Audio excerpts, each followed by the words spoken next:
hundreds of civilians killed, including reports of rape and torture. We had already concluded that Russia committed war crimes in Ukraine, and the information from Bucha appears to show further evidence of war crimes. And as the president said, we will work with the world to ensure there is full accountability for these crimes. Earlier today, President Biden said President Putin should face a war crimes trial. France and Germany announcing they'll expel dozens of Russian diplomats. President Biden claiming some progress on supply chain issues while highlighting his action plan for the trucking industry. With two 18-wheeler cabs parked behind him, President Biden set his sights on continuing to put more truckers on the road to deliver goods. Numbers had dwindled in part because of the pandemic. He said one problem, slow issuances of commercial driver's licenses, and that's being corrected. So far in 2022, we're issuing CDLs at double the rate of last year, 120,000 in January and February alone. He says speeding up wait times for truckers to get their cargo is also helping to unclog the supply chain. The president says more training opportunities are also attracting more people to the job. Fox's Gernal Scott. Critics say the plan doesn't address the impacts of rising gas prices and COVID vaccine mandates. The CDC says the more contagious Omicron subvariant, BA2, now makes up more than 72% of variants in the U.S., but there hasn't been evidence it's any more dangerous than Omicron. On Capitol Hill, bipartisan talks continue on more funding to fight COVID. The White House says the emerging deal won't meet all needs. America is listening to Fox News. Here at Nimitz Towers, we're a large-scale rental complex. We have over 20 employees, and when the pandemic hit, our concerns were people not being able to work, loss of revenue and income, and luckily, due to PPP, we were able to keep all our employees employed, working. We were able to provide services, maintenance, and cleanliness for the building and the operation. Also, the rental assistance program helped us stay solvent during the pandemic and helped us keep the tenants in place. We're thankful for Congressman San Nicolas advocating for these funds on our behalf in Washington, D.C. If you have any concerns about any federal issues, feel free to contact your congressman's office. Thank you for the federal funds. Thank you for the federal funds. Thank you for the federal funds. Thank you for the federal funds. Thank you for the federal funds. Thank you for the federal funds. Paid for with official funds from the Office of Congressman Michael F.Q. San Nicolas. One man's under arrest in connection with a mass shooting over the weekend in Sacramento, California, but the search continues for more suspects. 18 people were hit by gunfire, 6 people were killed, and 5 were still in the hospital. In an updated statement, Sacramento police said they'd arrested Dandre Martin, calling him a related suspect, saying he was booked for assault and illegal firearm possession. The shooting happened in an area where there are several bars and restaurants early Sunday morning, and afterward, Police Chief Kathy Lester said, "We know that a large fight took place just prior to the shootings, and we have confirmed that there are multiple shooters." She had asked for anyone with pictures or videos to send them in, and Monday police said they'd received more than 100 files in their community evidence portal.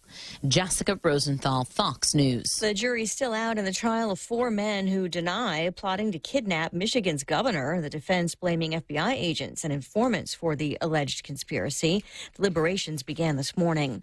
The Grammys send people searching for a wide variety of information. Olivia Rodrigo, Google's most searched performer in the U.S. during the Grammy Awards. The tech company seeing an uptick in searches for Who is Donatella Versace, Chris Stapleton tour, and how many members of BTS following the K-pop group's performance. Google also reports an over 1,300% increase in searches for what language do they speak in Ukraine, with searches for I Stand with Ukraine quadrupling on the site following Ukrainian President Zelensky's recorded message during the Grammys.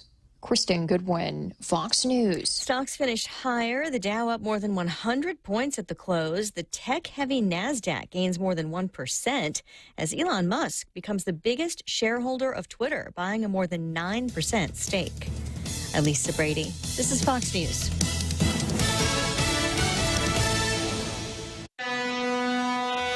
Half a day, this is Honey. Here at APL, our expertise and extensive network can help you grow your business and reach out to more global markets. As a responsible carrier, APL is also committed to a sustainable future, whether it's protecting the environment or investing our efforts in giving back to the community. Our dedicated teams in Guam, Saipan, and on U.S. mainland are here to support you. Call 588-4651 or visit apl.com. Are you looking for a new place to hang out with your friends? Let's go along the sidelines at Sidelines Bar and Grill. Located at 154 Iriarte Road, Unit 4 and 5 in Tamuning behind Royal Bigs. Sidelines, a hidden gem with nothing but great things to offer. Great atmosphere, great food, top shelf drinks, and a great team. What are we waiting for? Let the fun begin at Sidelines Bar and Grill. Open daily from 3 p.m. to 2 a.m. See you there. Be in the know. Want to keep your family safe from high-tech trouble? Introducing Bark Jr., a new online parental control app that's free for GTA wireless and internet customers. Bark Jr. monitors apps and social media, manages online screen time, and filters websites to protect your family from inappropriate online content. Sign up for any GTA postpaid wireless or internet service and get Bark Jr. for free today. Call us at 671-644-4482 or visit us at gta.net. GTA, we start with you. Off a day, it is 6:06. I'm Ana Silva with a look at your local news on the point. The results of an autopsy completed on a 1-year-old child haven't been released as the investigation continues by the Attorney General's office. The Guam police spokeswoman telling the Guam Daily Post that the findings of the investigation will be turned over to the AG for their disposition. The child's death was reported last week, initially as a possible drowning at a Dededo home. Police say that the girl didn't have any visible signs that she had been physically injured, but investigators have yet to rule out foul play. Meanwhile, a man charged in the gruesome murder of a Santa Rita man last year is in the news again. Murder suspect Donovan Ornelas in court yesterday reporting to the judge that his family has been receiving death threats since he's been at the Department of Corrections. He also alleged to have known who is making the threats to his family, but the names were not mentioned during the court hearing. Ornelas is alleged to have murdered Andrew Castro. He is asking the court for a second forensic examination performed to determine if he's fit to stand trial. He's scheduled to return to court tomorrow. Meanwhile, that resolution that would call an end to the governor's public health emergency will be discussed in session, but it won't be until next week as senators wanted to meet the public noticing requirements. The Post reports after a flurry of motions and discussions with the legal counsel, lawmakers finally voted to place Resolution 291 on the session agenda. They have recessed until April 14th in order to meet the noticing requirements in Guam law, and publications will be posted. Well, more news right after this.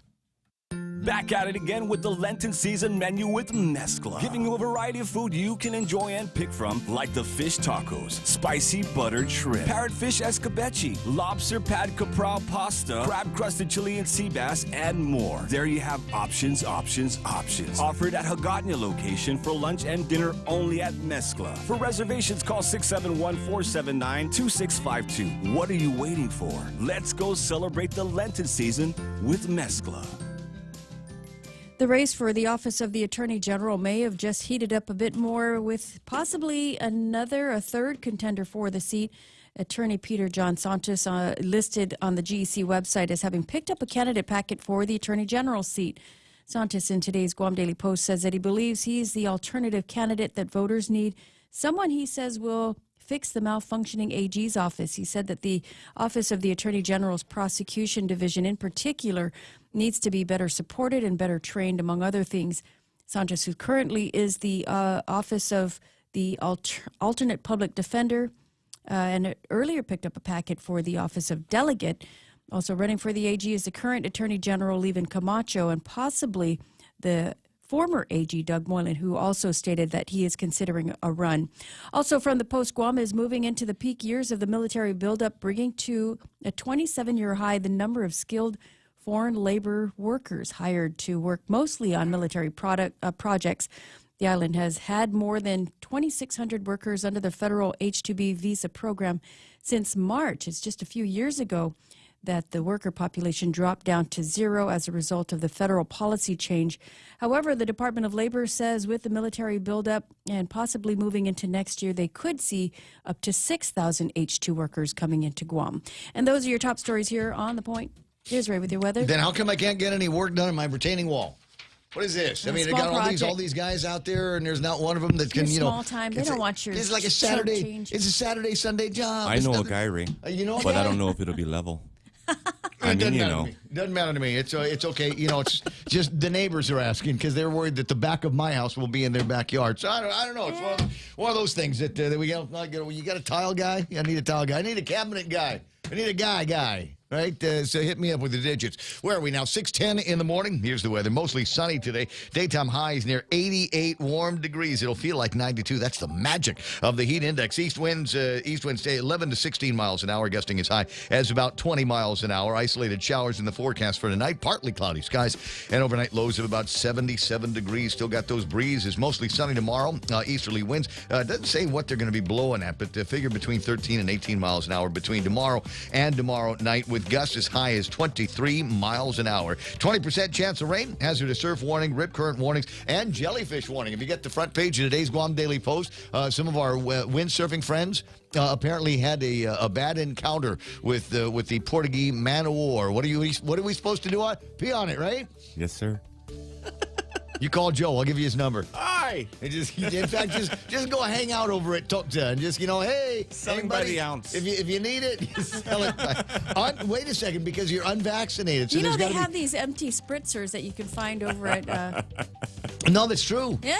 You just fill up the in spritzer. Australia, last time I was in Australia, we got a tour of one of these beaches. Kachino. And but they had on the beaches, because they already knew it's all right. There are, quote, stingers in the water, and so most of the beaches have, like we've got hand sanitizers everywhere. Yeah. Same thing. They've got little spritzers of pee. Well, I don't think it's some kind of ammonia. Yeah. Vinegar, I think, is what. Okay. I think Nice. the common kitchen feature of many houses. Vinegar was what they put ingredient. in there. Yeah.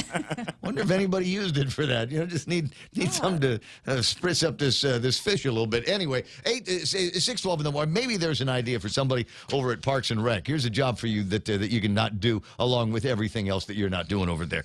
So what do we got? Sunrise in about 2.5 minutes. Sunset tonight is going to be at 6:33. Hashtag tell the others. There's news and weather together on The Point, brought to you by Bank Pacific, banking on the Pacific for 67.5 years. Knowledge is power. In just 60 seconds, the Evil 360 provides you a unique experience and a detailed report of your body composition for you to take action to improve your health. The Evil 360, turning information into inspiration to live a balanced lifestyle. Evil 360 is exclusively at the Take Care Wellness Center. Go to Simply Book Me or call 671-646-6956 extension 7260 for more information and to schedule an appointment with a member of the Take Care Wellness team. The Federal Reserve is starting to increase interest rates to fight inflation, but they're still so low, making it the perfect time to refinance your home, to lower your rate, and perhaps take advantage of its increased value to put some cash in your pocket during these uncertain times.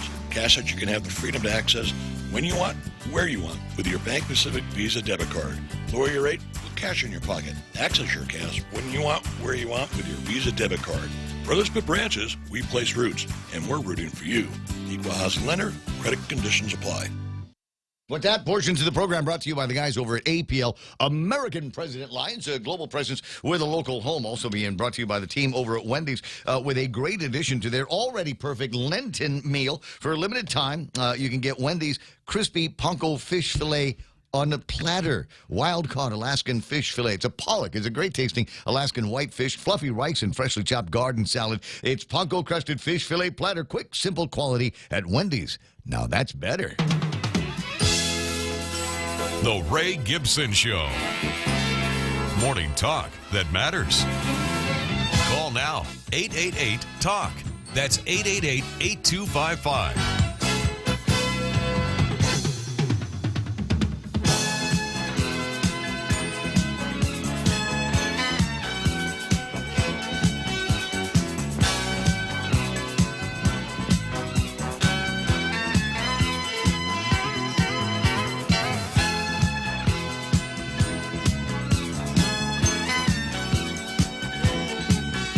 Well, here it is, kids. The most entertaining 4 hours of radio on Guam. It is the Ray Gibson Show on 93.3 The Point. My name is Ray.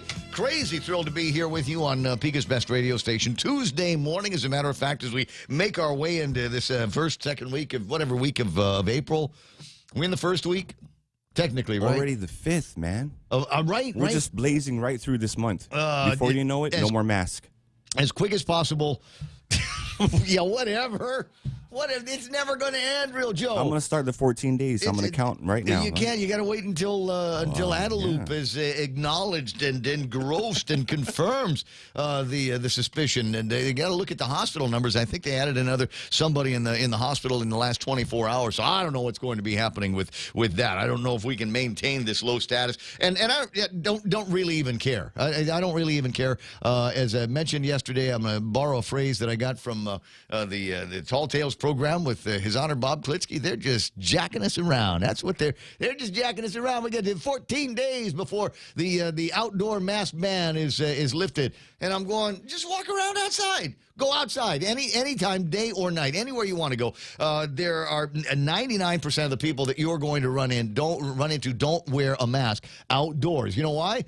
Because it's outside. There's a wind is going to blow the COVID-19 away from you. Please, it is, and just the 1% of the people are the same people that they're riding around in the cars with the windows rolled up and the masks on. Maybe even a double mask. You know what? I think those people are serial killers.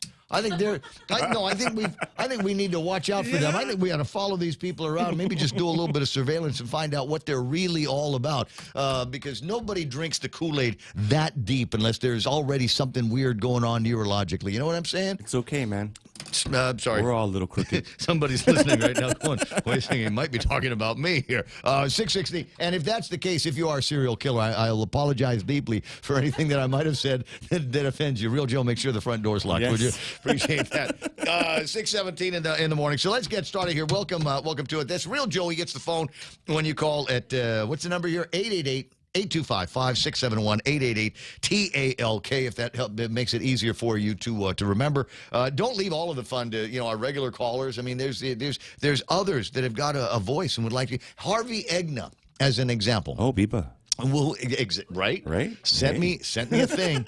He didn't say I couldn't talk about it on the radio, so I'm gonna talk about it on the radio. He's picked up a packet. And I'm not sure if he's 1,000% in, but he has picked up a packet over at the Guam Election Commission. So there's a possibility that name could show up on. Never had a Harvey there before, right? I don't think we've ever had a Harvey anywhere. It'd look good, man. In maybe youth Congress. Senator Harvey. Nah, Senator Egna. Sounds good. Yes. But I'll read you a couple of platform points when I get around to doing that for you, because I believe that this is one of those cases where, how about just a whole bunch of new names? How about we just throw a whole bunch of people at it, and because they couldn't screw it up any worse than the other ones have. The ones with so-called experience and some institutional knowledge about the way the government works. So a thought or two as we bounce our way through there. Anyway, the meme machine is online and working here today, as you can tell by one of the first things that I popped up this morning. It is a banner for Ken L.G., the other Governor Leon Guerrero's 2022 State of the Island Address. It'll take place on April the 9th. That's Saturday at 11 on the Candid. Is that boat listing?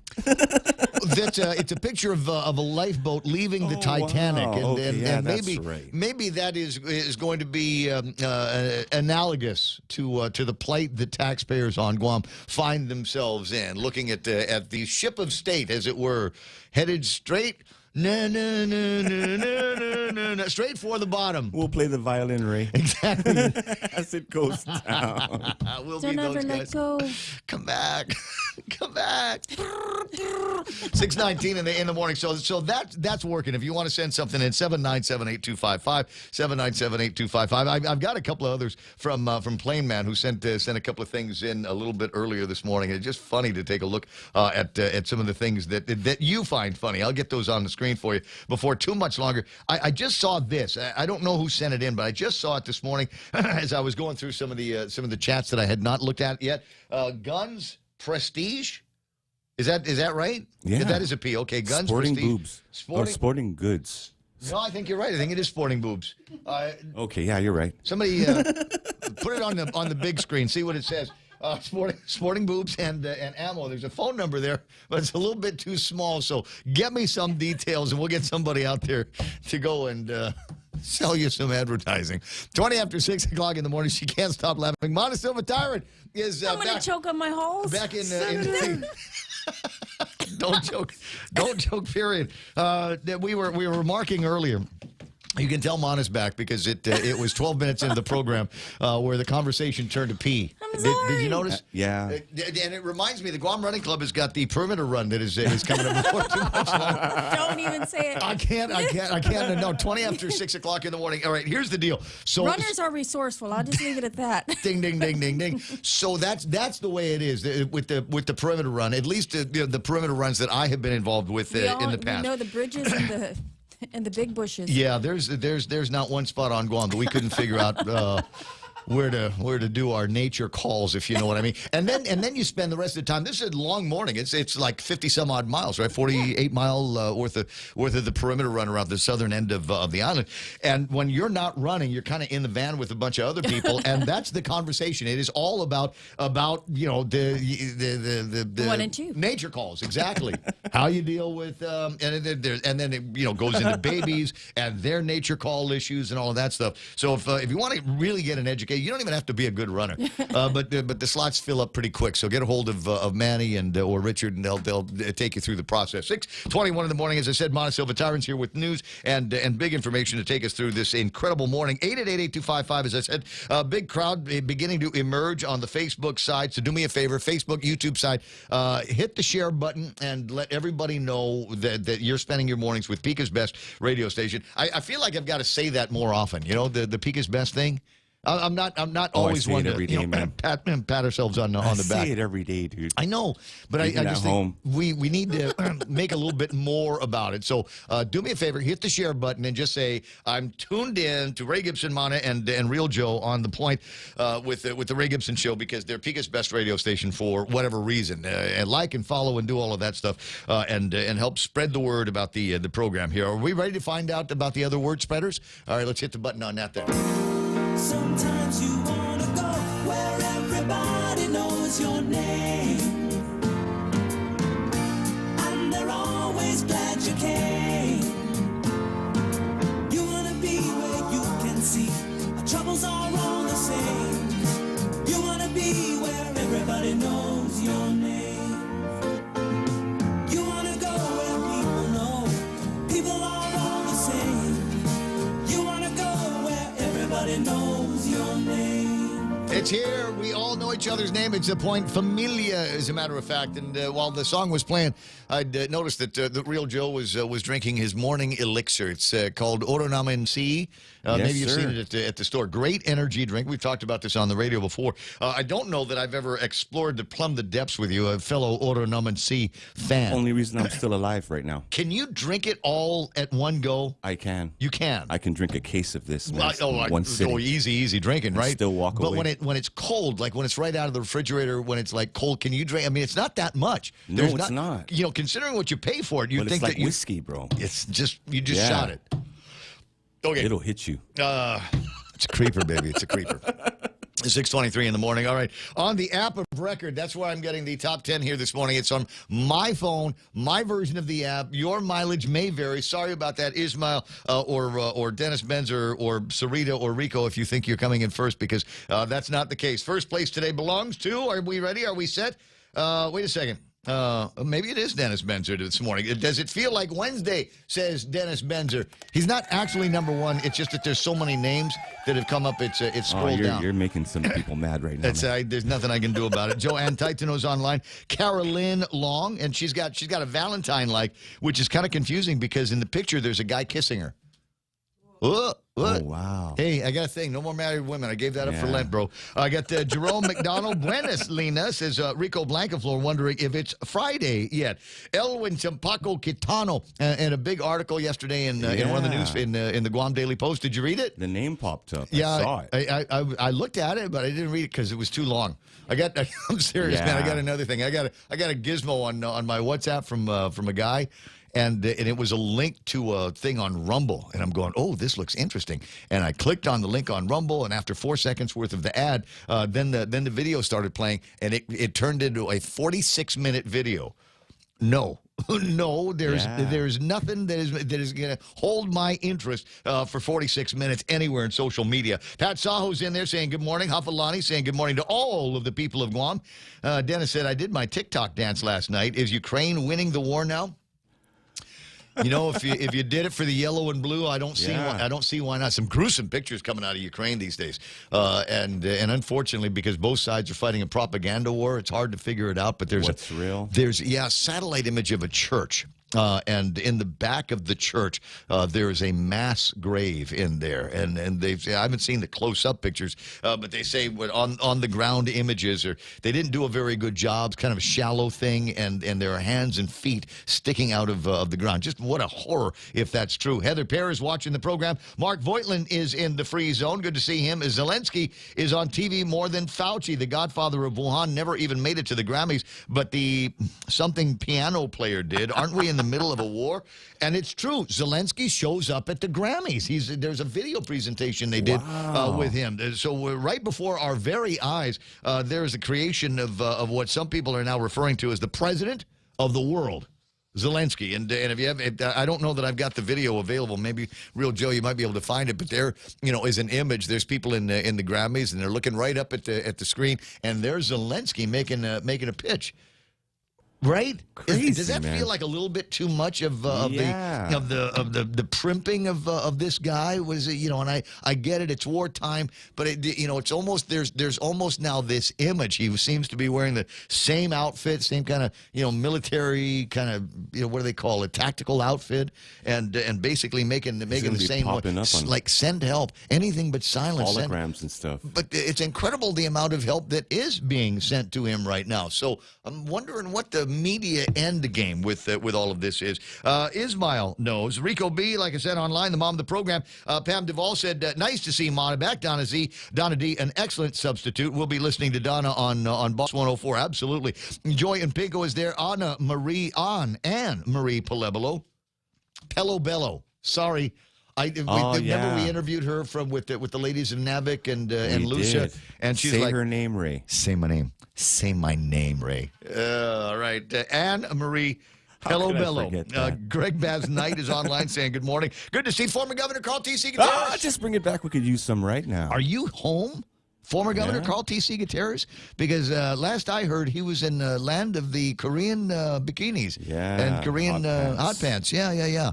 Saw a nice picture of it, but that was 24, 48 hours ago. Are you home now, Gov? Simon Sanchez, former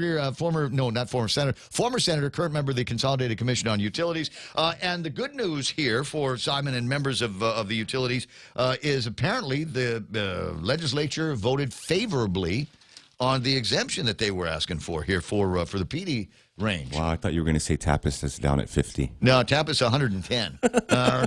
No, we're not in that good news range just yet, buddy. Carlene Harker is there. At the rate we see Zelensky everywhere, it's only a matter of time before he appears in the Governor's Island address, whenever they're going to have that. Margaret Estachio, I get to Auntie Bennett Lohan Duenas. Benidosu Tau, woohoo, go Peter Santos, make Guam great again. End the PHE now, Lou, says Dennis Larson. Patty Cruz is online. Hava Eunice Meniola. There's Anna Marie, just looking for that name. Sada Borja is online here this morning. I love that name. My contractor, Lorraine, can build your retaining wall and your cabinet. She has 2 other Brazilians to fly to Guam. They just need a place to stay, says Jerome McDonald. That's going to cost $1 Brazilian. $1 Brazilian. Yeah, just a place to stay. Just a couple of hot Brazilians in the house. Got nothing else going on. You don't need to stay at the Sheraton. By the way, Sheraton's changing management. Wow. You see that? Yeah. But more on that interesting side a little bit later on. Dan Rosal is there. Jose Martinez. The spritzers are full of urine. No, vinegar. Mix it with soy sauce and onions, says Mark Cruz. They use ammonia and vinegar for the stingers. Y'all watch too much Pornhub.com. Dennis, it's COVID times, lockdown. What can I say? We all developed other habits. Heard of it. Matt Galendez is there. Speed Trap, St. Francis and Jotnia, says Banidosu Tau Tau. Those guys are out they there. looking for speeders or texters? Yeah, distractors. They missed both when I was on the road yesterday. I mean, But I you had your don't know seatbelt on. when. What? No. No. Look, I'm a product of the '60s. Frankly, we didn't have to start wearing seatbelts. We just the only reason like Mom would make us wear the seatbelts was because they were strapping in the kids in these like 1970 era child care car seats. And I'll tell you what, those things, if you look at Those are Tupperware. if you go back in the archives and take a look at the car seats for kids from the 1970s, those things look dangerous as hell. They're all metal. There was like a little thing of padding like right in the front, but otherwise it was like all metal. And you just imagine, in an accident or something like that, the kid would have absolutely been crumbled in one of these things. You know what I'm talking about? But because you guys got strapped in, because you and Dave got strapped in those baby killer car seats from the 1970s, Shelley and I also had to put on our seatbelts, and this was before there was any laws or mandates or rules. It was otherwise. Literally, my favorite place to ride in the car was on the back dash. Yeah, right under the where the speakers are. That was my favorite place in the world to ride in the car. Oh, I see these car seats. Oh, wow. We survived at 6:31. You know what I'm talking about, right? Little tiny death traps for babies. High chairs. Olivia Maria Fadzi Palacios is there. I got beautiful Sarah Lake. Rosho Merrill is online. I got who am I looking for? Marla Carbonzidu saying good morning to all. Cousin Mitchell Prashado is online, and Sarah Lake, yes, we still live our lives and not let those corroded crowns ruin our happiness. It's mind over matter. I don't mind because they don't matter. The last AG named Harvey ended up becoming Two-Face in Batman. Thank you very much for the reference. Wow. Appreciate that. There's Jolene Helgenberger saying good morning to everybody. Well, hello, sweetheart. Nice to see you as well. Ken LG's State of the Island address will feature Zelensky as well. and why not? Nice. Who else is playing around? Kevin Kanata online. Elaine Duenas Udzoa. Buenos dias, todos Hamzo. And likewise to you. Gerald Young is there. Army Lynn, good morning to the Point Familia. Good, always good to have Army Lynn on the line because you never know what is going to come out of her mouth. Autonoman C, better than any other energy drink. No crush for me, says Sarita. Finally checking in. Well, I didn't see her anywhere else up higher. Ken LG, he does set the new bar for dress for the occasion. You know what? I'm thinking maybe Bargain Tactical later on. We'll go with Bargain Tactical and see if they've got a line of clothes that is named after Zelensky. It's just a matter of time. How many just tactical kind of almost SWAT wear military gear can you get your hands on? Belen Sidel is online, and I got to do a shout. Belen is here, and one of our running friends. I forget her name just now off the top of my head because senior moment, whatever, cognitive decline or whatever. But Belen is happy because one of our favorite running pals is back on Guam. Limited engagement. She's only going to be around for 3 weeks. I'll get her name on the air a little bit later on because I know she's listening. Cousin Troy is online saying, love you, Point fam. Well, we love you back. We love you. Carl Meyer saying, good morning from the Herodot Cruising in the Philippine Sea. Mike Grace Bloss is online. Doris, our running pal, Doris Bernaldez Abagatnan is hanging out with us. Chung Lee, good morning to you. James Howard and Vivian Castro Leon. Simon Sanchez, yes, another piece of the puzzle to reduce our use of that darn oil so that we can lower the power bills. Marbo Solar Farm already testing and should be online by May. That's good news. We'll get Cy on the line a little bit later on to talk about all of those kinds of things. Gemma Bustamante is here. Alfred Wayne Cabo saying, good morning, Chairman Gibson. I love that phrase. Can I get that? Can I get the tattoo? Yeah, no, yes. Okay. Ooh, that would be good. No, you go to the legislature. Mana's got one. They got those Philippine mahogany nameplates. They're like 18 feet across. Yes, they're Can real I get big. one that says Chairman Varnished. Gibson? Yes. Yes. With Laddie Stones on the side. Right away. And little images of Ray Ray the pig. I can do that. And Tone, Ugg, and Tina Garcia. I don't remember seatbelts during my younger days. Honestly, I can't remember them in Mommy's Volkswagen. I don't know if that, thinking about it, I don't know that my dad had any in his Volkswagen when we were little kids. Shelley will remember. She's good at that. Who's running Saturday? See you all with Ray's short shorts. What do you mean? Oh, oh God. What? Yes. The answer is yes. Yes. And I'm going to wear a tight shirt. No, I'm not. Yeah? No, because I look like I'm sausage. wearing no shirt. I look like sausage when I wear that shirt. John Ray Titano's online. And Rudy Magallanes is hanging out with us. Since Rudy's already checking in, can you do me a favor and get me a Bitcoin number? Oh, yeah. That's his whole life revolves around Bitcoin. The bargain has no return and exchange policy, even if purchased within an hour. Yeah, there's probably good business there. So do I have a number? Real Joe? Oh, yeah, we do. It's generating. Okay. 46,217 is your Bitcoin number today. I wonder if it's the same Bitcoin number for everybody. I think you made a good point. It's generating. I'm wondering if it's like for everybody else. You know, are we all? I'm a millionaire. Are we all playing the same? I'm a millionaire. I'm broke. Are we all playing the same Wordle today? 6:35 in the morning on the Ray Gibson Show. Lots and lots to get to, and follow-ups from yesterday. You remember yesterday we were talking about Tello, and her name doesn't show up on the committee report to get the thing out of committee. And the guys over at the Progressive Democratic Party of Guam, also known as the Lefty Loonies. We ought to get T-shirts, Julian. Let's get T-shirts. Lefty Looney here. But they said that they're showing a lot of respect and love for Tello because she privately withdrew from the resolution. Tello responded to that. I'll read it to you a little bit later on. And what's happening in Hawaii and Guam right now? It's Tuesday. It's Tuesday. It's Tuesday. Look, all of the same stuff that I talk about on the radio that I want to get done here in Guam, they're working on in Hawaii. Where a suspension and limiting the liquid fuels tax. They're actually talking about that in Hawaii right now. And I say we beat them to the punch. Therese Trelai says there's going to be a public hearing on that a little bit later on. But here's one of the things that we're not really talking about that they're trying to go after in Hawaii. They've got Bill 514. SD1, which would create a one-time tax refund for resident taxpayers in keeping with Article 7, Section 6 of the Hawaii Constitution. The state of Hawaii currently enjoying a nearly $4 billion budget windfall.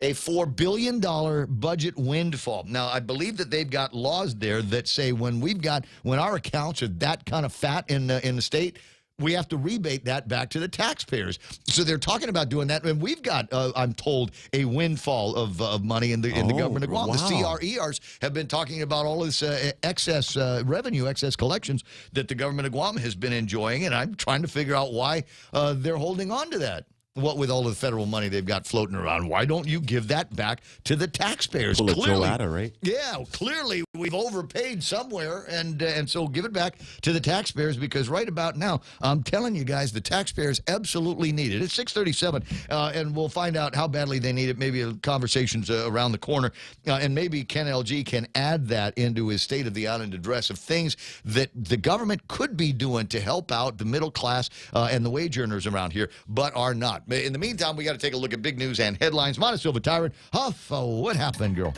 The legislature, the resolution that could call an end to the governor's public health emergency will be discussed, but it's not going to happen until next week. Senators voted yesterday after a flurry of motions to put that on the agenda, and we'll discuss it on April 14th in order to meet government noticing requirements. Meanwhile, police continue their investigation into the death of a 1-year-old child who was believed to have been drowned last week. The results of an autopsy was completed. That will be forwarded to the Attorney General's office for their disposition. So far, there haven't been any arrests. That case under investigation. Police have not yet ruled out foul play. Meanwhile, a man charged in a gruesome murder of a Santa Rita man is back in court again, making the news. Murder suspect Donovan Ornelas is in court yesterday, told the judge that his family is receiving multiple death threats since he's been at the Department of Corrections. He's asking the court for another forensic examination to determine if he is fit to stand trial. He's scheduled to be back in court tomorrow. And the race for the Attorney General's office may have just gotten a little bit more heated with a third candidate possibly going to run, Attorney Peter John Santos, listed on the Guam Election Commission website as having picked up a candidate packet for the Attorney General. And those are your headlines right here on The Point. But he said he wasn't going to be running because he's got the pack. I guess he's maybe he's going to put the pack off on somebody else. Said somebody else would take it over. And then pursue. Now, how do I feel about that? In the Attorney General's race, last time it was a three-way race. And do you remember, didn't we have to go back and vote again? Wasn't there? There was a runoff, wasn't there? It was Gary Frank, and then Gary Frank was out, and in the first round of the election, and then it was kind of a runoff for the last two. as opposed to getting a winner in the primary. I don't remember. Well, what the heck? I don't remember either. It's only 2 years ago. On the YouTube side, we've got Dirtbag Forever. Hey, nice. How about you? Morning, Dirtbag Hey, Forever. where's who's your big daddy 06 here this morning? We have Jacques Lacroix says, watch yesterday's legislative session. Senator Rigel has the fastest objection hand in the Western Pacific. Does anybody object to the objection? Click, bang, bang, bang, bang, hands up. In the air. Clint's got hands, man. Jacques also says, morning, I make a motion on the motion to reconsider the withdrawal of the unmotions motions, which if you are if you're heavy in legislative speak, that actually makes sense. That's actually a full sentence over at the legislature. Got some more comments. Love to see them on the YouTube side, on the Facebook side. Go ahead and check in as you will. 6:40 in the morning in the Ray Gibson Show. Ken LG with a teaser for his State of the Island address coming up next. Attention! Lolita Kamet is now with Hafaday Realty. She'll always be that hardworking and passionate real estate professional who is committed to help make a difference in your life and helping you achieve the American dream of home ownership. She also specializes in commercial leasing, land sales, local residential sales leasing, military and corporate relocation. So for all your real estate needs, call Lita Kamet now with Hafaday Realty at 688-6743. That's 688-6743. Oh, what's for breakfast at KFC under $3.95, you ask? What's for breakfast at KFC that's different than the other guys, you ask? KFC's chicken wrap, sausage wrap, the Colonel's chicken congee, chicken fried steak, sausage biscuit and gravy, and biscuit sandwiches made with KFC's original fluffy biscuits. All for under $3.95 and all only at KFC. Plus, with waffles and the Colonel's chicken fried rice, we've got something for everyone. So visit KFC for breakfast today. It's finger-licking good. 6:41 in the morning. Thank you very much, Sarah, for that beautiful meme. I'm proud to announce that I've completed the first item on my bucket list. I have the bucket. That's the way it works. Appreciate that, sweetheart. You can keep sending me those memes. What do we got here for early morning traffic? This was about 20 minutes ago. Not a whole lot happening. Let me refresh the screen here and see if there's anything. Nope, it's almost identical. There's nothing happening on Guam's roads right about now. A little bit of intersection traffic up in the Dedadu area, but nothing that's going to follow you too far along. We got some traffic over by the intersection of 1 and 10 leading to the Guam International Airport, but it looks very, very slight. A little bit of traffic running on Route 8 this morning. Not quite dogging out, but you will see some traffic over by the car place. Speaking of car place, yesterday's accident, multiple cars involved over at Auto Spot. There's something about that intersection. And you know what it is? I think it's everybody's. They're in one lane. No, well, that's always been bad. Yeah. That's always been bad. The U-turns out there. But I think maybe, in this case, you're driving down one lane and realize that you've got to move over to the right because that one lane that you're in is a turn lane to get you up to Route 8. And, you're not paying attention. It's a natural for blind spot accidents. I'm wondering maybe something along those lines has happened out through there. And the worst place to get into an accident like that because it will stall traffic all the way back to the ITC building if you don't do it right. Don't see too much in the downtown Agunya area. 10 is looking good. 4 is looking good into town. A little bit of traffic over by, looks like Polaris Point. And then blood red down at the entrance to Big Navy in Sumai. Looks like both directions might be a little bit snagged here this morning. It's 6:43. That's your right now traffic on the point. Half a day. Patsy Gogri from Security Title here with information about what a title company does. The title side of our business determines who owns the property and guarantees your ownership with a title insurance policy. The escrow side acts as an independent third party, managing the transfer of money and documents between the buyer, seller, lenders, and others. Security Title has the management of real estate closings down to a science. Give us a call. We are here to help. Unified Communications, UC, is the next step in a business phone system. Introducing Docomo Pacific UC, your business phone. Instant messaging, video, voicemail, fax, and more. All unified on one platform and delivered through the cloud. Merge your desk phone with your mobile device. Turn voice calls into video conference. UC reduces phone costs. UC boosts productivity. Work better together with Docomo Pacific UC. What again? What?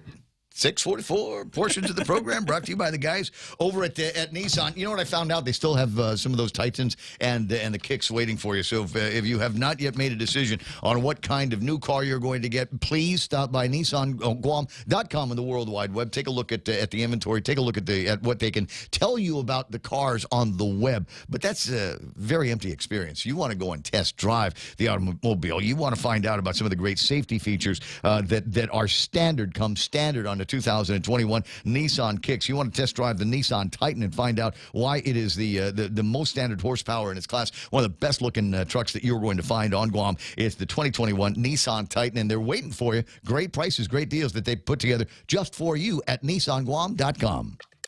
Bringing you closer to the action. Any speaker, anytime. Watch and listen live on thepoint.gu. All right, let me just quickly check my WhatsApp before I'm all done here. Deb Ray just says, good morning, Ray. Please remind everybody to write a short testimony supporting Bill 12-36, Stand Your Ground. The Current Castle Doctrine 9 GCA Chapter 7 says we can defend ourselves and family inside our home, business, and car without having to retreat. 12-36 extends the boundaries for law-abiding citizens to include any other place that we have a right to be. If you've got some thoughts on that, get them over to the legislature, and remember there's some healthy opposition to this bill. So if you're thinking this would be good for you, good for Guam, especially in the current state of runaway crime that we've got, maybe some tougher self-enforced penalties might be the call. Mark Cruz, he's just complaining about the listing of names here on the point. And former Governor Carl T.C. Gutierrez, Jerry Perez writes that Carl is still in Seoul, Korea, and celebrating today in Seoul, Korea, the birthday of Auntie Jerry Gutierrez. Isn't that a great picture? And there's no filter on that picture. That's exactly what that beautiful woman looks like here. It says, happy birthday, Mother Nana. I love you with all my heart. I'll sing your favorite birthday tune when you get back that Uncle Jimmy D wrote for you. And that's from Little Rich Arroyo. Today, Auntie Jerry is 79 years old. And I believe that Auntie Jerry is on the Seoul trip with former Governor Gutierrez. So they're having, these kind of soul-cations, if you will. Isn't that sweet? But yeah, he's out there. And the thing is, he's listening to the broadcast right now. Anybody have any idea what time it is in South Korea right now? Lunchtime. No, it's the other direction, bro. Oh, it's okay. like 4:45 in the morning. So, Never been there. If that, 6:46 in the morning. I'll get the correct time hack for you. Happy 79th to our Auntie Jerry. Could not love you more. The other Governor Leon Guerrero, Ken LG, is on the line. He's going to give us a tease for the other Governor Leon Guerrero's State of the Island address. Good morning, Ken. Good morning. I couldn't help but noticing in your comments I've arrived because Post Canteen has announced KLG Bingo on my State of the Island address. So you arrived. Oh, my God. At that point. Wait a second. I've not seen that Post Canteen. You got to give me so pork barrel. If he says pork barrel, that's you drink a shot. No, that's the candid bingo. Oh.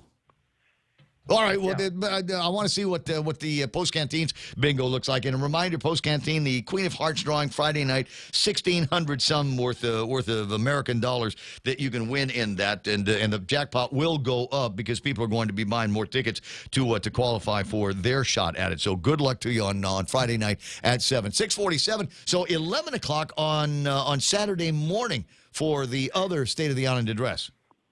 Yes, what we're going to be doing is we're going to be looking at this past year. And since the governor herself, the other governor, has refused to do a State of the Island address this year, and we can see why. Wait. I don't. No. That's she cannot refuse to do one. That's a requirement in the Organic Act, isn't it? And then a requirement of law that, we follow proper procurement procedures and things like that. I mean, she's waiving laws left and right because we don't have an attorney general. We have an attorney lapdogged. Wait. So is that part of the State of the Island address? It will be. Okay. It will be because we live by rule of law, and if those at the top of the pyramid can violate laws, what kind of example does it set for people as we go down through the different levels of government and administration. We have an illegal government, but we'll get into that in the State of the Union address. And unlike Lou's State of the Union address, if she did one, people will be able to ask questions and make comments along with the address. And when they ask questions, those questions will get answered. There won't be any just blanket, everything is wise and wonderful, because they aren't. And that's probably why we're not hearing from her, because I can't think of a single thing she can tout as a success. Let's see, we raised the taxes to the point where we've got more people on street corners than ever before. Let's see, we killed so many businesses now that we've depleted our tax revenue base by about 20%. These are not the kinds of things that she's going to want to talk about in her address, but those are the kinds of things I will be talking about in mine. I mean, if we had to sum it up in a parody song, which I wanted to do, but I can't get any local musicians to want to participate in it because of fear. But it would be 50 ways to screw the taxpayer. Oh, I'm sure you can. You just go to YouTube and look for the karaoke version of that. They have it. Yeah, I will, but it's so much better when you have a real musician playing the music and Pam stuff Duvall like that. will sing sure with you. Pam Duvall, I'll volunteer Pam Duvall. She'll sing with you. Oh, good. I will take that recommendation direct to her and tell her that Ray says. Oh, yeah. No, she can do all that. See, she's actually got a couple of parody tunes, as a matter of fact. She did one of that Tina Turner song, Once Upon a Time. You'll recall we listened to it at during one of the protests. Anyway, 10 away from the top of the hour. Although you remind me that we have not yet had a State of the Island address from Governor Lou Leon Guerrero. I'm not even sure if she's in town right now. I think because it was Josh Tenorio that met with Garamendi to talk about the port. But at any rate, so as we move forward, normally we'd get to hear about all of the ways that the government of Guam has moved in leaps and bounds for the betterment of the people of Guam. I'm wondering if in a real State of the Island address, we would give the stats and talk about how great we're doing in our fight against crime and illicit drugs in our community. Do you suppose that will come up in your State of the Island address? Oh, yes, it will. Definitely will. Because when we look at the Stand Your Ground bill, that 2 years ago I would have been one of those against it. And now I believe that we have gotten to the point right now where we need to have that expansion, because look at the challenges joggers face now. Look at the challenges that people face, in parking lots at businesses. Well, the jogger story, if you're referring to the young lady in Agania Heights, that turned out to be a fake. That she was just a Smollett thing that she did. No, I'm talking about the one on Marine Corps Drive where the guy kept trying to force her into the jungle up there in Upper Tumon. Oh, I didn't hear about that one. Oh, that was like a year or so ago, where he got out of a car and that was parked on the side of the road, chased her down the road, and kept trying to push her into the jungle, but she outran him. Thankfully. What about education, the state of education on Guam, the state of healthcare, hospitality industry? Will you have remarks set up for that? Yes, I do, because our children are the number one export from Guam. And are we doing the best job possible making sure that they're able to compete in the world economy? That's one of the things that we have to focus on, because if we are not doing the best job we can to send our children out there equipped to deal at that level of competition, and we're talking about competing against students coming from Japan, China, Korea, and other areas where they have year-round school systems and highly advanced technology introduced into the school system so that the students can maximize their learning opportunities. Our teachers are digging into their own pockets to buy supplies and equipment. I know, because my daughter's a teacher. And when she's spending almost as much on school supplies as Joe St. Augustine wants to give to board members who will... Hey, bro, take my name out of your mouth, bro. Take my name out of your mouth. 6:53. Sorry, we had to put the theme music in there behind you. And as we've seen, it's always nice to have a special guest. Zelensky shows up on the Grammys telecast last night. And so I'm wondering, in your State of the Island address, will there likewise be a special guest, somebody that we will pay tribute and homage to? I hope so. I've extended an invitation because, like I said, this address is going to be a participation address. And so there's someone I've extended an invitation to join me on it. I haven't got a confirmation back, but if I do get that confirmation back, it will take state-of-the-island addresses to the next level. And unfortunately, unlike my father, I can't play a piano. He tried for years to beat it into me to learn how to play piano. And as a result, I never did. He never tried to teach any of my siblings how, and they all learned. Go figure. Gotcha.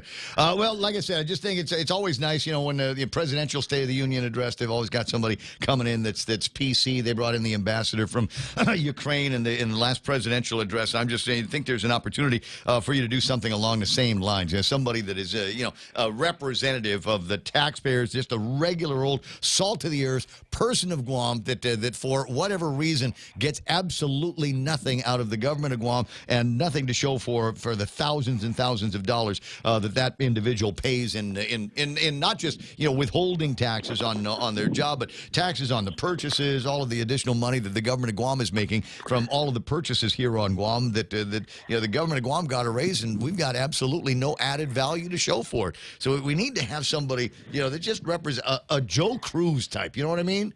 Yes, Tan I know Maria, exactly what you Tun mean. Jose, Tan Maria. Just saying, here it is, or a little kid. A little kid, our hope for the future, just a generic face of a kid, right? What kind of health care is I've that? actually reached out to someone, and I know exactly what you're talking about. Because remember during the pay raise debacle, in addition to myself, there was only one other citizen that stood up. And he sat there at that table all by himself, and he shamed those senators, pointing the difference between him as a government retiree who did 30 years of public service to the people of Guam and looks forward to his very minor, very small cost of living allowances. And here these guys are already making so much more money, and yet they want to double their own income. And for what? Are they going to pass twice as many good laws? Are they going to work 20 hours a day? What are they going to do for the people of Guam? And when he was giving his testimony, which I recorded, I thought, damn, this guy should be more visible in the public. And now let's find a way to make it more visible. All right, so Saturday, 11 o'clock on Candid. It's the other Governor Leon Guerrero's State of the Island address, not to be missed for sure. 6:56. I got to let you run, buddy. I'll talk to you later. You will. All right, groovy. 888-8255-888 TALK. He didn't say pork barrel, actually. I think that's disappointed the guys over at Post Canteen. At any rate, a quick look at who else is playing around online here this morning. Our guest list now includes John Ray Taitano. I got Matt Galindez, Sherry Iriarty, and Tina Garcia saying, tell it to Tello she's turning Democrat. Ooh.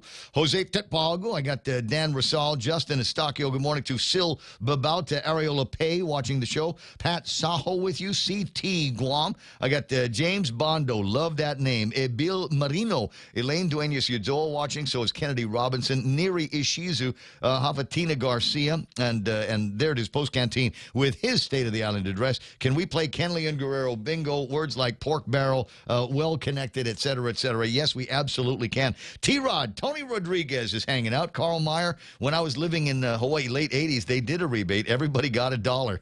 What? Slap me in my face like Will Smith. Martin Mendoza, MPO Go. I got Isabella Shimizu watching the program. Tattoo Shauna, and her studio is right there next to AutoSpot. We see a lot of accidents. People are not signaling, speeding, and not using the center lane. Zisa Guerrero, good morning to you. I got Debbie Hartzler, Zach Weaver, Bertha Maza Cruz, and Danny Guerrero. Good to see Marvin Tuncap online. Joel Jerry, Lady D from up in Gigo watching the program. Nick Perlowski is saying if the State of the Island is a requirement under the Organic Act, it's maybe the only way to get AG's attention to get a class action lawsuit. I got to double check. I got to, I might be wrong on that. Maybe it's not a requirement of the Organic Act, but it might be somewhere lost in the GCA. Joey Kitsutu is online. Elaine Duenas, oh boy, do I have many remarks on education. I stand and will work for teachers and students first. Buenas, do it. Because I tell you what, I called it, man. People that are going to get screwed on this thing, with COVID-19. At the end of it all is going to be the teachers holding the bag somewhere. I got Wen Rowe and D. Chaco and Jay Rojas, Francis Duffy. And happy birthday, Jay. And good to see you there. One more shot from Elaine before we hit the news here. I totally agree with Mr. Ken LG. Teachers put out too much from their wallets to provide for the students. This needs to stop. The department needs to step up, put teachers and students first. One of the goals, if I shall be elected to the Education Board this year. Oh, you are running for something. Elaine Duenas Ujoa, remember that name. Looks like somebody is going to be in there and advocating for resources for the teachers and more for the students as they go into the classrooms. Don't forget facilities. And don't forget security. I always worry about that. Every time we get into a long weekend, spring break is coming up, and that means there's not going to be anybody on the campuses for what, like a week or something like that? That's going to... Was that guy that kept breaking into... Was it... Untilon Middle School? Yeah. And they busted him. He says, "He just put me in jail. Don't play whatever. I'm just going to go back there and break in again. Yes, sir. See what else I can find." Closing in on 7 o'clock in the morning. The radio station's KUSG. I got you 93.3. We are The Point. Please stand by now for the latest in local, national, international news as we start our news segment with Fox News Live. The Pentagon says it's obvious. Lisa Brady, Fox News. The international community has spoken on this. The president has spoken on this. We've spoken on this. That we believe the Russians are committing war crimes in Ukraine. Pentagon spokesman John Kirby says the evidence has to be gathered and documented after what Ukraine's president calls genocide in towns near the capital, where hundreds of civilians have been found not just dead, but seemingly tortured and executed. President Biden's national security advisor giving a briefing on what may come next. Fox's Gernal Scott has more live. Lisa, Jake Sullivan said he encapsulated the Russian war plan in a simple way. Russia has tried to subjugate the whole of Ukraine, and it has failed. Now it will attempt to bring parts of the country under its rule. He says eastern and parts of southern Ukraine will likely be the Russian focus while causing terror attacks on civilian targets. Sullivan says the U.S. and its allies will continue to stand with Ukraine for as long as it takes. He also said that the U.S. is looking into pursuing a war crimes trial for Russian President Putin, but will consult with allies on that, Lisa. Thanks, Gernal. A Senate panel is just deadlocked on the vote to refer Supreme Court nominee Ketanji Brown Jackson to the floor. The Judiciary Committee is splitting along party lines, so the full Senate will vote tonight to discharge the nomination from committee, but a final confirmation vote still expected this week. Several states are suing over the plan to rescind the pandemic-era rule that turns away many asylum seekers. 3 Republican-led states, Arizona, Missouri, and Louisiana, announced today they are suing the Biden administration over its decision to drop Title 42 on May 23rd of next month. They say that decision will have catastrophic impacts here on the border. Fox's Bill Illusion in La Jolla, Texas. Homeland Security insists it has a strategy to deal with potentially more migrants. America's listening to Fox News. Everyone has a busy schedule these days, and sometimes we forget to schedule our routine dental checkup and cleaning. Don't neglect your dental health. Schedule one today with Dr. Robert Yang and his Smile team, conveniently located at the East West Business Center on Marine Drive, Upper Tumon. Call us today at 647-8702 or 3. Again, that's 647-8702 or 647-8703. We make smiles happen. We're already Pika's best radio station, but we're always looking for ways to be even better. Announcing the point on Alexa. In addition to our FM and HD radio feeds, our incredible app, informative website, Facebook Live, and YouTube Live, you can now tell Alexa to stream The Point. And your smart speaker will start playing whatever we're saying. News and views 24/7 with your 4-word command. Alexa, stream The Point. One person's in custody in connection with a mass shooting over the weekend in Sacramento, California, but he's described as a related suspect, and the search continues for perhaps multiple shooters. Police in Sacramento are combing through hundreds of pieces of evidence. 18 people were shot. 6 people were killed. 5 victims remain hospitalized. Detectives found a stolen handgun at the scene and say a street brawl may be connected. Sacramento's mayor calling gun violence a sickness. But even as the manhunt continues, he is still encouraging people to come out and enjoy the downtown area's bars and restaurants. Fox's Claudia Cowan in Sacramento. Police say more than 100 rounds were fired during early morning hours yesterday. Senate negotiators say they have reached agreement on a slimmed-down $10 billion billion package to keep fighting COVID. However, this plan drops funding to help other nations fight the pandemic. They may not dominate the day after headlines, but country stars also shining bright at the Grammys. Chris Stapleton was a big winner at the 64th Annual Grammy Awards. The country star took home Best Country Album for Starting Over. Stapleton took the stage and spoke about missing his kid's birthday that night. So I'm thinking a lot about sacrifices. I think because I missed out on some of their birthday today. So. The sound courtesy of the Recording Academy and CBS. Stapleton has 5 kids. The country star is a Recording Academy favorite. He picked up 2 awards in the pre-Grammy ceremonies. Carrie Underwood took the stage to perform Ghost Story, and the brothers Osborne took home a Grammy for their song, the LGTB-themed Younger Me. Michelle Polino, Fox News. March Madness wraps up tonight when Kansas and North Carolina face off for the men's college basketball championship. Kansas has won it 3 times. North Carolina looking for a 7th championship. I'm Lisa Brady. This is Fox News. Hey, what did the grilled cheese sandwich say to their date? What'd they say? You make me melt. Oh, so cheesy. But not as cheesy as Subway's latest Eat Fresh, Refresh menu innovation. The new Fresh Melts with 3 times the cheese. Fresh Melts are the cheese lover's holy grail. Fresh Melts combine freshly baked breads and your favorite meats topped with a triple load of cheese. All grilled to warm, toasty perfection. Try the ham and cheese melt, tuna melt, or steak and cheese melt to start. Best of all, you can make any footlong into a fresh melt. At Subway, eat fresh. Half a day, this is Josh here at APL. Our expertise and extensive network can help you grow your business and reach out to more global markets. As a responsible carrier, APL is also committed to a sustainable future, whether it's protecting the environment or investing our efforts in giving back to the community. Our dedicated teams in Guam, Saipan, and on U.S. mainland are here to support you.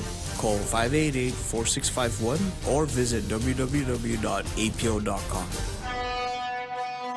Unified Communications, UC, is the next step in a business phone system. Introducing Docomo Pacific UC, your business phone. Instant messaging, video, voicemail, fax, and more. All unified on one platform and delivered through the cloud. Merge your desk phone with your mobile device. Turn voice calls into video conference. UC reduces phone costs. UC boosts productivity. Work better together with Docomo Pacific UC.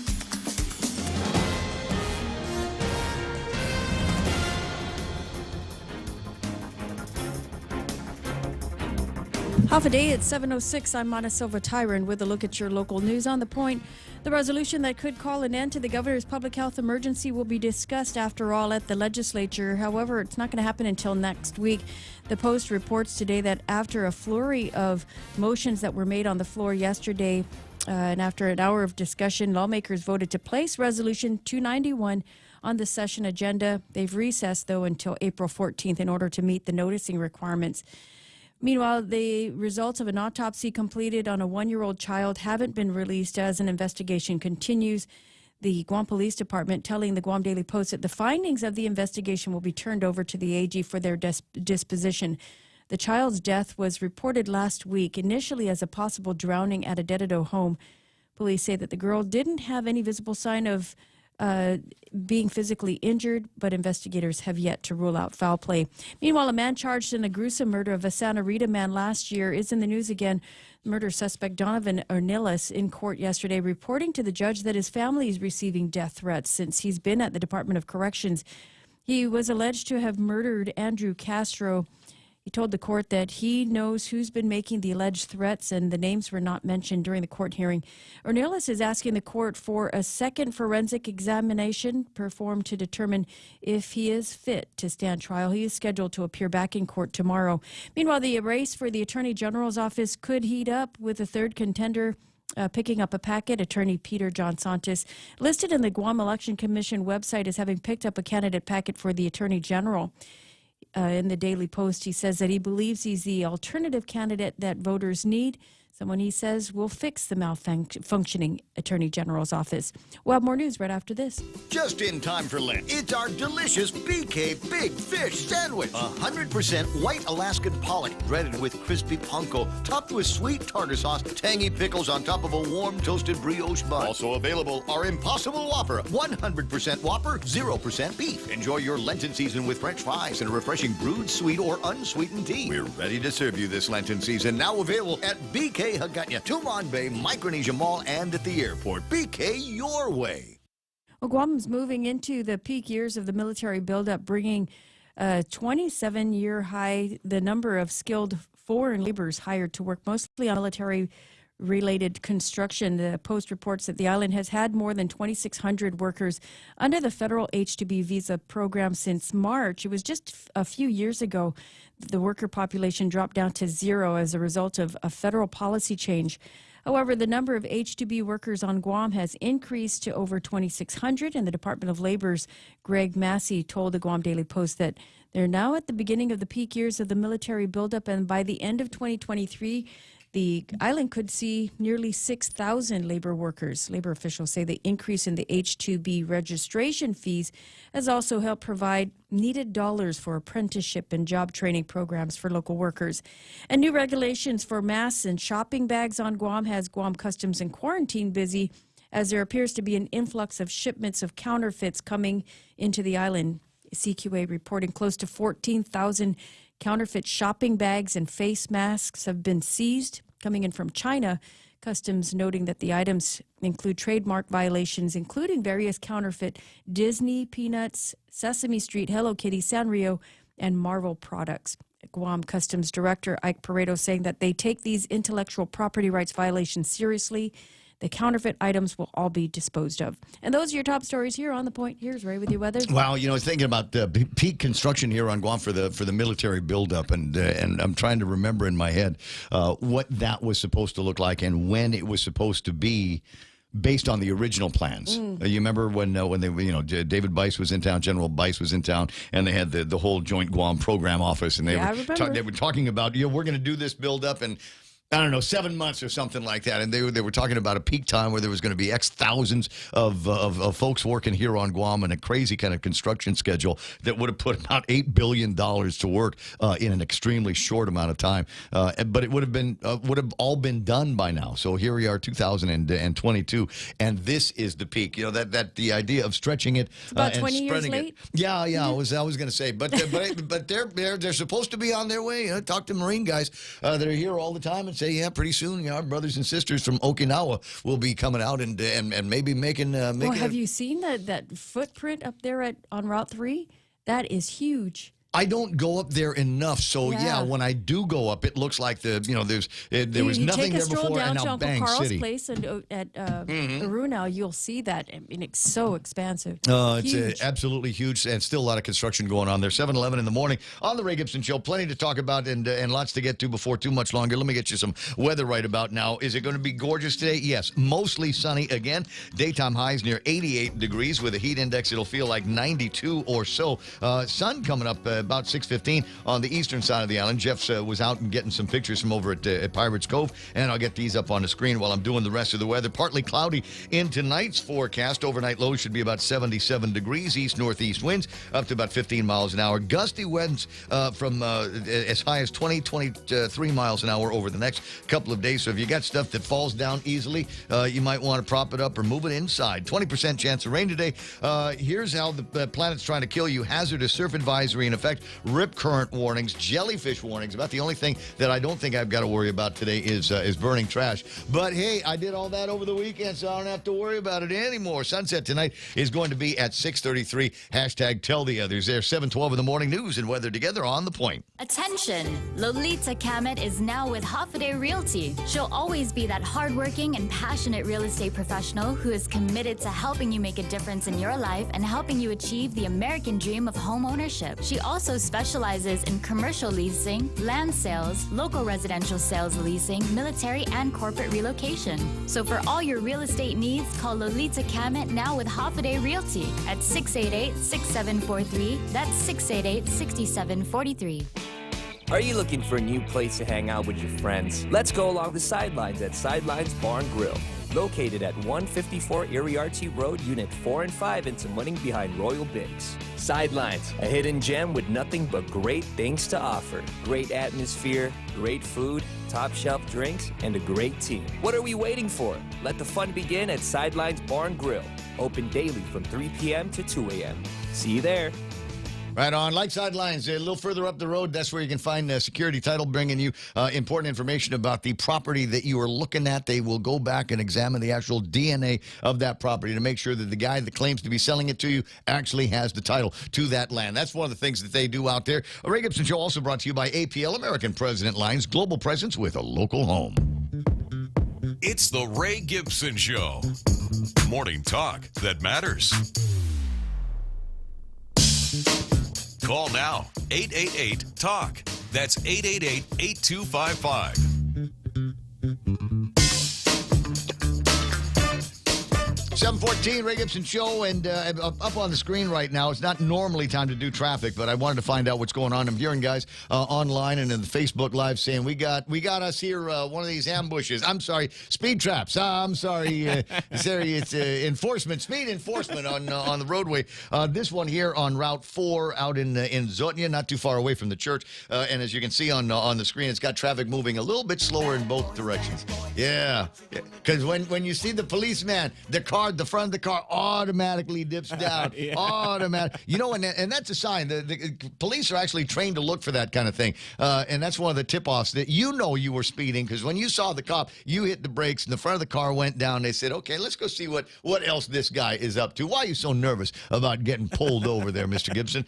So watch out. Looks like radar enforcement going to be happening out there. Seatbelts on, and make sure that the cell phone is not in your hand. I don't know if they're going to nick you for that as well. 7:15 in the morning on the Ray Gibson Show. And to the degree that maybe if we drive a little bit closer to the speed limit, maybe we'll get better gas mileage.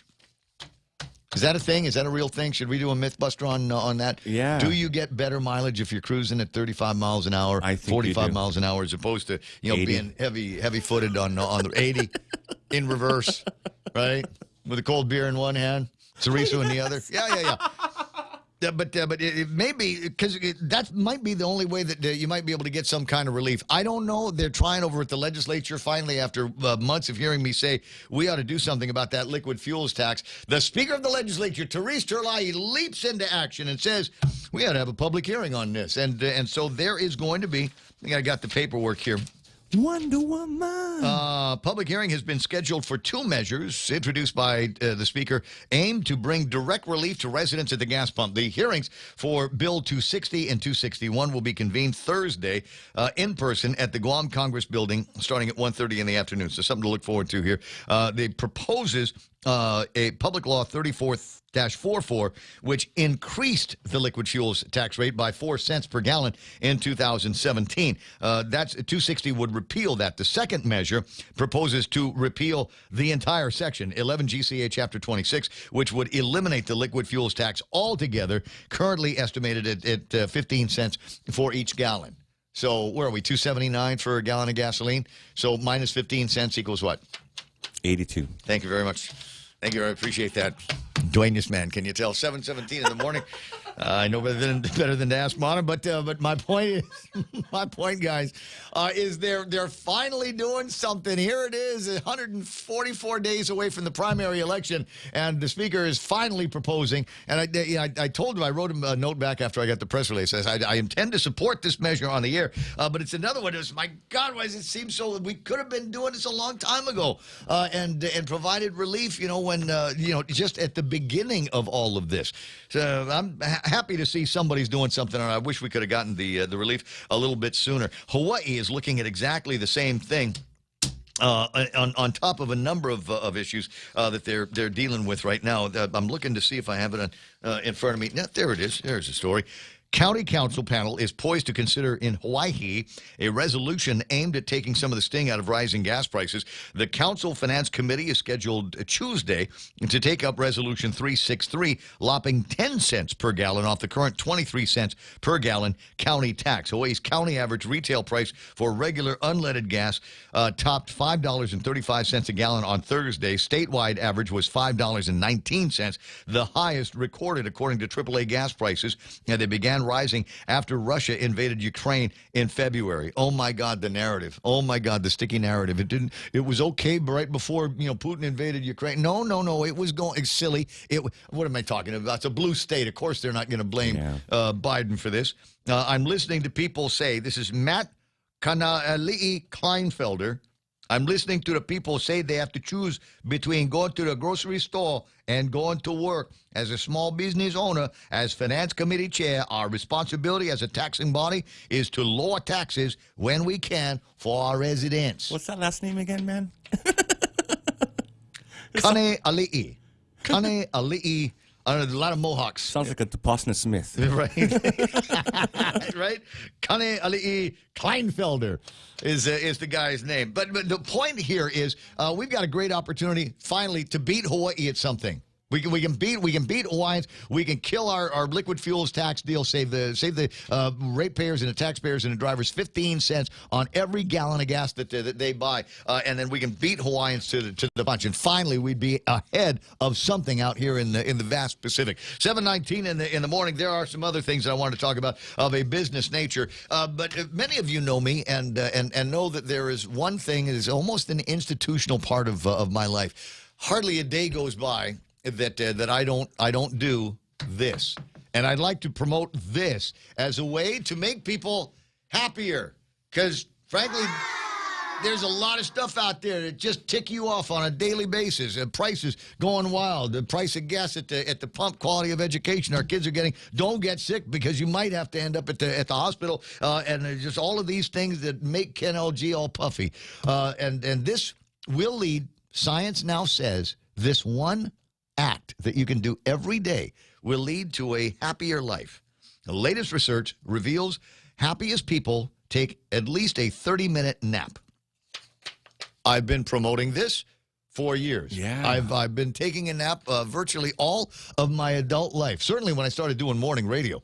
I'd always, grab a cat nap in the afternoon, but when I started doing morning radio, it was one of those things where, I wanted to be able to stay up and have a social life or hang out with the kids until about 9 or 10 o'clock at night. It's difficult to do when you wake up at 4 o'clock in the morning without getting just a little bit of nap. And sometimes it's a half hour. Are you grumpy after that, man? Because I get real grumpy. No. Dude, no way. No, I'm energized. I'm recharged. I'm ready for the day and have a renewed kind of feeling about things. Because, we do a 4-hour show and I have to suppress my frowny face for 4 hours. So take that nap and then I'm feeling a whole lot better at the end of it. And here's somebody else that I'm sure would like to advocate on behalf of the nappers of the world. Jerry Roberts?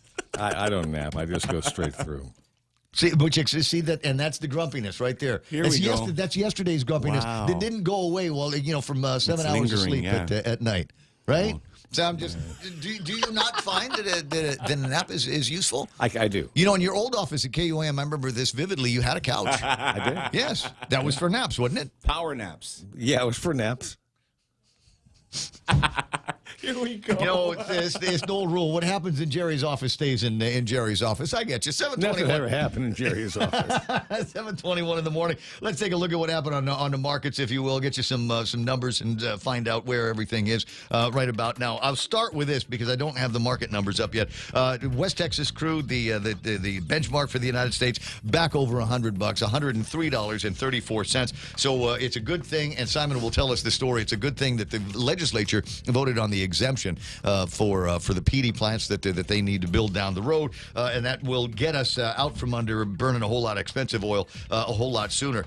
West Texas, $103.34. Tappas now at $110.07. Not too far away from where it was yesterday. And I've decided that I'm not crushing on that Azure Light anymore. The Azure Bison Light. I'm not crushing on that anymore. I found something new to crush on. Oh, really? Brazilian crude. Oh, Brazilian crude. I like that. Like Jerome's contractor, right? Yeah. Brazilian, hot, single, right? Brazilian crude. It's called Lula. L-U-L-A. Is this starting to come together in your head? There's a rom-com. Man, I can feel a rom-com coming up. Adam Sandler in there with the girl from the Ghost or whatever. $111.78 for Brazilian Lula, and that's the new crude to watch. Other numbers that we look at: S&P 500 up by 36 points, 4,582. The Nasdaq 271 points, rich at 14,532 as usual. I'm not sure what's going on there. Tesla now at $1,145 if you're watching that component. Dow Jones Industrial Average 34,921. They picked up 103 points. Virtually all the other markets are looking great as well. The FTSE is up by 21. Japanese Nikkei at 70 points in the green. They closed at 27,736. Hang Seng Index up by 462. Shanghai up by 30, and the DAX is up by 71. So lots of people moving back onto the markets and making some of the investments. No doubt picking up some bargains from a couple of lousy days that we experienced last week. Pinduoduo, Baidu, Okta back in the top 5 in the NASDAQ. JD.com and Tesla. There it is. Tesla 5.6% higher, and like I said, Ismail's going to tell me what that is down to. Salesforce.com, Apple, Intel, Microsoft, and Home Depot round out the top 5 for the Dow. And gold trading now at $1,936.90. What did you say the Bitcoin was earlier? It's 46,000. 46,000 for those of you that are moving in that direction. So Tesla went up when Musk took over Twitter. There are people already resigning from Twitter. There are already people that are saying, wait a second, I helped develop that policy here, and there's no way that I'm going to work for Elon Musk. I hereby tender my resignation on Twitter. And I'm going, good, get out of there. Yeah. So do you suppose with 9.2% of the shares, do you suppose that they will restore the mean tweeter in chief? One thing doesn't necessarily lead to the other. Not yet. My disappointment was he didn't buy 9.2% of Facebook. Well, because he didn't care about Twitter, but he hates Zuckerberg. So I mean, that would have been a show to watch. I mean, if he owned nearly 10% of Facebook, can you imagine? That would have been interesting. Bull in a china shop. Well, let's watch and see what happens to Twitter first. And it is possible that Facebook is an openly traded commodity. It's an equity that you think he could scrape together 10% of that? What's he worth? $273 billion? No. I mean, could you find 10% of the shares to I don't know. Zuckerberg would just make more, something like that. Hold on to whatever it takes to be the majority guy in that one. 7:25 in the morning. I don't know. We'll leave that big business talk to guys like, I don't know, Ricky Delgado and my buddy Jim Bigley from over at the. I got to do a shot. Well, I got to drop some names here. My famous millionaire buddies. Because I was traipsing through over at Jimmy D's the other day and saw JB hanging out over at the condo, and he says, "Oh my God, you're finally here, so I can loan you my Yeti cooler."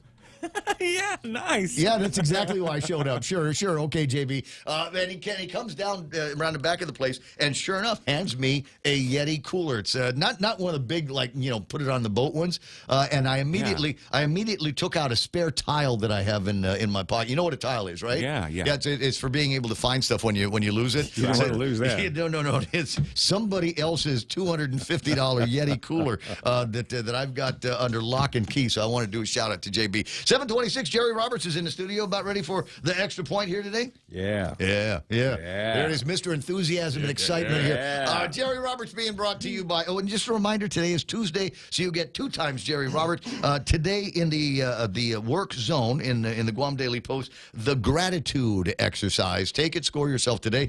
Now for details on today's extra point, brought to you by First Hawaiian Bank. Here's Jerry Roberts. The Navy SEALs were discussing how they chose people for the most elite assignments one day, and what they said might surprise you and also might help you choose your next leader. We'll dig into that next on the Extra Point. This is the sound of connecting with nature, connecting to each other, and the sound of connecting with your finances. With First Hawaiian Bank's new mobile app, you have the power to connect with your finances like never before. With real-time tracking on your financial goals and tailored updates on your accounts, First Hawaiian Bank is putting the power of connection at your fingertips. First Hawaiian Bank, Equal Housing Lender, member FDIC.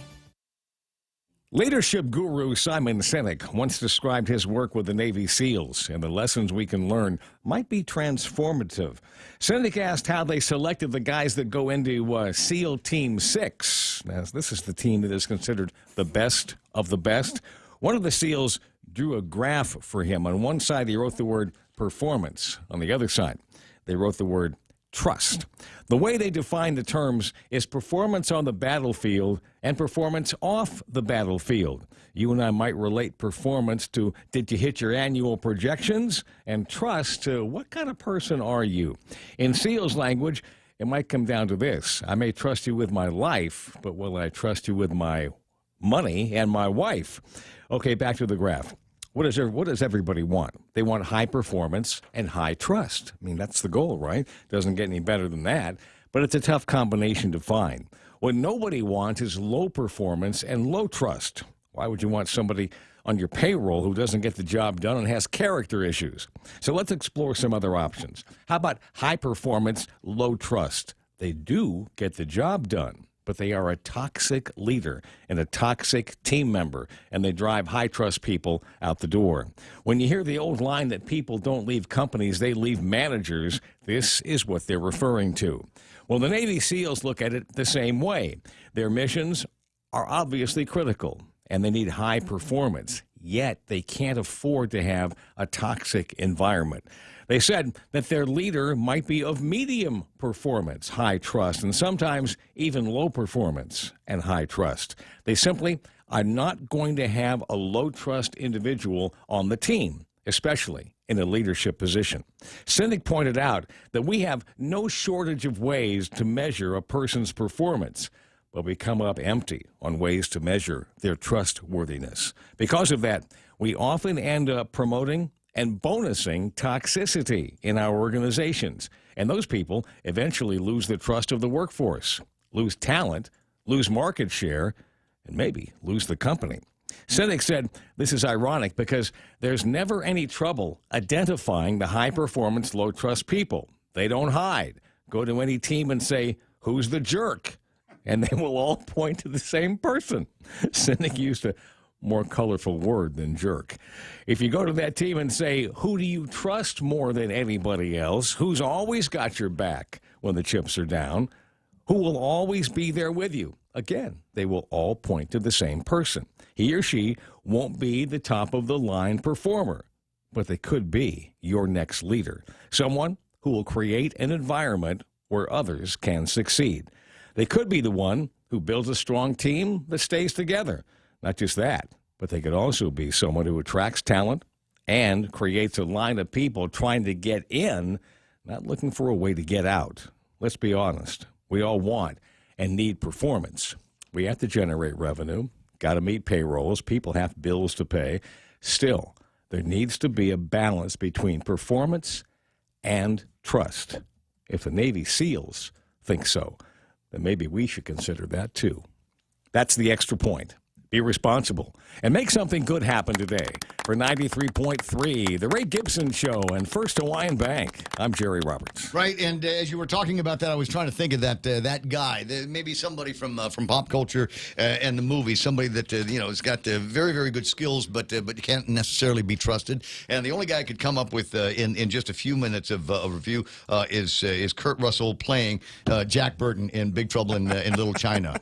Yeah. Right? I mean, just the guy obviously had skills, but he was never like really good at it, and you couldn't trust him to be there when he was absolutely needed. You remember in that one scene in the big battle, yes, and he gets clobbered on the head and he's knocked out, right? I mean that's exactly the kind of guy that we're talking about, and easy to find in the company. 7:32 in the morning. I'm just looking for an excuse to put Kim Cattrall on the screen, and I think I've got it. Thank you very much, Jerry. I appreciate the opportunity. Again, Jerry Roberts in the Extra Point, the work zone in today's Guam Daily Post, the gratitude exercise, and always an opportunity to express your gratitude for somebody that doesn't need to, but comes in every morning at 7 o'clock to do the Extra Point. Thank you, Jerry. I do appreciate it. Thank you, sir. The Ray Gibson Show with the news now being brought to you by my friends over at Burger King. Still Lent, and they still got the Impossible Whopper, 100% Whopper, 0% beef. BK's Big Fish Sandwich also available in the drive-thru as well. The 7:30 news brought to you by Auntie Lolita Camet. Loli, your sister Elizabeth is watching the program here this morning. Hi, little bit. Nice to see you. Now at Half a Day Realty, call Auntie Loli at 688-6743 and say, Lolita, why does he call you Auntie Loli? Principal broker Joe D. Duenas. Now with the news and headlines, here's Mana Silva Tyra and Havamana. What happened? Well, senators will meet next week. They've continued session so that they can get into the discussion on that resolution that was making the news that could call an end to the governor's public health emergency. After several hours of back and forth and a flurry of motions and discussions, lawmakers did vote to place Resolution 291 by Senator Chris Duenas on the session agenda. They'll go back into session to address that on April 14th. Meanwhile, the Attorney General will determine if it will pursue charges in the investigation involving the death of a 1-year-old child who was believed to have drowned. The death was reported last week. An autopsy was completed and has been forwarded to the Attorney General's office. Meanwhile, a man charged in the death of a Santa Rita man last year is back in court this week. He'll be back again tomorrow. He's asking, Donovan Ornelas asking the court for a reevaluation, a forensic examination to determine if he is fit to stand trial. Again, he'll be in court tomorrow. And those are your headlines right here on The Point. I'm looking for it, and I can't find it again. One of these days, I'm going to find this. Somebody's going to get it for me. School cafeteria pizza. This is the recipe I'm looking for. It's if you're looking for something to celebrate today, besides the rapid advance of my 60th birthday, please make plans. Those of you that are listening from the front office of a fancy hotel or something like that, if you're looking for somebody to do a weekend staycation, I am your man. I will test out the sheets and your room service and pillows. Everything. Pillow fight. Pillow fight. Why Really don't you wants to just have a pillow call fight. your friends at the convent? They'll cook it for you. They like you. It's deep dish pizza day, but there's a flavor of deep dish that I have not had since Sister Roberta at Cathedral, right? So you remember that? There was Sister Roberta used to make the best. It's like a sweet kind of dough. Yeah. So good. Tomato sauce with weird kind of crunchy places. Yeah, tomato sauce on the thing and just enough ground beef and cheese. Probably just plain old cheese. Right? Yeah. Nothing. The smell of the cafeteria. Really. Oh no! Well, unreal. My stomach just growled looking at it. Right. So it's deep dish pizza day. I'm not crazy about people say Chicago deep dish whatever. I had one at the airport. I want Sister of Mercy. Yes, I want dish. Sister of Mercy, Sister Roberta, deep dish, Friday. Super large pan. Yes, Payday Friday. I think they did that on Payday Fridays over at Cathedral. Somewhere out there is the recipe. Most of the nuns that we grew up with have passed away already. I don't know. Hopefully they've handed it down to some. Is there not? Can I just ask this question? There ought to be, right? Can I do this fundraiser for the Sisters of Mercy? We ought to get behind this 100%. Somewhere is a Sisters of Mercy recipe. And somewhere there's a box or a file cabinet at the sisters at the convent, and it has all of the great recipes for all of the cafeteria food, all of the great food that they cook for themselves, and the cookies and the biscuits. And, oh my God, the pastries. The cookies. You know what I mean? The scrolls. Peanut butter cookies. They're scrolls. Yeah. The scrolls. Recipe scrolls. With a fork mark right in the middle of the... There's got to be something like that. So if one of you has an aunt that's over at the as a nun, find out, if you will, if they've got something like that. We ought to do that. Huge fundraising, Sisters of Mercy and their recipes. It might have already been done. St. Anthony School had put out a recipe book like 25 years ago. Wow, hard to find, but it's a really good one. I bought it at Hoffaday Books. It's a really good one, for like a quarter. And it's one of my favorite recipe books. 7:36 in the morning. So if you've got a recipe like what I have on the television, by all means, let me know. Today is also First Contact Day. Are you aware of something like this? Every nerd that is listening to the broadcast right now knows exactly what I'm talking about. First Contact Day, and it was in one of the Star Trek Next Generation movies. The year is April 5th, 2063. Near the town of Bozeman, Montana, when the Vulcans first make contact with humans. Oh, nice. You remember the movie when they finally get that kind of antimatter whatever thing that's going on? Somewhere out there, Doug Moylan is going, "You're blowing it, Gibson. You can't remember the name of the thruster protocol system that they're using." But yeah, April 5th, 2063 is the day we first make contact with the Vulcans. I will try to be around here for that. I'll just tell you right now. I don't know what you're going to be doing, but I'll make a date for it. We'll broadcast it live. The Ray Gibson Show in 2063 will be broadcast from somewhere near Bozeman, Montana, when we meet the Vulcans for the very first time. It's 7:37 in the morning. And getting word from Donahoe Blas, who says not a whole lot of traffic up in the Gigo Dededo into town area. We got a little bit of traffic coming up. But I did want to remind you there seems to be police activity taking place on Route 4 in Zotnya. And the last time I looked at it, it looked like it was really slowing traffic down in both directions. Maybe the cops just got tired and said, okay, everybody in this lane, pull over. Everybody in that lane, pull over. You're all speeding, and everybody's going to get a ticket. 7:38, I'll be right back with more. Here at Nimitz Towers, we're a large-scale rental complex. We have over 20 employees, and when the pandemic hit, our concerns were people not being able to work, loss of revenue and income, and luckily, due to PPP, we were able to keep all our employees employed, working. We were able to provide services, maintenance, and cleanliness for the building and the operation. Also, the rental assistance program helped us stay solvent during the pandemic and helped us keep the attendance in place. We're thankful for Congressman San Nicolas advocating for these funds on our behalf in Washington, D.C. If you have any concerns about any federal issues, feel free to contact your congressman's office. Thank you for the federal funds. Thank you for the federal funds. Thank you for the federal funds. Thank you for the federal funds. Thank you for the federal funds. Thank you for the federal funds. Paid for with official funds from the office of Congressman Michael F.Q. San Nicolas.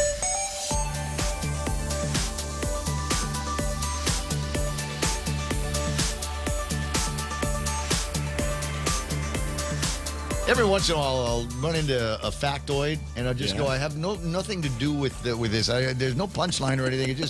It's an interesting fact. Did you know there is a 3-ton pallet of spent batteries that were ditched by the International Space Station? That pallet, 3 tons worth, is orbiting the Earth right now, and sometime between this time next year and 2025, it will re-enter Earth's orbit. Right here in Guam. Right? It's going to be right here in Guam. It will rain batteries from the sky. Hopefully all of them will burn up as they skip into the atmosphere, but maybe not. I don't know. 7:39 in the morning, and I promised we were going to give you traffic, but as usual, I'm distracted by something. I checked a WhatsApp that Mana sent to me earlier this morning. We were talking about so cute, Ray. We were talking about seatbelts and how we didn't bother with seatbelts in the car until, I don't know, mom got a Torino when the kids were born, and we had to get a Torino. We had a blue Torino. You remember that one, Mana? I do. Remember when I put a dent in it and the back door wouldn't open? Anyway, I don't remember that.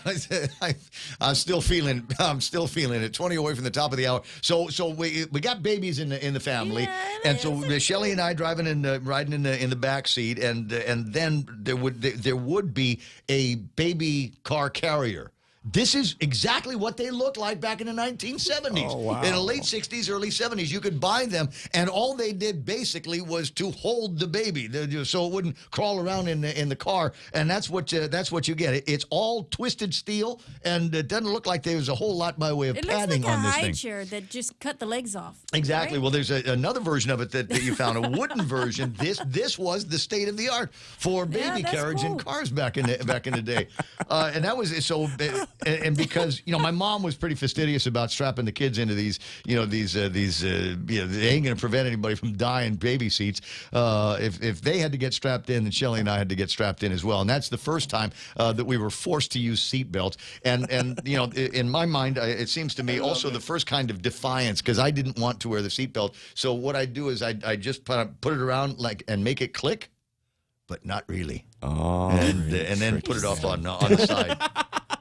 Yeah, this will explain why I haven't taken the vaccine or anything like that either. All right, well, let me get these up on the screen. Here it is, some images of what traffic is looking like right now. Donna said not a whole lot of traffic getting out of Dededo. Well, that was true when Donna was on the road. But getting into Dededo right now is going to be a problem. Pao is busy. The Waisang Song Road on the way to Marine Corps Drive is busy. We're seeing a lot of traffic slowing down around the intersection of 1 and 3. Now, normally, once you get to Marine Corps Drive off of 3, it should be straight moving smooth sailing to the Micronesia Mall and beyond, but not in this case. It looks like southbound traffic there running a little bit slow as well.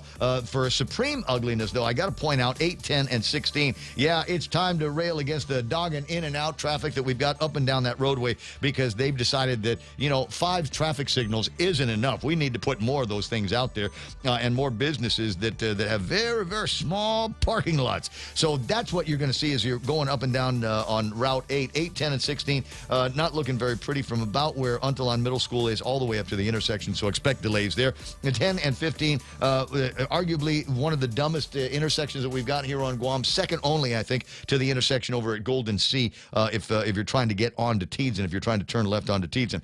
You shouldn't run into too many other problems once you are southbound from Agania into Big Navy. And Sumai, not so bad today. There is your right now traffic. This is The Point.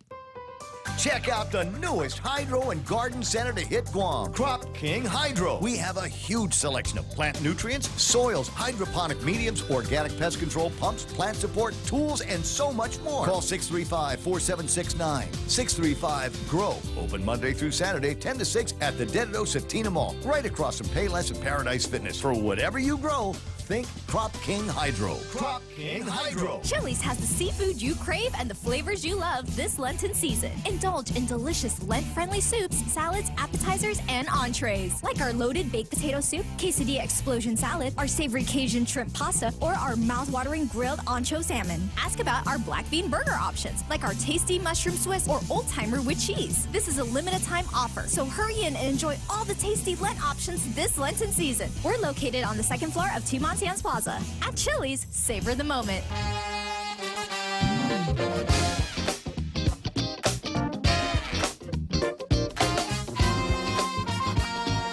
7:44 in the morning, thinking about Jack Burton. Maybe that's what I'm going to watch when I get home, because they aren't making good movies anymore, so you got to watch all the good stuff that came out in the 1980s, including Big Trouble in Little China. Favorite phrase from the movie? All right, you people sit tight, hold the fort, and keep the home fires burning. And if we're not back by dawn, call the president. Yeah. Nobody could have done that better. Now, they were toying with the idea a few years ago of doing a remake of Big Trouble in Little China with The Rock. And thank God they got my memo. I said absolutely not, because Dwayne Johnson will overdo it. He doesn't understand. He will try to be the hero of the movie. The real hero of the movie is not Jack Burton. It's what's the name of the little pork chop Chinese guy that's in there? Oh, the Kung Fu guy? Guai Lo. Jing Dai. I can't remember his name off the top of my head. He dated the girl. She has green eyes. Yeah. Eyes like jade. Jack. 7:45 in the morning. Lots of stuff to get to, including a congratulatory message for the guys over at the Consolidated Commission on Utilities, Guam Power Authority, who successfully lobbied the legislature and got their exemption now to the rules that would have prevented new plants being put up over in the PD area. Good morning, Simon Sanchez. Morning, Ray. That is a great line from that movie. What a terrific show. I mean, it gets better every time you watch it. Anyway, 7:45 in the morning. That's kind of a big deal. We had to do that one of these days. Actually, can I tell you another idea? Yell at the president? What they call the president? Doesn't that happen all the time? Yeah. I'll call the president. But Real Joe had a great idea. Real Joe had a great idea, and I think we ought to do this. We do it for charity, a pillow fight contest. We do a pillow fight contest. It'd be like, I'm not going to say you. But maybe Joey Duenas against Clinton Rigel. We do and raise money for charity. No. Wrestling? No, unnecessary. No. Completely unnecessary. Actually, we just watch your show and you do verbal pillow fights for us. Although I was going to tease you because I said, every time you criticize, those governors, those senators, and you talk about, they never did this and that. I say to myself, stop yelling at Mana. She used to be a senator, and then you're yelling at Governor Carl and Governor Joe and your classmate Eddie. Right, said, right. They're all part of that group, and of course I'm a used to be and currently is. So I guess you can yell at me at any time. But no, I think the best pillow fights are the verbal fights. And the humor and reality that you mix when you talk about the issues of the day. Are you saying that I'm conflicted? Are you suggesting that perhaps there is a bias? Oh no. As Elon Musk said, I support wholeheartedly the latest thing, whatever that happens to be. I'm in support of. But I'm concerned. I'm concerned. I got another one of those messages from my Page EPA thing, that dashboard that you guys got. I got the message. I set the threshold at 50 kilowatt hours a day, and yesterday it came in. I got the note that said the day before I was up around 51 kilowatt hours, and that's an expensive day at the new rate, isn't it? Yeah, unfortunately it is, because oil's is not our friend, whether it's at a gas station or when you turn on your air conditioner. But unfortunately, we live at 14 degrees north latitude, so like something like 60% of the load on Guam is aircon. That's why in Hawaii their rate is higher, but the average bills are lower because they don't have as much aircon. But our paradise is located right in the tropic zone. And you got to have a concrete building because of the typhoons, which is why we only have solar and we don't have wind, because no private partner wants to put up wind farms in a typhoon zone. And we're great for sunshine, right, Governor Carl, and solar, and we're great for sunshine. But the one thing that none of us haven't been tested on, we haven't been tested on, thank the Lord, indeed. It's been 20 years since Pang San Hua, and one of the issues we always worry about is, with solar farms, is what happens when Typhoon Ray Simon comes through and knocks out 20% of your panels, 30% of your panels. How do you keep the lights on while you're putting them back on? And how destructive would a super typhoon be to an island that's trying to move to 100% renewables to get away from oil? Solar's the most viable resource and way to do it, and yet we have typhoons. And as we've learned in our long life, the good Lord can throw you some curveballs like typhoons and COVID. And how are we going to deal with all of that? So, but in the meantime, we're building solar farms, and we're building new generation that doesn't use as much oil. Well, let's talk about solar for a second. Number one, can you have somebody send me a current picture of what the construction looks like over by Marbo? I'd read an editorial written by somebody that I don't know, is a kind of an environmental bend on it. You saw it as well, but praising the very kind of high-tech look that this solar farm has. I've not seen it. I'd love to get a picture of the thing right about now. And number two, you mentioned on Facebook Live this morning that you think maybe that will be coming online maybe May, next month? Yep, fully loaded. Right now it's testing. And picture, yes, I'll try. Although you ought to just drive out there, because I think the magnitude of what's out there. Not at $6 gas, no. Yeah, run out there before the 5K. Run slowly, 10-minute mile. If you walk, up to like a mile, it'll take you of the solar farm. It'll take you 10 more minutes to run in and look at it, right, at your current pace. I'll take that. I'll take that under advisement. Maybe a little longer. Yeah.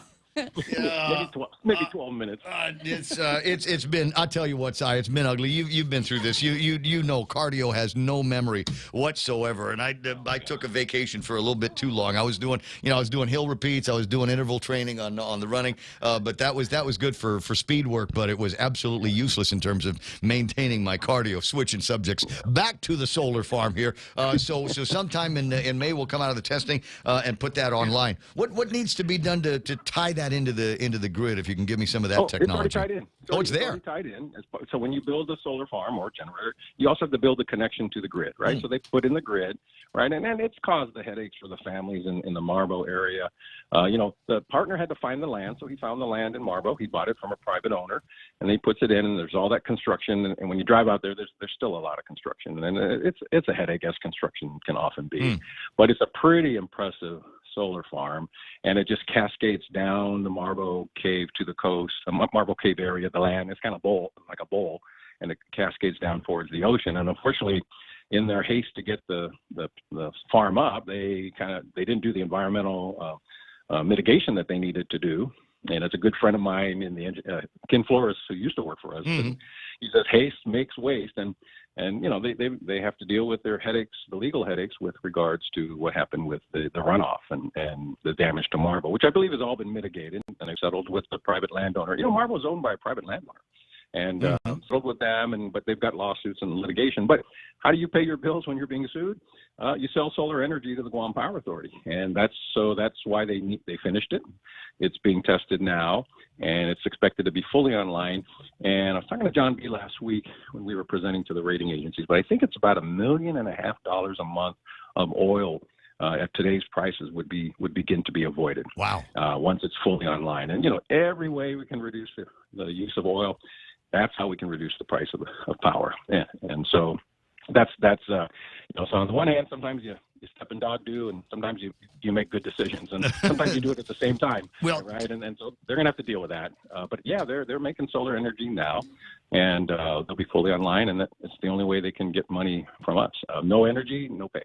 So that's the good news here, and I'm assuming that you guys have a good relationship up in Adelup enough so that Bill 213-36, which allows for the installation of the 41 megawatts of reserve down at Cabras, that now the exemption has been granted by the legislature, but it still requires the signature of the governor. Has the lobbying gone up there? Are you confident that Lou or Joshi will sign off on that bill? I think so. I mean, I can't speak for her, but actually, we didn't need to lobby her. The lobbying had to be at the legislature, and the hard work of the hard work. There's good people at GPA trying to figure all this out, and we're putting in solar farms. There's 2 more solar farms that are also going to begin construction, and we're going to bid out even more solar farms so that we have 400 megs of solar energy on the grid by 2030. So we're definitely into getting as much renewables online because that's the only way to lower the power bill. But for reliability, you need a generator. I've mentioned this before. When you go out on a boat, you don't go out with just one engine. And we're in an isolated grid. And so at night, you need something to provide energy when solar farms can't. So the new generator will do that, but you want that new generator to be a lot more efficient than the generators it's replacing. And it's so much more fuel efficient, higher heat rate, which engineers will understand. But bottom line is it's like 1.2 million barrels a year less fuel will be burnt once the new generator and the solar farms are fully running. Not just Marble, but the other 2 that have already been awarded and will begin construction. We'll set aside some time when all that happens. MP Ogo has sent me a bunch of pictures of the site, the construction work that's being done. It's further along than that. Is that a current picture? It looks. I couldn't tell you whether it's current or he sent it to me just this morning, so I've got to assume that it's a fairly recent picture of the area. And as you can see, it's all been scratched. The dirt has been scratched off. They've got it all leveled out. And you can see in the middle of the picture the solar farm that's out there. It just looks absolutely fantastic. I was hoping maybe I get a little bit more like a chrome and steel look to the pictures. MP, go back out there and get some more of those kind of pictures. That's what I want to see. I want it to look like a big tinfoil palace or something like that out there. You know what I mean? Yeah. But you want but pictures are great. But when you drive out there, it's and you actually stand next to it. The sheer scale goes, wow, that's what they mean by utility scale exactly. solar. Versus having 1,000 houses with 1,000 individual panels on it, right? And so that's sort of the difference, and you get the benefits of the economies of scale and greater fuel savings. So we're going to do that, but we're going to also do more rooftop solar because we're running out of space, right? Well, are you going to buy me a system? We talked about that a little bit last time. We're looking at something and to where we partner with the private sector where we might put out a bid, and this is all conceptual, and it hasn't been passed yet, but it's just sort of the way we talk about it, right? So, don't hold us. I mean, this is my personal view of how I think we may do it, but we say, let's put out a bid for 1,000 houses in League One Terrace, right, or Kaiser Dead, a lot of flat roofs, right? And you put out a bid, and a private partner will win it, or partners. Maybe we break it up because there's a lot of good solar providers here. And you put it out, and we'll pay them. We'll rent the roof. We'll rent your roof, right? Because that's your land, your house. We rent, so you get some money from that. And then we put a solar array on it, and we'll pay for that energy. And that energy has to pay the vendor who put it on your roof. Right. Probably something for you, for you as part of your rent, or maybe that's how we give you rent. We just lower your power bills. Right. Like the idea is, we need more space for as much solar as we can put on. And after you find all the 150 to 250 acre lots on Guam, you have rooftop. And that's another way that would be part of the 400 megawatts that we're going to put on the grid by 2030. It'll be a mix of utility scale and individual. But with the solar farms we have now, it's like 40,000 houses. It's the equivalent of 40,000 houses. And we can't wait for Mrs. Cruz and Ray Gibson to decide, when am I going to put the solar on my roof, when we can do it now. And that's why we're rushing to do that. Utility scale solar is the fastest growing source of solar energy in the world. That's why most utilities do it, because it's faster, right? And so that all there might be some federal upsides to that as well. Are there not dollars available in somebody's Green New Deal out there somewhere that would provide incentive for that private provider? Not that much, but we need it. Not that much. We're going to use the money for distribution, right? For expanding the grid. We want to make sure we surround Guam so we can, it's pretty well surrounded now. We want to make sure we can send energy to any circuit through multiple ways. And we want to strengthen the grid because the more you distribute energy provision, like on rooftops and solar farms, you got to have a grid that can handle that. When we were much younger, the grid was only taking power from one place, Cabras, or 5 places. Yeah. Well, now it might be taking it from 4,000 places, right? Some solar farms and some houses, and so the grid has to be invested in. So that's all part of the puzzle of putting more renewables on the grid and reducing our cost of power. And last Friday, the legislature also put in their puzzle piece. They're allowing us to put a plant within 1,250 feet instead of 1,500 feet. And that 41 megs. It's going to be cheaper to operate at Cabras because all the infrastructure is there. Yeah. You don't have to truck fuel up to it. And it gives the South a dedicated power source when the good Lord decides to revisit us with a you-know-what. Yeah, well, less about that conversation, the better. It's 7:58.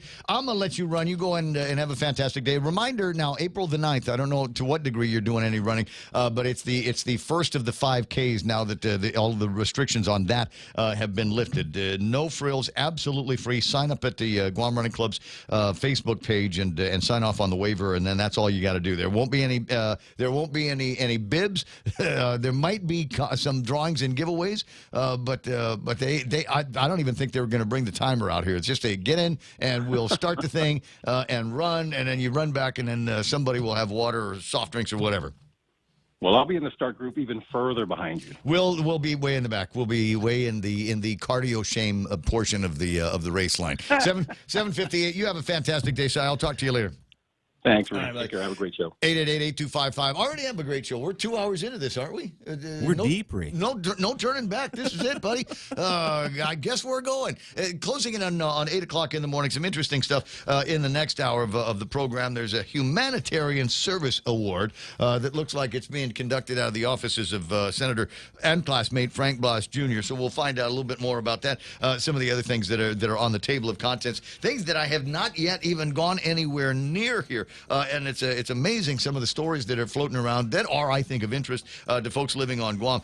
Mana brought this into the studio, and I thought, ooh, that's nice. The exclusive scratch card from Navy Exchange. And I'm looking at the inside of it, and it scratch off says 10% off your transaction. Ow! But it's expired already, right? It's expired, sorry. That sucks. I was cleaning out my purse. There it That's is. my life right there. I'll go ahead and put that in a circular file here. We'll look for other opportunities to save money wherever we can find them. What with the rate of prices of everything going up these days. It's 8 o'clock in the morning. Here's something that you get for free every day. Fox News Live, 24 hours a day on KUSG. Agutnia, 93.3. We are The Point. Global outrage. I'm Lisa Lacera, Fox News. Reports of brutal killings of hundreds, if not thousands, of civilians in Ukraine in what Ukraine's President Volodymyr Zelensky calls genocide. White House National Security Advisor Jake Sullivan says there will be an investigation. We had already concluded that Russia committed war crimes in Ukraine, and the information from Bucha appears to show further evidence of war crimes. And as the president said, we will work with the world to ensure there is full accountability for these crimes. Sullivan says the U.S. is looking at pursuing a war crimes trial against Russian President Vladimir Putin. A procedural vote in the Senate expected later this hour on the nomination of Ketanji Brown Jackson to the Supreme Court. The equally divided Senate Judiciary Committee deadlocked 11-11 on confirmation of Judge Ketanji Brown Jackson for the U.S. Supreme Court. No Republicans on the panel supported advancing the nomination. It sets up an additional procedural step for Senate Democrats who plan to vote later today on what's called a discharge petition. Democrats can confirm Jackson without any Republican support, though at least one Republican, Maine's Susan Collins, has signaled support. That will likely set up a final vote on Jackson by the end of the week.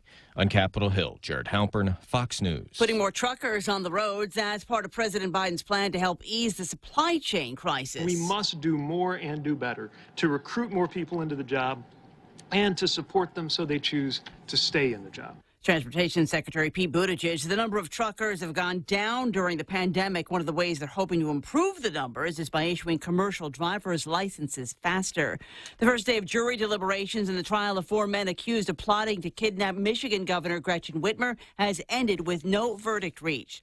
Wall Street, the Dow gained 103, the NASDAQ plus 271. America is listening to Fox News. Howdy and half a day, folks. KFC's Colonel Sanders here. KFC is your go-to place for Lent. All of my delicious KFC Lent favorites are back this season, including the seafood Kelguin, popcorn shrimp, the seafood twister, the wasabi fish sandwich, and the fan favorite, the KFC shrimp burger. And just like my famous KFC chicken, the entire Lent menu is available for delivery.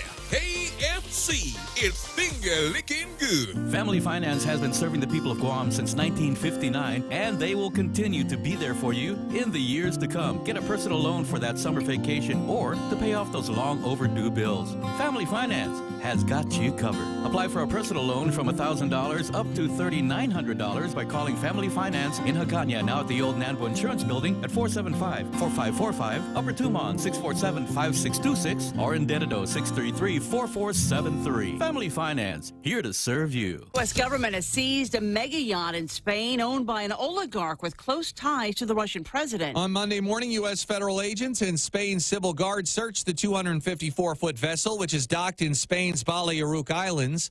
The yacht reportedly among assets allegedly linked to Viktor Vekselberg, a billionaire and close ally of Russian President Putin. All of Vekselberg's assets in the U.S. are frozen, and U.S. companies are forbidden from doing business with him and his entities. The Biden administration working with international partners to seize and freeze large assets held by sanctioned Russian elites following Russian President Putin's invasion of Ukraine. Ted Lindner, Fox News. A new report from the UN's climate scientists is warning that temperatures will go beyond a key danger point unless countries worldwide cut greenhouse emissions faster than they are currently committed to doing. A rental car company continues to expand its fleet of electric vehicles. In an attempt to bulk up its EV offerings, Hertz is buying 65,000 electric vehicles from the Swedish car maker Polestar over the next 5 years. The move is in addition to the 100,000 Teslas Hertz aims to purchase by the end of 2022, which the rental giant said will make up more than 20% of its fleet. The company's CEO said the Polestar vehicles will be offered to renters, corporate customers, and rideshare partners. The Polestar deal has the potential to add to sales for Hertz and is a significant step forward in its plan to build the largest fleet of rental EVs in North America. Fox's Hillary Barsky. The American Library Association says book bannings and attempted book bannings, along with threats against librarians, have soared in the past year. In its annual State of America's Libraries report, the association found 729 challenges affecting nearly 1,600 books at public schools and libraries in 2021, more than double the figures from 2020. I'm Lisa Lacera. This is Fox News.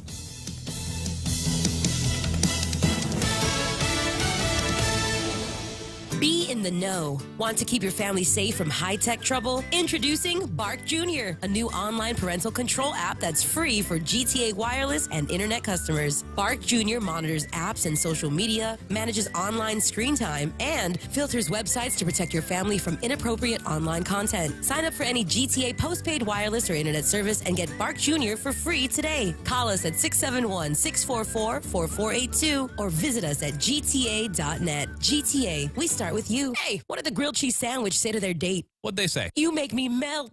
Oh, so cheesy. But not as cheesy as Subway's latest Eat Fresh Refresh menu innovation. The new Fresh Melts with 3 times the cheese. Fresh Melts are the cheese lovers' holy grail. Fresh Melts combine freshly baked breads and your favorite meats topped with a triple load of cheese. All grilled to warm, toasty perfection. Try the ham and cheese melt, tuna melt, or steak and cheese melt to start. Best of all, you can make any footlong into a fresh melt. At Subway, eat fresh. When one of my family members needs to be seen by a medical provider for an illness or injury that's not life-threatening but still requires immediate medical care, I go to the FHP Health Center Urgent Care. With convenient hours, no appointment needed, and medical providers I trust, I know my loved ones are receiving quality medical care. I trust the FHP Health Center Urgent Care. You can too. For more information, go to www.fhpguam.com. FHP Health Center, the island's only truly dedicated urgent care. Your local news is brought to you by Nambo Insurance. Skip the line, pay online. It's fast, it's easy, and it's secure. Visit nambo.com for more information.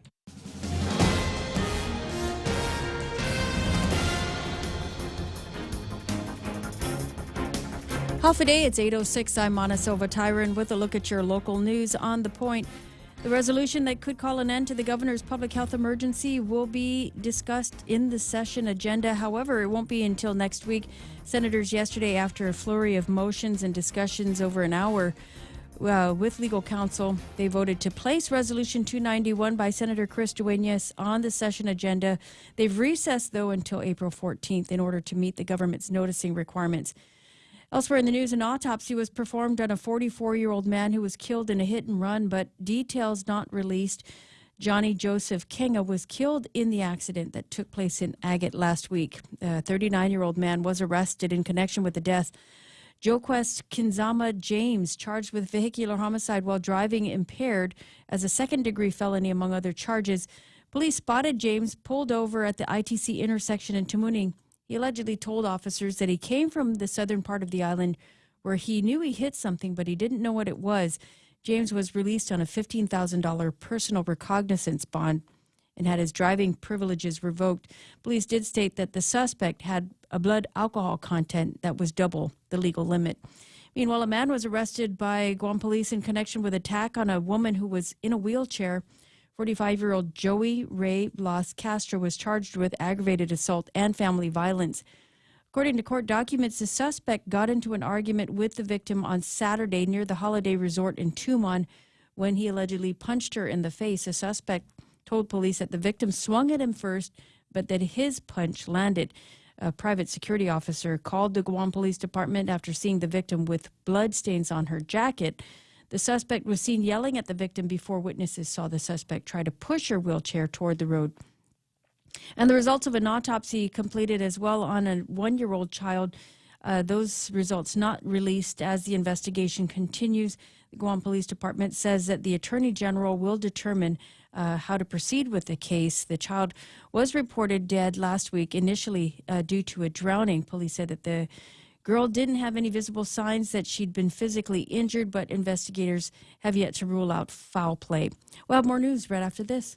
Go green, go hybrid, go to Nanbo Insurance, and your next power bill is on us. Insure your hybrid car at Nanbo and get up to $350 towards your next power bill. That's instant savings for keeping our island clean and green. Nanbo has been providing Guam with over 50 years of reliable and affordable auto insurance. At Nanbo, it pays to go green. Terms and conditions apply. Visit nanbo.com or call 477-9754 for details. A third contender is added to the list in the race for the Attorney General's office. Attorney Peter John Santos, listed on the Guam Election Commission website as having picked up a candidate packet for the Attorney General.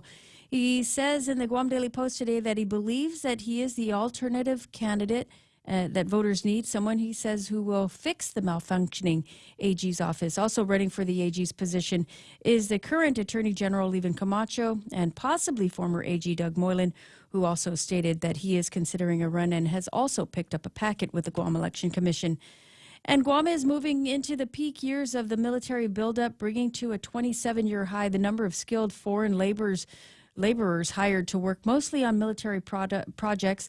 The island has had more than 2,600 workers come in under the H-2B program since March, and by 2023, the Department of Labor expects that there will be at least 6,000 H-2 workers on Guam. And those are your top stories here on The Point. Here's Ray with your weather. I might do weather. I don't know. I'm trying to sort something out. I was looking at the list of Grammy winners.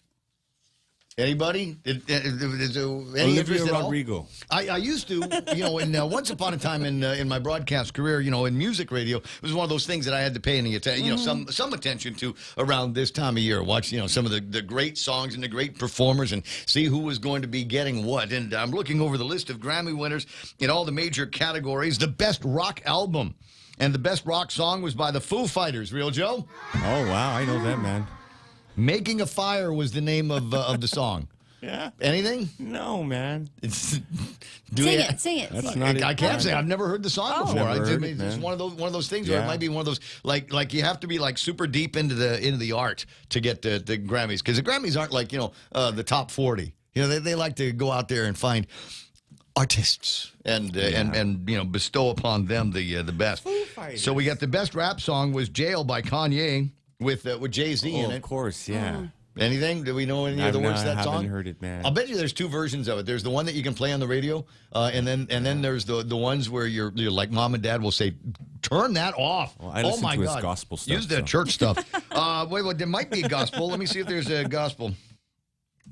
No, I don't see anything. Best compilation, best Latin jazz. I don't know. I feel much older now as I'm looking at this going, none of these songs have any connection to me whatsoever. But there is a gospel category, best gospel album, Believe For It by CeCe Winans. And so there you go, Real Joe. Go download the thing and enjoy it. It's where are we? 8:12 in the morning on the Ray Gibson Show. As I just kind of retreat, when I see things like that, and I just feel like I'm so completely out of it, I retreat to the Ray Gibson Spotify playlist, which is all jams, weird jams from the 70s and the 80s. It's got Devo in there, Kid Bush, and then oddly Hall & Oates. Lots of Hall & Oates on the playlist. Not entirely sure why. All right, looking for a punchline in that bit, but I can't find it, so I think I'm just going to move on to the weather here that we've got for today. Isolated showers maybe in the forecast. Mostly sunny skies otherwise. Highs near 88 degrees. East winds up to about 16 miles an hour. Gusting as high as 21 miles an hour. There's partly cloudy in the forecast for tonight. Tomorrow, same thing. Mostly sunny skies. Daytime highs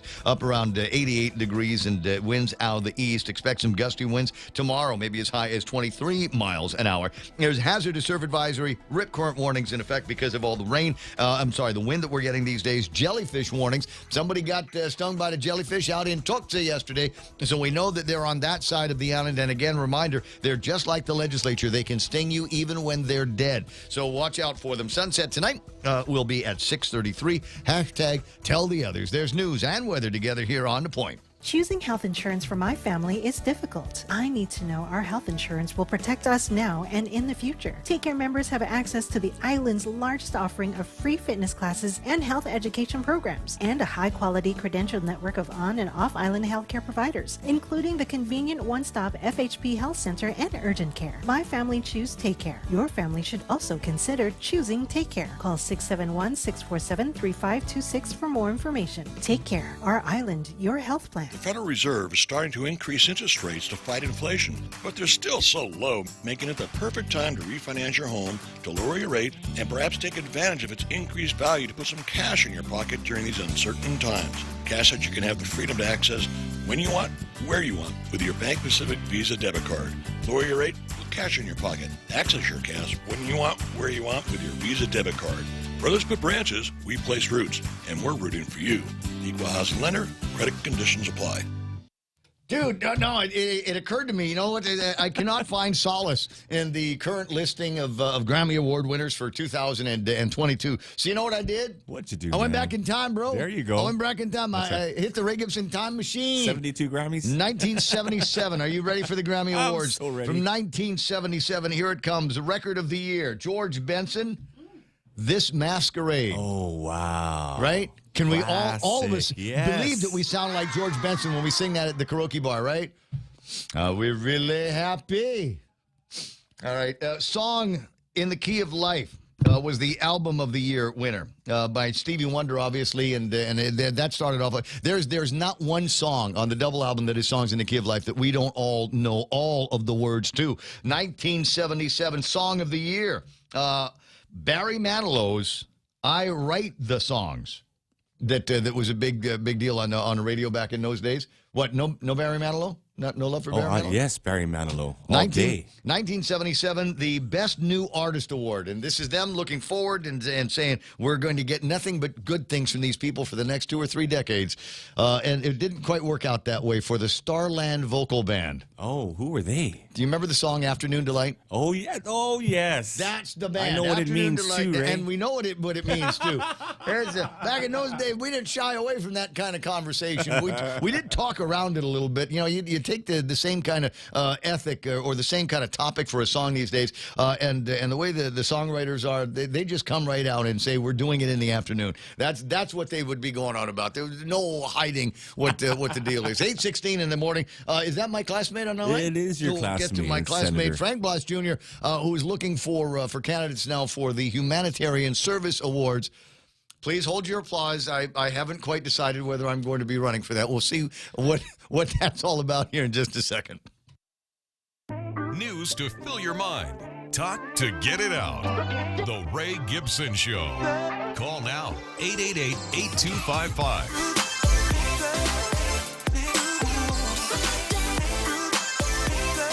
It's going to be Peggy Denny. The winner's going to be Peggy Denny because she picks up trash, other people's trash, with her bare hands. I really hope so. All right, we'll see what happens. They've got Frank Blas Jr. online. Hey, Darryl, how you doing? Hey, good morning, Ray. Good morning, Joe. Man, I never talked to you. I know. I don't know.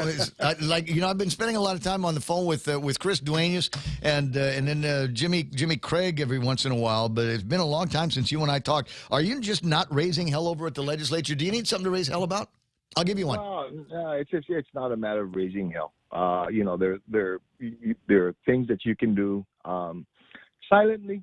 With not too much fanfare, but try to help to move things along. And at the same time, truth be told, I'm still in recovery mode. So what? Yeah. But the knee thing? Yeah. Did they give you a new one? Yeah, they did. Is it bionic? Can you run fast? I like to start running first. Okay? Just a bicycle. I'll meet you at Teads. I'm slow, bro. We'll just hang out. We'll pretend to run for about a minute, and then we'll just walk around for a couple hours.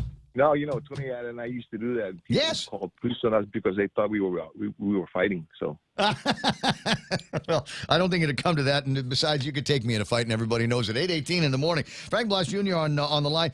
Just a thought, though, if you are looking for something that might be worth your efforts at the legislature, have you seen the latest CRERs that have come out of BBMR? No, not yet. Actually, that's on my.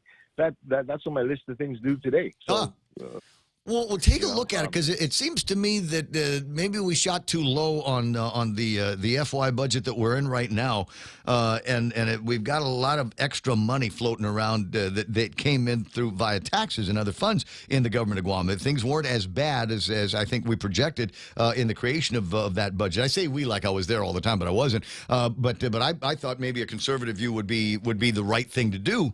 Considering COVID-19, et cetera, et cetera. But now it looks like the Treasury is kind of fat with some of those earned dollars. And I think we ought to give that back. I think there ought to be talk of a rebate at the legislature. Well, first off, I think there's prudence in being conservative in that because one has to take a look at first. Sure. Granted that we were able to if we did gain in excess of what we anticipated, then we have to look to, where it came from. Mm-hmm. And whether or not that funding activity or that fund that was used to be able to gain that revenue is going to continue. So I see it came from the withholding. There were a lot of people that were getting the PUAs, and the smart ones got the withholding taken care of, and Daphne Shimazu got all of that money. Business privilege taxes, those receipts ought to be up, if for no other reason, the inflation, the price of goods go up, then the amount of taxes that we take off those goods is going to be going up as well, and the government ought not to be getting rich off the taxpayers' backs. I think you're right. it's time for give it back. And you're right, the government shouldn't get rich off the backs of the people. Yeah, and if at the end that there is that excess and everything, there should be that discussion of giving it back. I want to hear Les Carlson get on the radio with me and tell me why they can't do that with those funds, because you know what's going to happen. That's the way it always looks whenever the CRERs come out and it looks like we're in the black. He says, well, yeah, not really. We got to be prudent. We got to be wise. Take care of the deficit. Do all those kinds of things. And I'm like, well, yeah, whatever. Give it back. I don't know if it's a matter of taking care of the deficit. It's a matter of, okay, where is this revenue activity? Where is this coming from? And you said it. This was the withholding from the pool and from a lot of the stimulus packages, funding that have gotten. This is not necessarily from the organic, activities, the commerce activities that should be occurring if the island was opened up and if more people were being able to spend, if businesses were open and people were still being employed. This was some of this was from individuals who were receiving assistance because of unemployment. They still have to eat. They still have to go different places, which is going to cause some revenue on this thing. My concern is at the end of the day, near the end of the year, when things start to ramp up, when things start to slow down, when federal monies no longer exist, do we have that economic activity to continue to sustain that? And so, going back to, okay, we've got excess revenues, but where did that revenue come from? And I think that's the bigger picture and the greater question. Well, I'm not saying I'm going to want a rebate next year. Oh no! Yeah, actually, I know. I totally agree with you.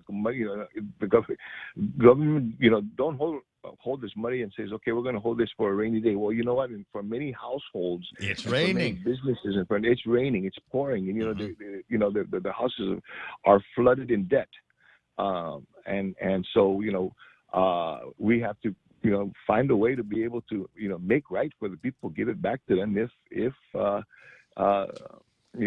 this revenue, excess revenue. They're doing it in Hawaii, my brother. They're doing it in Hawaii. There's the budget surplus happening there. Take a look. Have somebody look for SB 514 SD1, a one-time tax refund for resident taxpayers, and apparently it's something that's written into their constitution. I haven't read the entire chapter and verse on this, but it's a move that they're making. Likewise, they're also making a move that Therese Terlai is doing out here, which would either eliminate. Repeal the most recent addition to the liquid fuels tax, or repeal the liquid fuels tax in and of themselves. They're going to have a public hearing on Thursday. My guess is you're also supportive of that. I'm not only some supportive of not raising any taxes, not creating any taxes, but giving taxes back. Yeah. If the government has raised it and they anticipated that they're only going to raise $8, but they got $10, give $2 back. Okay. Because it shouldn't be okay. Now let's see how we can expand government. The government has been expanded too much already. I think that right now is a great time for us to be able to look at what government services are continued that we need to continue at what pace and at what level. It's not a matter of bringing in new people and saying, okay, now we can have new services, and then find out down the road that first off, we didn't necessarily need the services. And now we can't pay for it. Digital engagement manager, my brother. How about marketing managers at the hospital, et cetera, et cetera? All right, so we've got this thing. Getting back to the genesis of the call, it's the Blas, that's you, encourages nominations for the Humanitarian Service Award. And as much as I'd like everybody to nominate me, I think there are others here on Guam that are probably more deserving of that kind of recognition. So if nominated, I will not accept the award. And I'm already thinking this is something that people like Peggy Denny are probably already lined up for, right? Well, I tell you, first off, this was spurred from a public law that was signed last year by Governor Leon Guerrero. 36-38, which established the Guam's Humanitarian Service Award. And, I wrote this legislation because, it's most especially in the most recent times, we've had many individuals who've stepped up to the plate, and a lot of times they didn't need to come to the ball game, but they did. And some of them, were forced and had to work these austere conditions.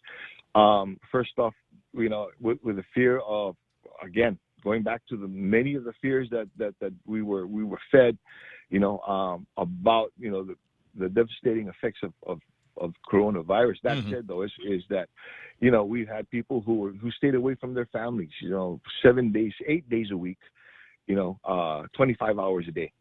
You know, and you know, gave their all so that we can continue to not just survive, but continue to maintain the island. And this gives us an opportunity as a community.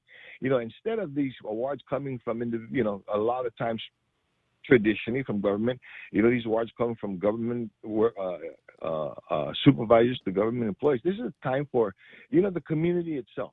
You know, for the community to recognize, you know, those first responders, those frontliners, those individuals that made those sacrifices, you know, to get us to where we're at today, and to, you know, to commend them and to thank them for what they've done.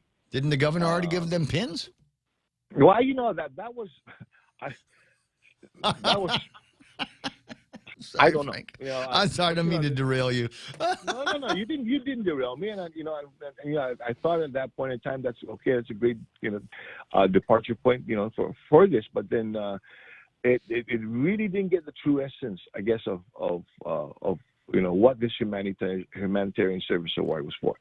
Okay, you know, just because you were at work, you know, every day, doesn't necessarily mean that you're qualified. Mm-hmm. And that you should be qualified for this humanitarian service award. Did that work entail something where you've helped other individuals, you know, so that, you know, they can get the medication, they can get the vaccination, they can get tested, you know, they can make sure that they're safe, you know.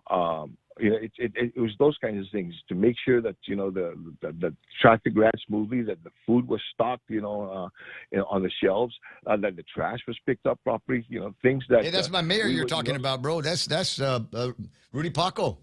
Yeah, and then I tell you what, if Mayor Rudy, you know, is one that you feel that, you know, is deserving of the award, you know, I really encourage you. You know, the nomination, quite, you know, simply there is criteria for it, and then, you know, if the individual meets the criteria, and you feel that he's deserving of it, I encourage you submit a letter so that we can in turn provide it to the governor, and you know, by statute, she is the individual that you know, approves you know, the nominations and everything, and then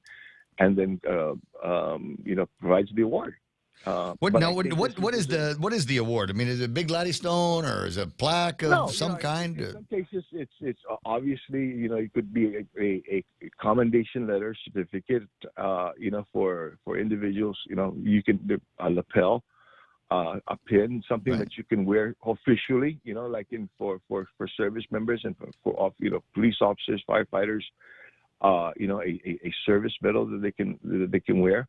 You know, for employees, it's just something that, you know, they can put on, and if they so wish they'd like to be able to wear it, they can wear it. Yeah. But, you know, at the end of the day, it's from a member of the community who has asked, you know, the governor. You know, Governor, this individual has stepped up. I feel this individual is deserving, so please, I'm nominating this individual for the. Well, there's other in the criteria. I'm reading the press release here. So for an individual to be eligible for the award, they've had to personify the spirit of humanitarian commitment and compassion, and impartially provide services to assist those in need or distress during or in the aftermath of a natural or man-made disaster, public health emergency, or civil unrest. Also, the nominee must have participated for at least 5 days in the humanitarian act or suffered from an injury, related illness, or death while performing their duty. So, I mean, this is posthumous. I think, Real Joe, unfortunately, you're still alive, so you might not be able to qualify for a bummer. You know, it doesn't. It's not necessarily meant to be just posthumous, but you know, again, you know, unfortunately, if you've died, if somebody died in the service, then they would be included in all of this. All right, you want details? There's places where you can go send Frank a note, office@senatorfrankblas.com, or contact him at the telephone number that's listed in the book. I think it's a worthwhile program, worth taking a look at. And again, I think others have done more than what I've been able to do during COVID-19. So by all means, you're going to have to think of somebody else's name when we start talking about this. 8:29 in the morning. And Resolution 291, I guess the 14th is when we're going to have an opportunity to talk about that again. Oh, yes.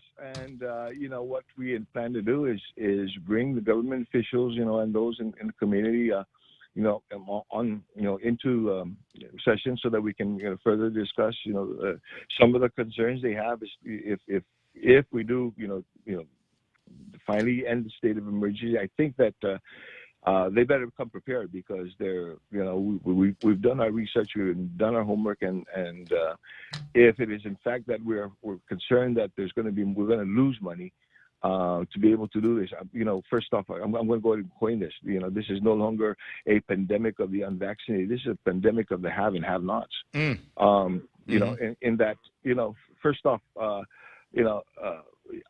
are we continuing this state of emergency because of funding? We're afraid to lose some of the funding that we're going to be getting. I think that's a fear that really doesn't hold a lot of water. Well, but who's going to be getting? The point has got to get made here. Is I think there's a whole bunch of new millionaires on Guam as a result of COVID-19, sole source provisions, and procurement. I think maybe there's a question about all these people that are concerned that their rice bowl is going to tip over.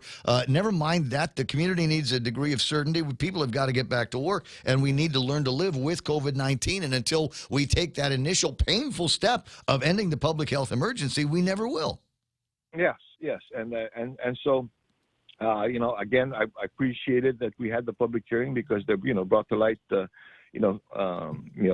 of the answers that that should have been asked many times some time ago, but never had the opportunity. And I don't know about you, Ray, but I saw a lot of deer in headlights. I heard a lot of deer in the headlight testimony upon secondary review. SB 3089 SD2 HD1, and that is a bill that is moving through the state of Hawaii, and their idea is to make changes to what their public health emergency language looks like. If enacted, the bill would be an important step towards addressing an oversight in the state's current emergency management law that was not apparent until the COVID-19 lockdowns, the lack of a meaningful legislative check on the governor's emergency powers. So we need to take a look at what they're doing in Hawaii and see if we can migrate some of that language here as we attempt to curtail, not lose power, but everybody's, any governor's power when it comes to pandemics and things like this. We don't need to go down roads that have roadblocks on them, and we don't need to worry about mandates that don't make any kind of sense. And there needs to be, the full weight of the government of Guam behind all of these things, not just one particular office. But you know how I feel. Hey, dude, I got to go. Let's get together and drink beers. You got it, buddy. All right. I promise that we won't do exercise. We won't even talk about exercise. We'll just sit around the backyard and throw a bunch back, all right? That's fine. That works for me, man. You take care, okay? I will. Thanks, man. I appreciate that. Frank Bloss Jr. on the line. Bring that Yeti cooler that I'm borrowing. I gotta say. Now, I did not necessarily put it through its paces. I still have it. The ice hasn't melted at all, right? It didn't walk away. It's still cold. But, so yesterday I was passing by the gas station. It occurred to me I needed to buy beer, and I had the cooler in the back of the car. Got the beer. And put it in the cooler, zipped it up. I had some work I had to take care of over at the transmitter site, and so I was up there for an hour or something like that. And the cooler has got the beer in the backseat of the car, no ice. But when I got home, opened up the cooler and grabbed the beer out of the cooler, still just as cold as it was at the gas station. Oh, yeah. Just as cold. So they must have put some kind of signs in those Yetis. And maybe it is worth the investment to buy yourself a Yeti if you've absolutely got to keep stuff like beer cold for an awful long time. 8:33 in the morning. Montestilva Tavern has got that last big look at news and headlines. That's coming up after these. $15 might not get you that far, but Chili's is bucking the trend with $15 meal deals. At Chili's, $15 gives you not one, not two, but 3-course meal deals complete with a drink, a starter, and an entree. Mix and match 3-course meals 15 ways to Sunday with soup, salad, or chips and salsa to start, and ranchero chicken tacos, honey chipotle crispers with rice, bacon ranch quesadillas, or personal fajitas for the main course. Build your own $15 meal deal at Chili's. More life and great value happen here. Hafaday, this is Severina. Here at APL, our expertise and extensive network can help you grow your business and reach out to more global markets. As a responsible carrier, APL is also committed to a sustainable future, whether it's protecting the environment or investing our efforts in giving back to the community. Our dedicated teams in Guam, Saipan, and on U.S. mainland are here to support you. Call 588-4651 or visit www.apl.com.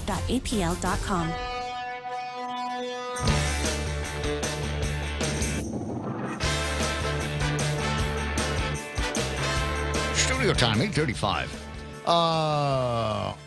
Okay, so the pillow fight thing's off. Simon doesn't want to do it. That's a bummer. I know. Would have been fun. Could have been fun to get the. Well, I was going to throw in some names, but the only ones I can think of, it wouldn't be an individual on the other side. It'd be like so and so versus everybody in the pillow fight. We'd all just take turns, just. So I just leave that out there. But a term came up in a newscast a few minutes ago, and I heard it at the same time Real Joe heard it. I don't know what he plans to do with the phrase oligarch, but I do. I do. Heard it. Yes, we're going to form a band. We're going to make a band, you guys. We're going to make a band, and we'll play groovy songs from the 1970s, some sweet stuff from Hall & Oates, like the original version of "Every Time You Go Away." Was it got another one, a Prince song? Didn't they do a song by Prince that was everybody's like, oh, it's a Prince song, but it was really a Hall & Oates song. But anyway, we do all of that stuff. Acoustic guitars, lots of not lead guitars because none of us play that well. Would be a lot of rhythm guitars in the band, maybe a couple of bass guys, and we would be called the Guamanian Oligarchs. Oh yeah, the Guamanian Oligarchs. No, because I did a Google for it and nothing came up. So I'm wondering, do we have oligarchs here on Guam? Are there oligarchs? I mean, if it came to bullets, whose yacht would be confiscated? Like around here on Guam, do you suppose? Mr. Corn. Mr. Corn. Defunto. Oh, wow. They already got his place up at San Carlos. 8:36 in the morning. Ponder. Who are the Guamanian oligarchs? Who are the unelected leaders in this community who, through vast amounts of wealth and power, have a say in our everyday lives? It's 8:36, 8:37 now. And time for our last big look at news and headlines. With all of that, here's Mana Silva Tyra. Now, Mana, what happened? Well, I see they're still doing virtual public hearings at the legislature. There's one scheduled for today at 5 o'clock. It's on Bill number 254 that deals with defining the educational and professional requirements for certified school counselors. Again, that starts at 5 o'clock. It's virtual, so it's via Zoom. Also, at the legislature, it's not going to be until next week, but senators did vote to put on the agenda their resolution that could possibly call an end to the governor's public health emergency. They went back and forth yesterday for about an hour. Finally, they agreed to put Resolution 291, which is authored by Senator Chris Duenas, on the session agenda. They're scheduled to go back until on April 14th for that discussion. And those are your headlines right here on the point. Like the way you started off that headline. I see we're still doing Zoom headlines. Were they supposed to stop that while you were gone? I figured, the pandemic's. I've been gone for 3 weeks, and we're still doing Zoom hearings. Zoom.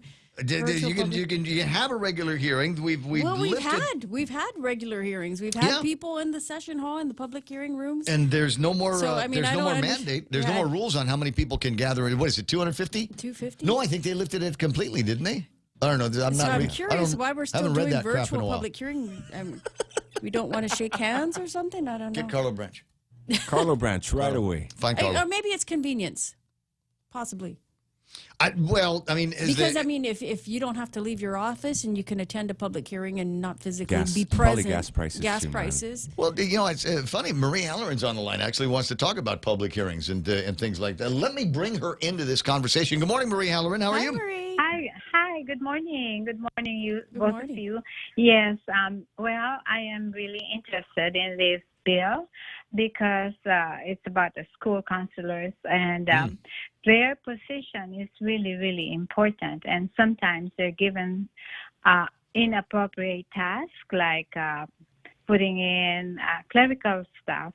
And I think when we take away school counselors from their regular positions, we are really harming the emotional development of kids. So I think that, and we really do need a certified school counselors because it's a lot different. The services that you give the kids, it's total. I mean, it's not bits and pieces of what you think it is, but they do have a program. And I didn't know that. I mean, it hit me in a blind spot. I haven't been in school in 40 years. But I don't remember having anybody like a counselor. Closest thing to it was John Forbes, and his whole thing was sit down and shut up. Literally, that was But I think his the method. counselors step in when they see there's a need or somebody who's at risk. They step in. It's not like the kids is going to go and say, "I need a counselor." But the counselor or the school official would be the one who identifies, children who need maybe additional services or additional support. And now I would suspect that is really important because we've got kids who are suffering from separations due to COVID or whatever. They're all going to be head cases when they get back to school. I think that right now we are shutting away from reactive, right? We need to be more proactive and prevention. In the past, they would call the school counselors guidance counselors. They get called because somebody did wrong or something like that.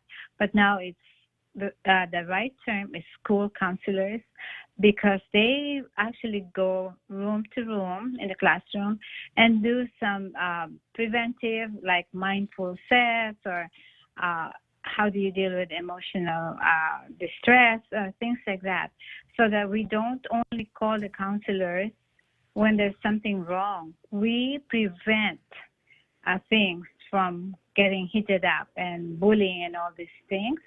And I believe, because of what I've been doing in the past, I believe that school counselors are very, very vital.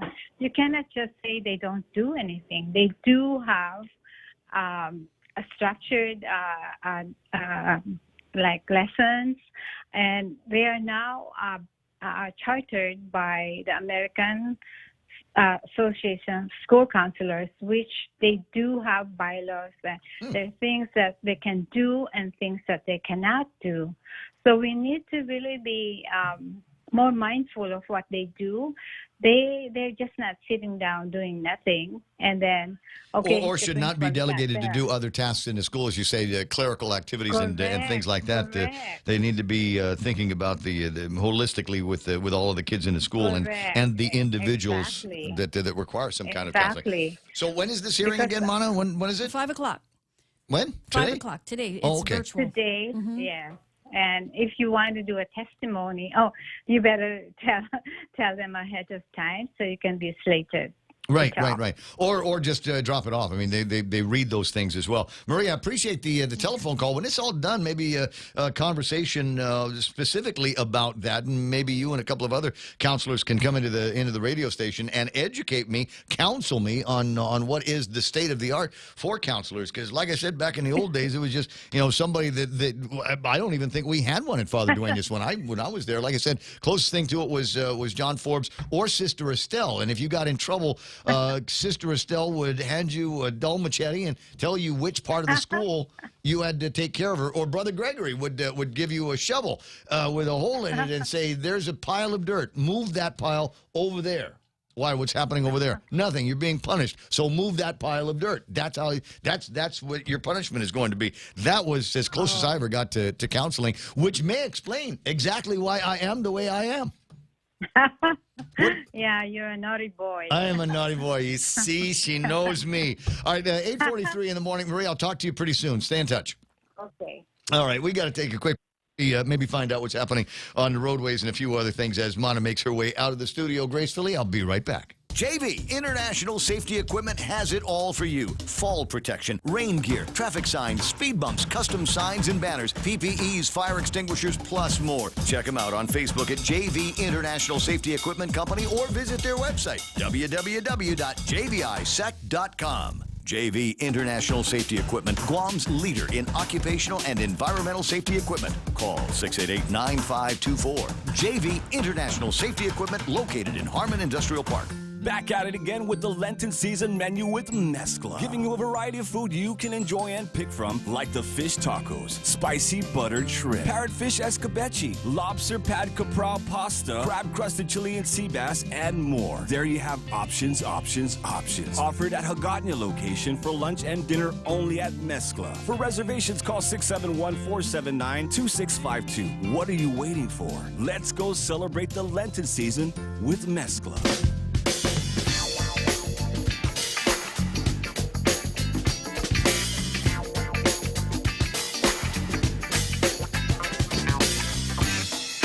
Hey, got visitors coming to the radio station today.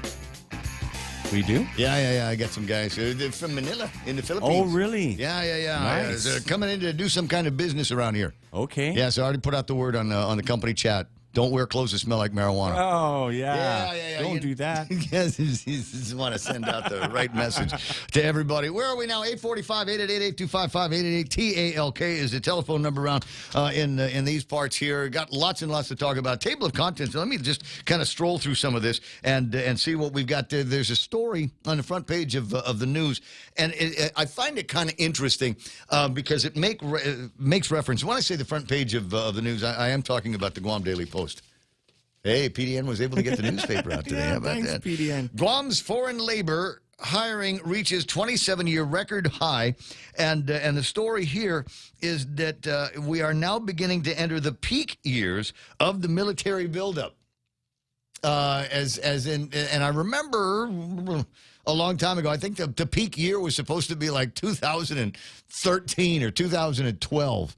When they were, they had this concentrated plan to take care of the buildup here, to get as many people as possible on as many different projects as possible. And everybody said, that's just going to make people crazy. The number of people that we'd have to have in the camps, the amount of transportation that would be required, and the throughput of the port. If you can imagine, they were talking about, doubling, tripling the amount of materials and supplies that would be coming through the port, and then getting them on the roads. Now, there was a whole survey done. Maybe you don't remember it. They had this vehicle that was out there, and it would drive by very, very slowly. And then it would knock an acoustic something into the pavement to test it for its pavementness or something like that, or its ability to withstand a whole lot of traffic. And that was, oh my God, that was like a zillion years ago. But it brings back to mind all of the things that had quite a number of people either excited or agitated about. And here we are now, 2022, and the guys over at DOL are referring to this as the peak of the military buildup. Well, here's the boss of the shop over at the Department of Labor. That's our pal, Dave Del Sola. Good morning, Dave. How are you? Hey, great, Ray. How are you doing? You know what? Just incredible. Tuesday morning, there's a lot to be excited about here, and the idea that we have come from having zero performers in the H-2B category, and all of a sudden we've hit a 27-year record high on the number of contractors that we've got here. Question that I've got for you, I hope it's not too far out of the blue, but where the hell are they all? I thought there were going to be, massive barracks that got built up and the like. Where's everybody hiding? Well, a lot of the individual contractors have been very busy, and they're building barracks and facilities on their own properties and stuff. So it's been they've been working very hard on that, and of course, some of the contractors, especially the large ones here, have anticipated this kind of stuff. Mm-hmm. It's still going to be a challenge. I'm not going to say that they solved it all, but they managed to solve their immediate needs. And we are still talking and trying to figure out what's going to happen in the next 2 years when the peak does hit a peak. And they're going to be more than double or triple what we have already. So this is something that is ongoing, and the contractors are addressing it since it affects them the most. Yeah. And they are making those kind of contingencies as we speak. And it's not. They know what they're doing. They're getting these hundreds of millions of dollars in contracts. So you got to assume that they've planned it out well. They're not going to go in there blindly. No. Well, obviously, they're taking advantage of as many nooks and crannies as possible to be able to put these guys someplace where they can sleep and get dinner afterwards. Used to be guys like me and you would run down to the Santa Fe in a happy hour and grab a bucket of Heinekens and listen to the doc and Dave sing songs down there. But that's now the Santa Fe Hotel is now a barracks. Yeah, they've and good on them, because until the tourists come back, which is going to be a couple of years, especially on those fringe sites, it's going to take a little bit of time. So, they've got creative to utilize those spaces to rent out some of their space. It's not the whole hotel, if I'm not mistaken. It's just some of those rooms are being used for temporary barracks and things until those construction companies can finish building their own. Yeah. So it's more of a staging, if I'm not mistaken. But, that's smart. And I encourage some of these other small hotels, instead of sitting there empty, you can utilize some of that space for barracks. they're situated, and there's some restrictions involved, but we can cover those with each hotel. But it's not like we're new at this, and Massey has been doing this job for a while. Any ideas on of the 2,600 or so that we've got here on the H-2B visa program? Are they 100% involved in military and federal programs, or are there some of them where we might see them on this side of the fence doing construction and labor?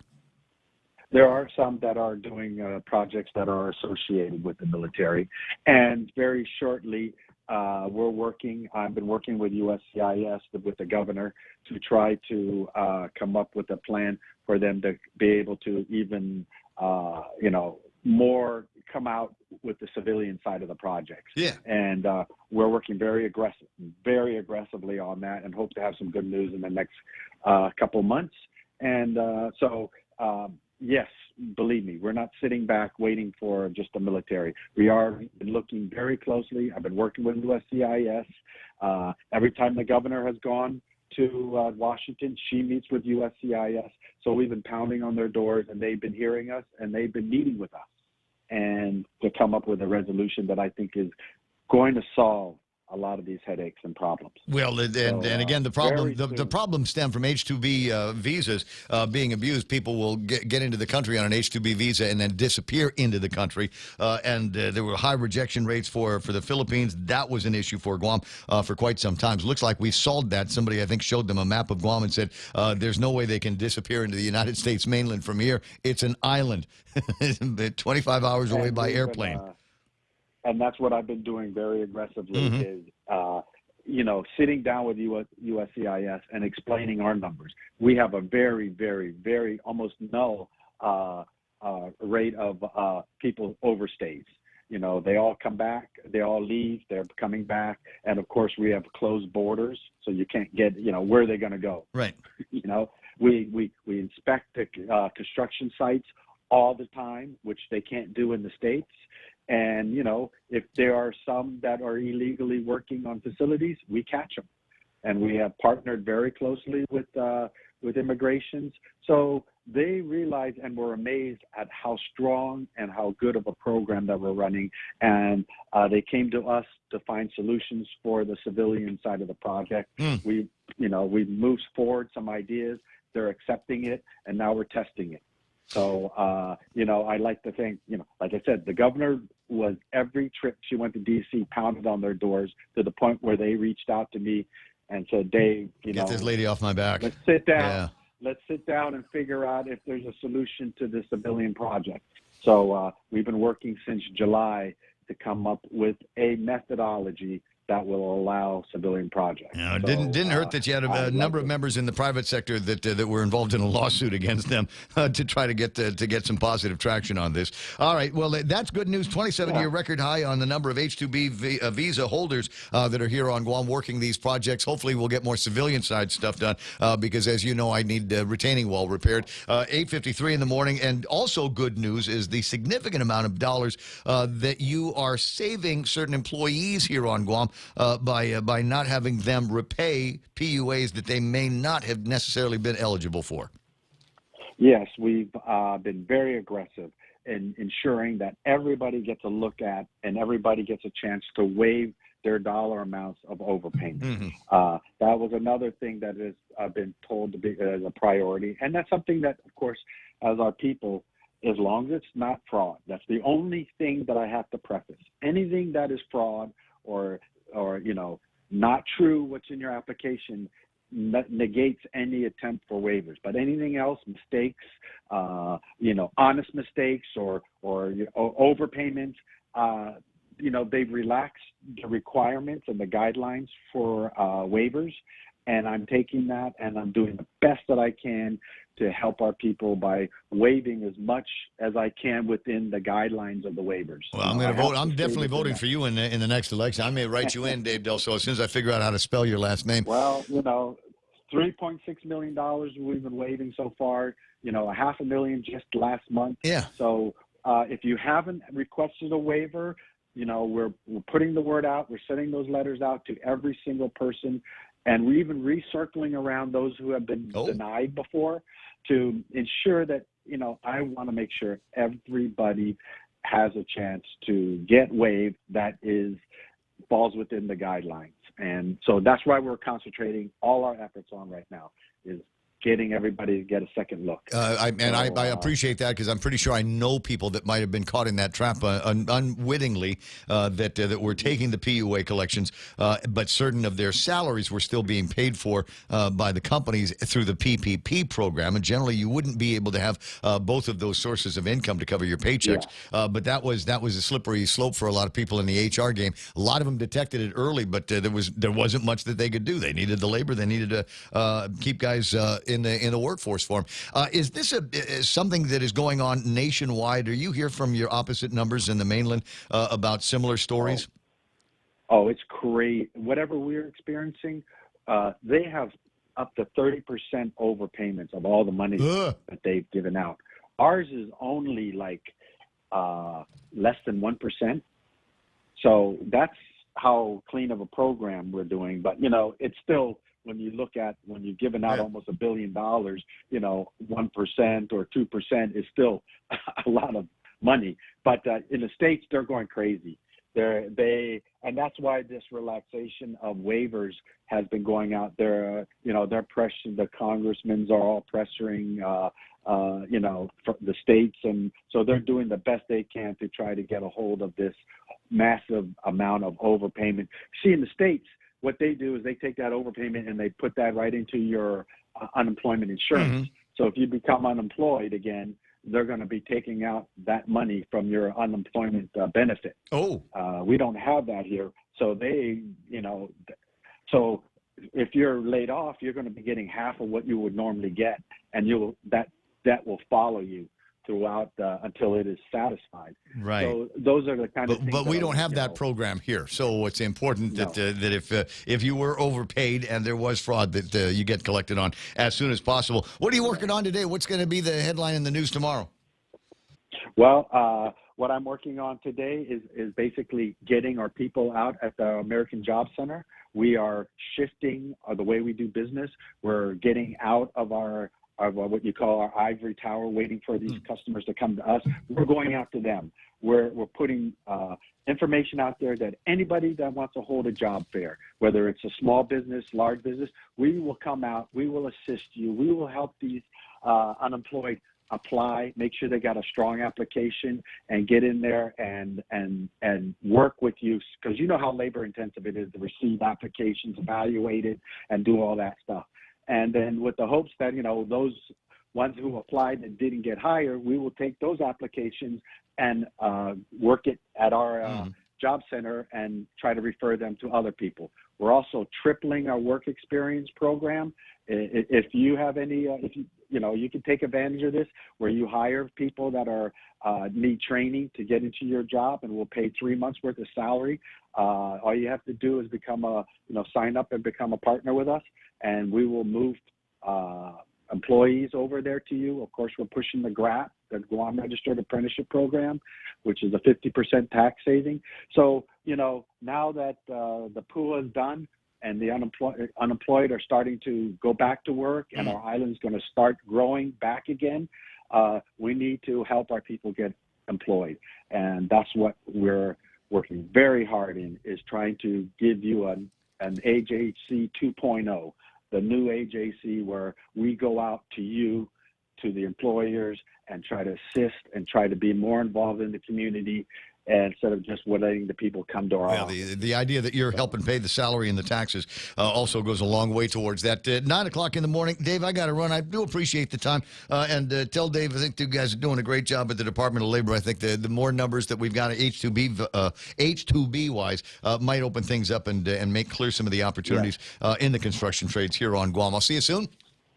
I'll see you soon. Hey, you got just enough time now to wish your Auntie Jerry a happy birthday.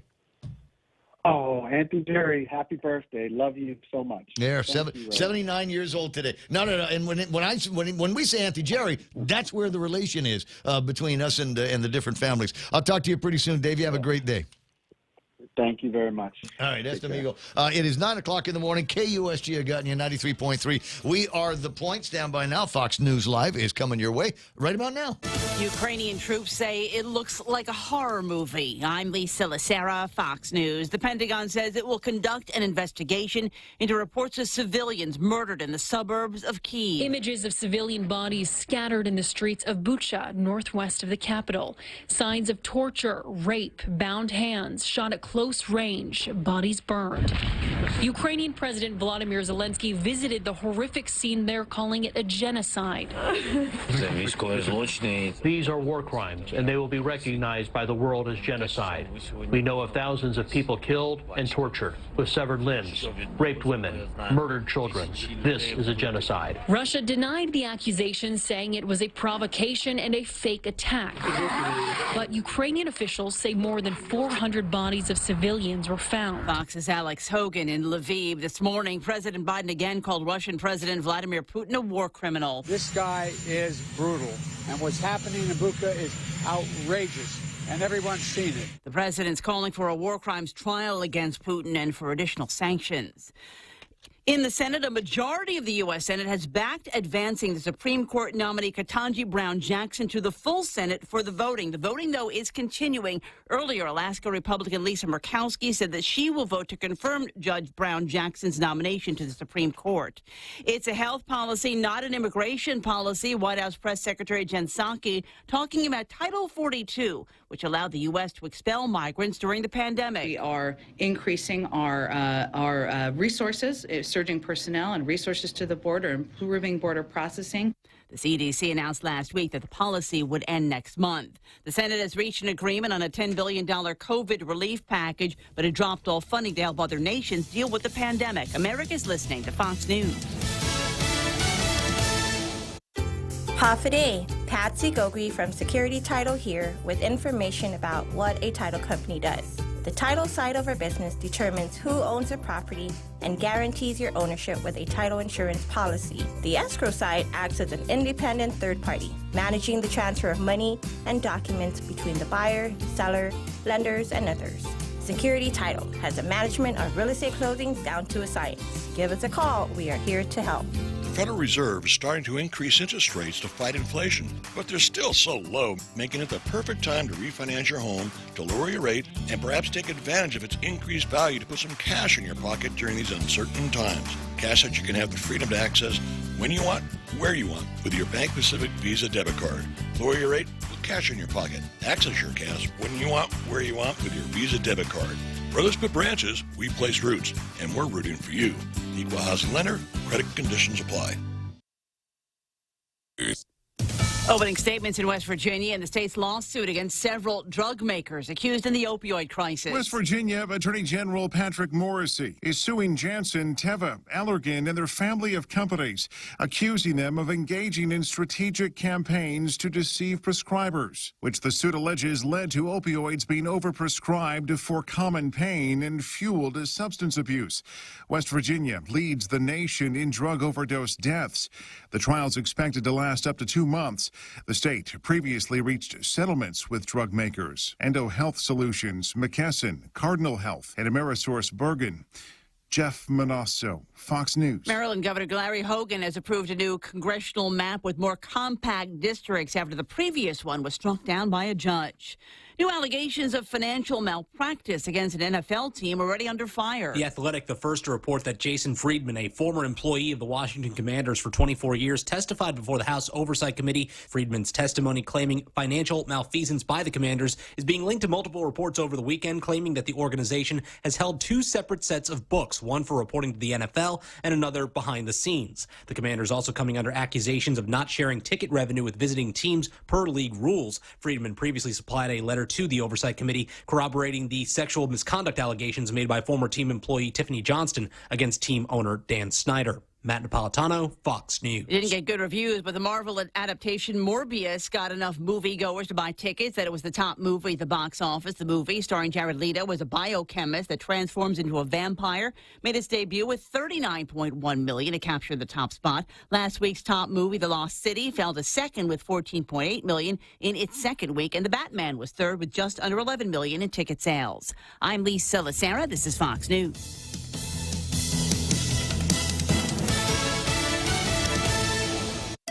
Everyone has a busy schedule these days, and sometimes we forget to schedule our routine dental checkup and cleaning. Don't neglect your dental health. Schedule one today with Dr. Robert Yang and his Smile team, conveniently located at the East West Business Center on Marine Drive, Upper Tumon. Call us today at 647-8702 or 3. Again, that's 647-8702 or 647-8703. We make smiles happen. Technology is the great connector. It puts songs in your pocket, connects long-lost friends, and has made the world easier, faster, and smarter. And now, First Hawaiian Bank's new mobile app can help you do the same with your money.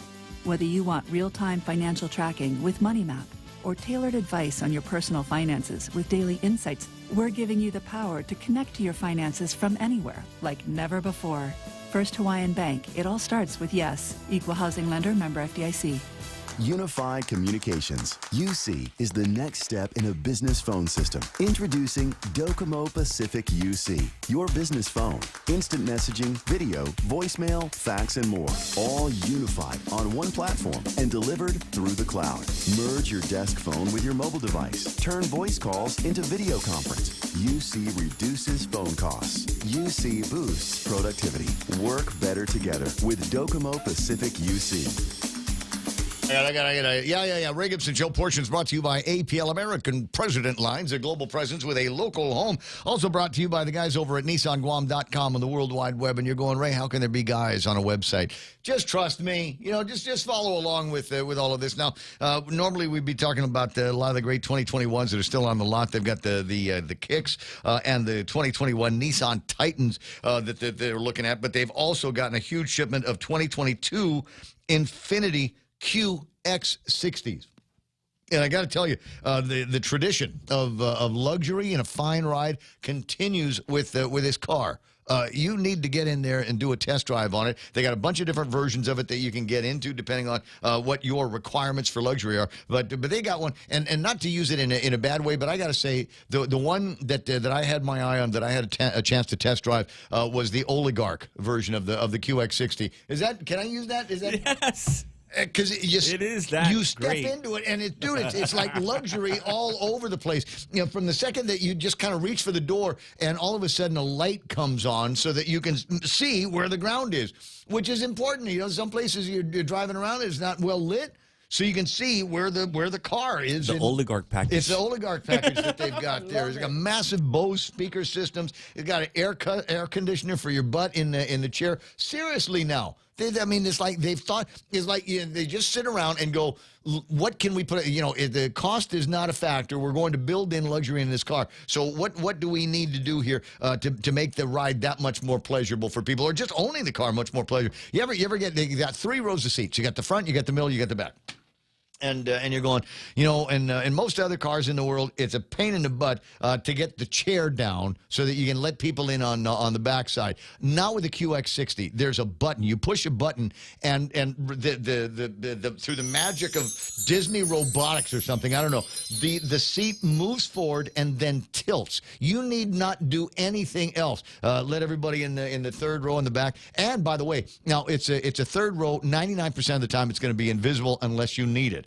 Right? So you've got the trunk, and then the trunk lip goes down, and then you've got the trunk. But when you go into 3-row mode, then the back comes up, and you can put a bunch of other people in the back of it. You're going to love this ride. You and your fellow oligarchs will enjoy grocery shopping and antiquing and going golfing and whatever it is that oligarchs do in town. But it starts with a test drive of the QX60 today at Nissan. The Ray Gibson Show. Any speaker, anytime. Morning talk that matters. Frank Blas Jr. and a story that we were talking about with him a little bit earlier, on the lookout for humanitarian service awards to be handed out. And as it turns out, amongst our listeners, we got a couple of people, John Paul and Ismail, are recipients of the Humanitarian Service Awards. Ismail says, I got a bunch of those.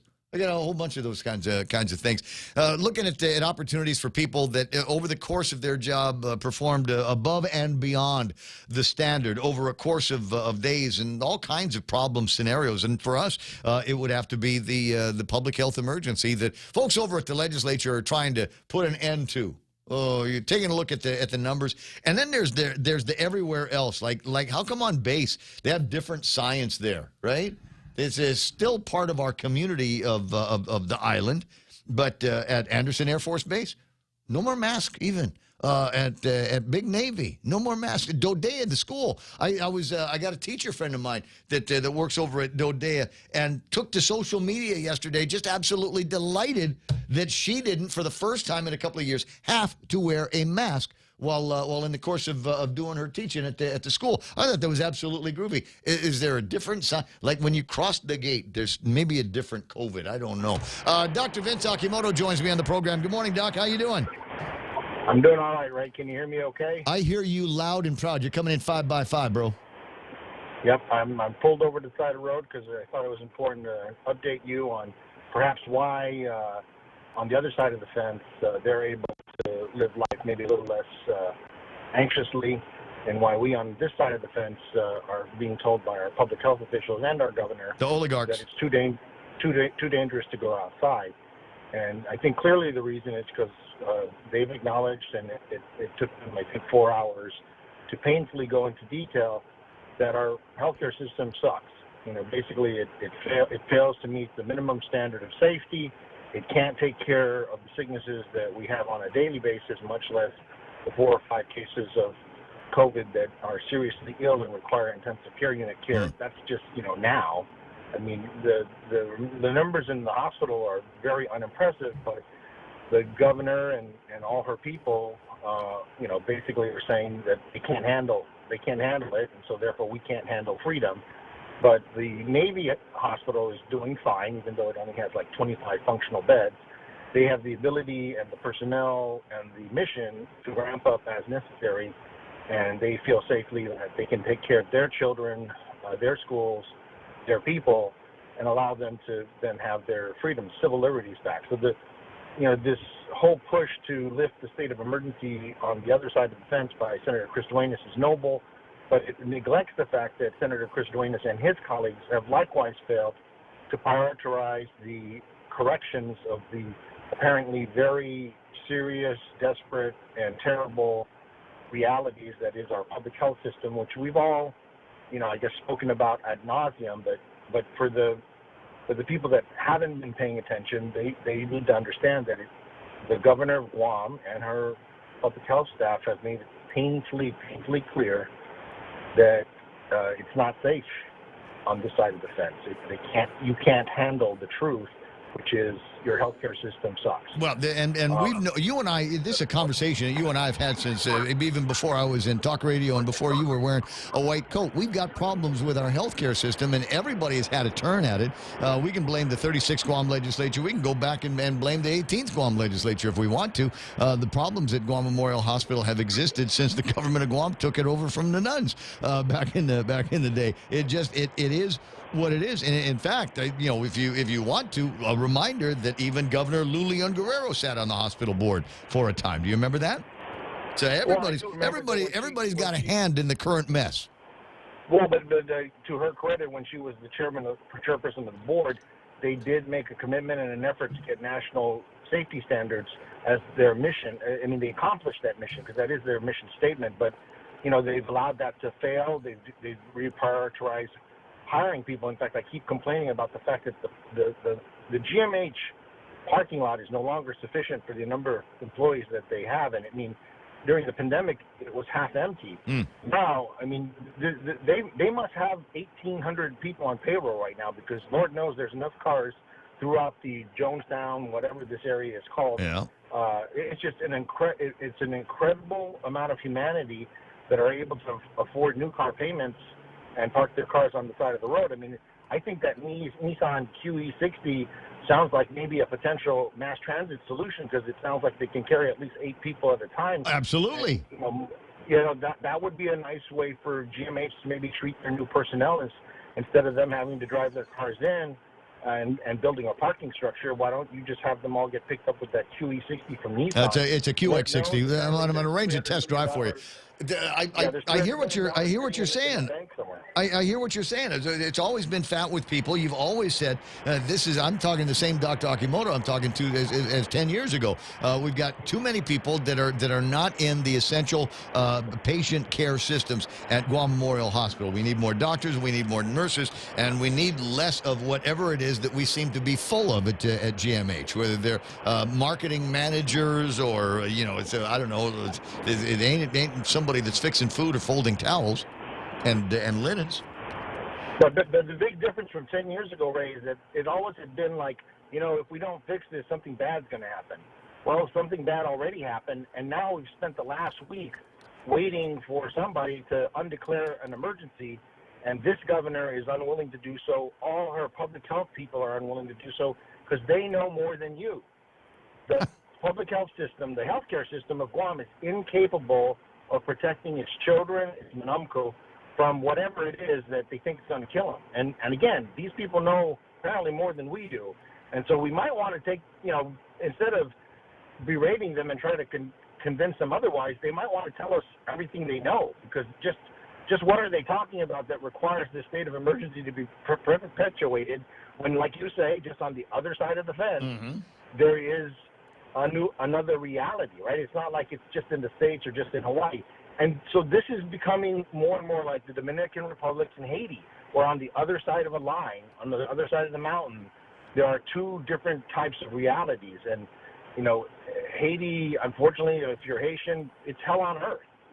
Their government has failed their people repeatedly, so such that Haitians are among the most miserable people in the world in terms of their economics. Apparently they love their children and they're wonderful people, great food, but the reality is they all try to go over to the Dominican Republic to eke out a living. And so here we have, the differentiation, the colonization, all this, gibberish that comes out of the Chamorro Nation needs to be focused on their Chamorro governor, who apparently says that they have failed to protect their own.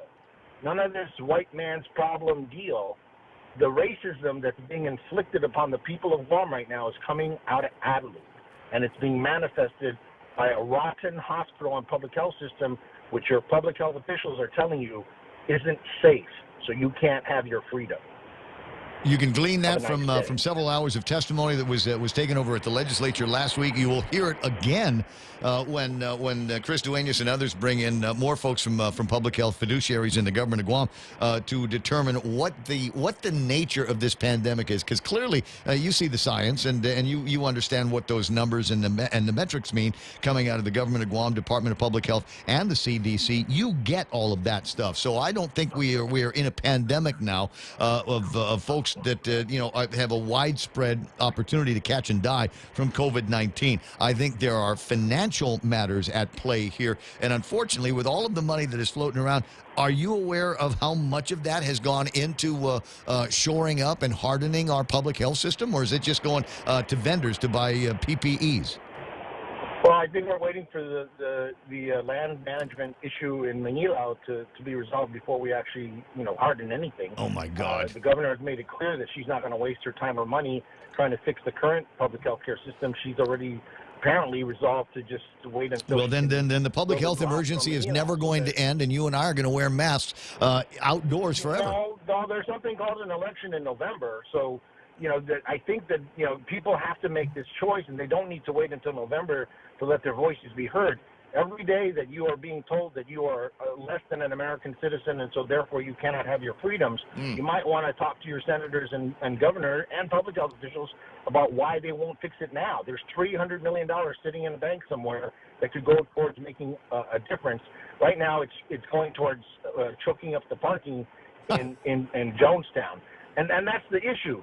There is a blatant amount of corruption, political corruption going in front of everybody's eyes, and we're acting of that like it's okay. It's because of that political corruption that we have a shitty hospital. Well, how about that? Hi, FCC. It's okay. Doc, I appreciate the time. If I get fined, I'll bill you. I hear what you're saying, and I understand the passion behind it. And unfortunately, it's the same passion with which we've attacked public health all of the years that you and I have known each other on the air. You're right. There is an election. I don't think we have to wait until November. The message can be sent as early as 144 days from right now. Can help. Yeah, Mike Nicholas, if he just throws that in the thing, I think he's going to make for an interesting debate. I don't disagree. I don't disagree. Yeah. But he's got to fight. He's got to get. He's got a running mate. Nobody wants to run with Mike. It's Amanda. I'll run with Mike if need be. But I'd hurt the platform. If it's Amanda, they haven't come up yet. I mean, maybe they should go on the Ray show. But I mean, nothing but rumors. Come on, Mike. All right. Doc, I'll talk to you pretty soon. 888-8255-888-TALK, 20 after 9 o'clock in the morning. As the man said in the public hearing, beating a dead horse. There's Jim H. Systemic issues that have affected Guam Memorial Hospital for 1,000 years and will continue to affect Guam Memorial Hospital for 1,000 years. You know how you solve this problem? You sell it. You sell it. You get somebody to buy the hospital. We'll build, operate, transfer, whatever. We'll do that thing they're doing with John F. Kennedy High School. And I know I probably shouldn't because of the nature of the entities and the jobs. But anybody remember John F. Kennedy High School before the new guys took it over, before they refurbished the hospital, rehabilitated John F. Kennedy High School? Sorry. Does anybody remember what the state of that facility was back in the day? I might be wrong. But it's between there and GW and Simone Sanchez. But there was a time an attorney general working with folks over, I believe, public health, went for a walk around the school and then shut it down. Said, we're closing. This is a public health nightmare, and we cannot force our children to attend this school until it is completely and totally rehabilitated. I want to say we took out a whole bunch of money for it, and there was a big controversy among, some procurement issue that is swimming around in the cloud of question marks that's in my head right now, and just trying to remember what happened and what the timeline was. But eventually it settled down. Build, operate, transfer. And so we got the place built, rehabilitated to 21st century standards. At least we got close to it. And somebody manages the place. You don't see a whole lot of graffiti in the school. You never hear about the toilets overflowing or sections of the school that we can't put kids in because the air conditioning doesn't work. All of that stuff. We got to manage it. It is managed. And that's what I'm saying is, we got to build ourselves a new hospital. Let somebody else build it. Let somebody else run it. I like but maybe Jim likes the idea. Take Guam Memorial Hospital and sell it to a guy and say, here's your hospital, run it. An oligarch? An oligarch. Here's the hospital, and we'll throw in a yacht. We'll find a yacht from somebody. There's a fishing boat right behind District Court. There's like 2 or 3 boats there, right? Yeah. Yeah. What are we doing with those? What are you, man. Francis Tenenko? Those are seized. Your Honor, what are you doing with those boats? I think we need to create a whole kind of oligarchy and let them run Guam Memorial Hospital the same way that they are running John F. Kennedy High School. And when somebody says, hey, I've got this worthless idiot nephew, and we got to give him a job. What about it, Guam Memorial Hospital? You want to hire the... No. Where are we sending useless people to these days? Parks and Rec. You send the kid can go. No. What's the transit? Mass transit. You go. You got to use this idiot nephew, or you have to make him work with Richard Ibanez. You go work over there. 9:23 in the morning. What do you say, Jim? Tell me all about it. Let's sell it all. Well, Ray, here's the problem with that, and without digging too deep into the engineering weeds, basically. The reason why she doesn't want to rehab that current hospital is because according to the current engineering overviews of what it would take to do it, with all of the structural integrity issues, all the safety violations, and what it would cost to bring it up to current new standard operating requirement codes, they would basically have to pay someone to take it. That's what it comes down to. It's going to take more money than it's worth, and even if they could sell it for the value of the property, the only reason that building hasn't been outright condemned is because it's under the purview of the territory of Guam government. If that was a private building, they wouldn't even allow people to park in the parking. Oh, hell, Jim, if it was a private building, that wouldn't have happened to it. I mean, the private sector would have taken care of it and ensured on a regular basis that the maintenance needed to get done. So the road to that is fraught, I think, with the failures of the government of Guam. No, absolutely agree with you 100%. Yeah, it ain't the construction. Construction was good. Yeah. If that was a public building, that would have never come to this point. Okay, but because it's a public building, or it's not a public building, and it's been under the purview of the government and the territory of Guam for, so many decades. Yep. No, this is the same thing. You remember when they moved DPS and they moved into those buildings up there and they stayed there for a while and the place was rotting and the walls were molding and... Oh yeah, and they blamed the Navy. They blamed the Navy. All of those buildings were perfect when they signed it off and handed back to the government of Guam. It wasn't until after the government of Guam went in there and they realized that they didn't have the skills or the money to manage, what is an NAS size worth of office buildings. And converted office buildings at that. There's a whole bunch of that that was dormitories and military housing. Yeah, and they looked at what it was going to cost to do it. And it wasn't, after they let it, quote unquote, go to the dogs, it wasn't worth rehabbing the building. So what did they do? Exactly what we ended up doing. Yeah. But never mind how the convoluted way it happened. But you got companies like Cortec that said, we can take these buildings here and turn them into schools if you want to do something like that. Note though that they did not hand over the maintenance and the management of places like Teeds and High to the government of Guam. The Department of Education I believe are guests in those facilities that are otherwise properly maintained and managed by the private sector. I'm just saying something ought to be able to be done with Guam Memorial Hospital along those same lines. I believe what you were telling me about the engineering of it, and while I have not personally seen it, I've heard that the Army Corps of Engineers says, yeah, it's going to cost a pretty penny to refurb this and bring it back to where it's supposed to be. Now, that's the problem if we try to do this all at once, right, Jim? But why would we want to do it all at once? Why don't we just identify what the priority areas are and rehabilitate those areas and move along at the same lines with trying to harden, to shore up everything else at the hospital. We don't have to go all in and do one of these, this old house rehabilitations overnight. Yeah, there again, that might maybe be an option if they had the ability to be able to do a long-term structured rehab. But, Ray, they don't have the ability to do that. You and I and everybody else with half a brain knows that if it takes more than a day and a half to get something done, then it's pretty much a doomed project. So let's go find somebody with more than half a brain. Yeah. Well, the only way like I said, the only way they'd be able to do it is to have some kind of an internal outsource bidded contract, which we know is all going to be eat up with graft and corruption.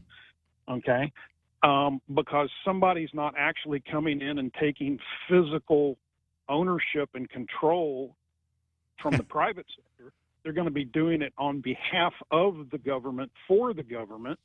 Well, we all know what's going to be. I've seen the movie before, Jim. I saw the movie. It was a guy named Felix Camacho was the governor at the time, and they brought in a fellow named Bill McMillan. And the first time it looked like Bill McMillan was going to upset the rice bowls of certain well-connected fellows. Then boy, it was hell to pay for this guy. He was tarred and feathered and run out of here on a rail. Yep. When I was on the energy task for the Federal Energy Task Force, we surveyed the building for the solar. That was another buzzword. Oh, we're going to put solar all over the roof on GMH. Well, guess what? The roof on GMH is just barely holding itself up, at little less adding anything else on top of it. The building is structurally got serious structural integrity flaws. And then that doesn't even start covering all of the federal requirements and guidelines to actually bring it back inside the envelope of being able to operate as a public health facility. Well, so let's talk about retasking certain parts of it. I mean, the whole thing can't be rotten. I mean, are there places in the hospital where we continue to do where we can continue to do one kind of operation versus we've got to eliminate the entire thing, move everybody out to somewhere else. And that in and of itself, brings up another issue. How would we replace the hospital? I mean, if as an example, let me throw this at you because you're the science guy, right? If that electrical panel that everybody has been whining about for the last 4 or 5 years, if that all of a sudden went sideways, despite what the guys over at GPA have been able to do with it, where would we go in a pinch? Where would we move all of the people that are in all of the beds at GMH? Yeah, and that has been the quandrum, literally for decades. I mean, if we had conversations about this 25 years ago. If we had a quote unquote killer typhoon or a killer tsunami, and that facility was either completely inundated or if not damaged to the point of reducing capacity to the point of not being able to take care of the casualties, what would be the secondary backup? And everybody's been scratching their head for 25 years. Yeah, what do we got? Oh, yeah, we got the military. We can get on the phone, we can get on the horn, and we can call up, a joint region, and we can get assistance. Well, okay, if that's what you want to call a backup plan, because, I mean, even the military, under conditions of where we've got that scope and magnitude of mass casualty, even they have to have time to mobilize. Okay, yeah, they could fly in, some shake and bake mash units and things like that, like we used to do, for our own casualty care. We could fly in some shake and bake stuff and have it here in 24, maybe 36 hours on the outside, probably closer to 24. But there again, that might not even be an optimum situation due to the fact that if we've got some type of situation that has happened and we have that large of an influx that we have to request military medical emergency assistance, that might not be the great solution either. Well, the fact is, some like that, people are going to die, and that's just the way it is. You do triage in the streets. We saw the same thing when the Korean Airlines flight came down. 9:32, dude. I gotta run, Jim. I'll talk to you pretty soon. Yep. We don't talk over anything, anytime. As you like to say, any speaker. There it is. There it is. You have a great day. 888-8255-888-TALK. 9:32 in the morning. Don on the Facebook Live says there's definitely more money in building a building. But whatever the government builds, they never maintained or at least maintain well. Let me take care of the property management of GovGuam buildings. We need preventative maintenance and upgrades as needed and upkeep of existing buildings. And you shouldn't have a problem. But really, do they ever budget for these things? Probably not as much as they should. You'll remember, Don, in the last budget go-round for the Department of Education, they actually got a big chunk of money from the Fed. And it was supposed to be used for rehabilitation and for the systems at the Department of Education. The guys over at the legislature said, well, that's less money that we have to budget for you because you've got all this money coming from the Fed. And John Fernandez going, no. I need this for walkways. I need this for canopies. I need this for air conditioning maintenance in the schools. Years and years and years, decades of neglect and quote, deferred maintenance. And all of a sudden they've got some money that they can do something with. And the legislature used that as an opportunity to short them on their budget. I tried, but hey, let me think about that. Got to smoke? I got to smoke. I just need a lighter. But it's one of those things. You talk to these guys over at the legislature. I don't think they saw it quite that way. 9:33 in the morning on the Ray Gibson Show. Quick break. Doc McNinch on the way. Here at Nimitz Towers, we're a large-scale rental complex. We have over 20 employees, and when the pandemic hit, our concerns were people not being able to work, loss of revenue and income, and luckily, due to PPP, we were able to keep all our employees employed, working. We were able to provide services, maintenance, and cleanliness for the building and the operation. Also, the rental assistance program helped us stay solvent during the pandemic, and helped us keep the attendance in place. We're thankful for Congressman San Nicolas advocating for these funds on our behalf in Washington, D.C. If you have any concerns about any federal issues, feel free to contact your congressman's office. Thank you for the federal funds. Thank you for the federal funds. Thank you for the federal funds. Thank you for the federal funds. Thank you for the federal funds. Thank you for the federal funds. Paid for with official funds from the Office of Congressman Michael F.Q. San Nicolas. Family Finance has been serving the people of Guam since 1959, and they will continue to be there for you in the years to come. Get a personal loan for that summer vacation or to pay off those long overdue bills. Family Finance has got you covered. Apply for a personal loan from $1,000 up to $3,900 by calling Family Finance in Hagåtña, now at the old Nanbo Insurance Building at 475-4545, Upper Tumon 647-5626, or in Dededo 633-4473. Family Finance, here to serve you.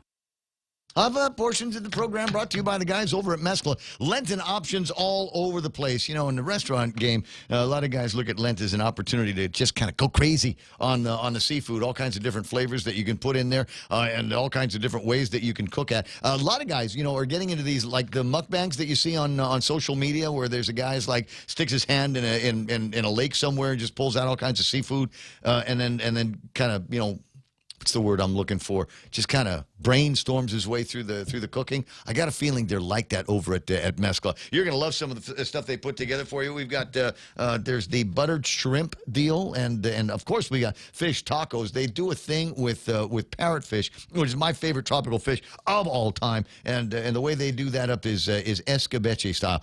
Try it at Mescla today. In fact, I want you to ask for Valerie. There's a girl named, no, is it Valerie? Valine. It's Valine. There's a friend of mine, her name is Valine, and she works over at Mescla, and she is going to show you the incredible Mescla service if you've never tried it before. So call, make reservations, get yourself into Mescla tonight.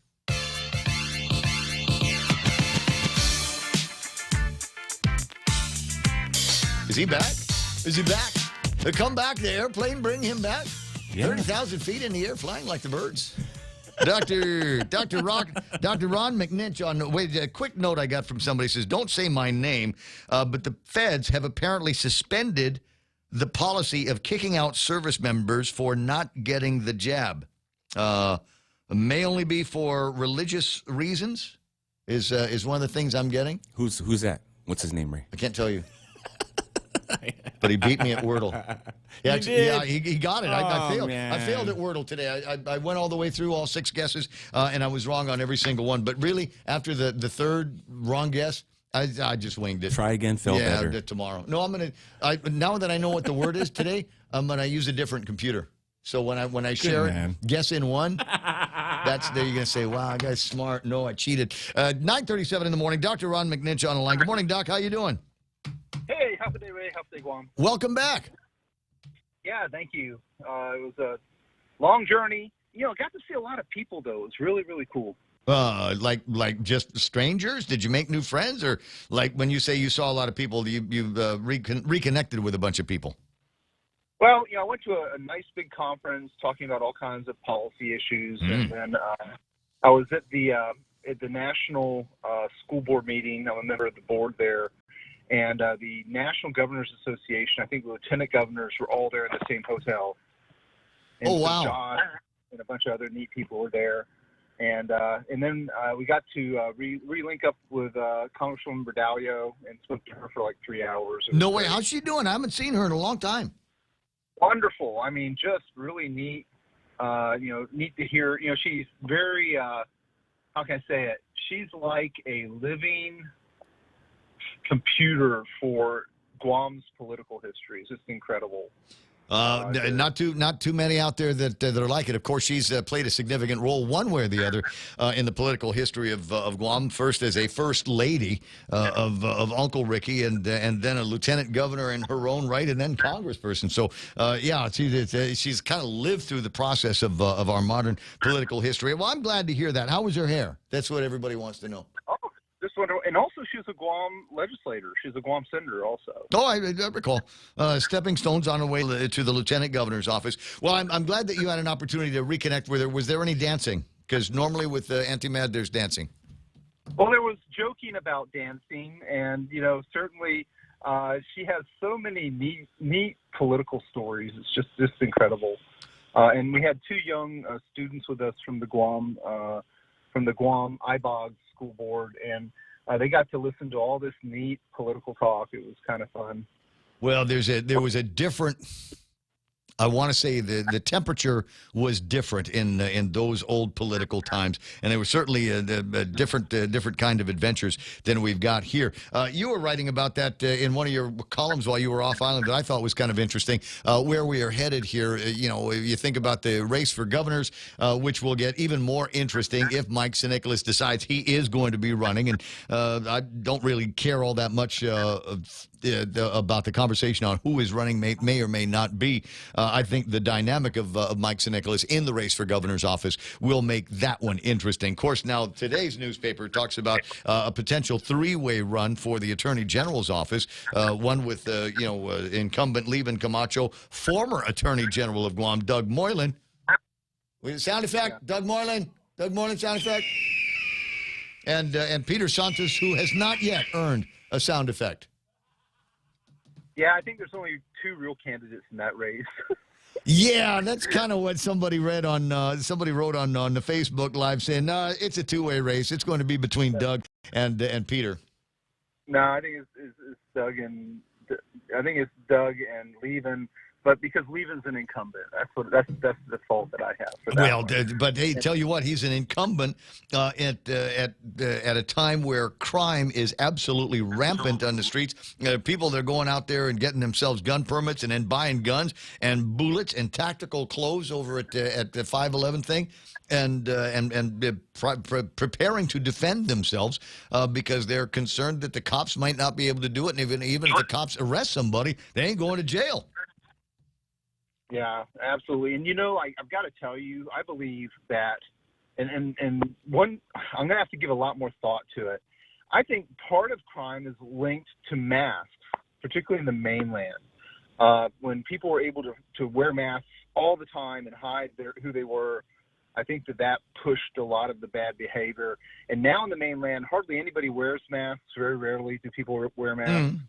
And I've got to tell everyone, though, this is federal policy to wear masks on all the airlines and everything else. And I feel bad for the airline employees who have to struggle with that policy and trying to enforce it, because it's not like their company's policy. It's like and they're tasked with trying to enforce and grapple and struggle with having to. Well, they did the numbers on this and found that there were 2 things that led to a significant rise in airline violent incidents on board the aircraft in flight. One of them was the consumption of alcohol, and the other one was the mask mandates. Passengers that get drunk don't want to wear the mask and aren't going to be told to do it until somebody actually tie wraps them to the chair.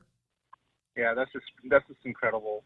And the thing is, I mean, if you're not going to wear your mask, don't fly. I mean, that's the reality. In my own experience, I had a really good 3M mask that had like the back of the head, bands on it that would keep it securely like on your face.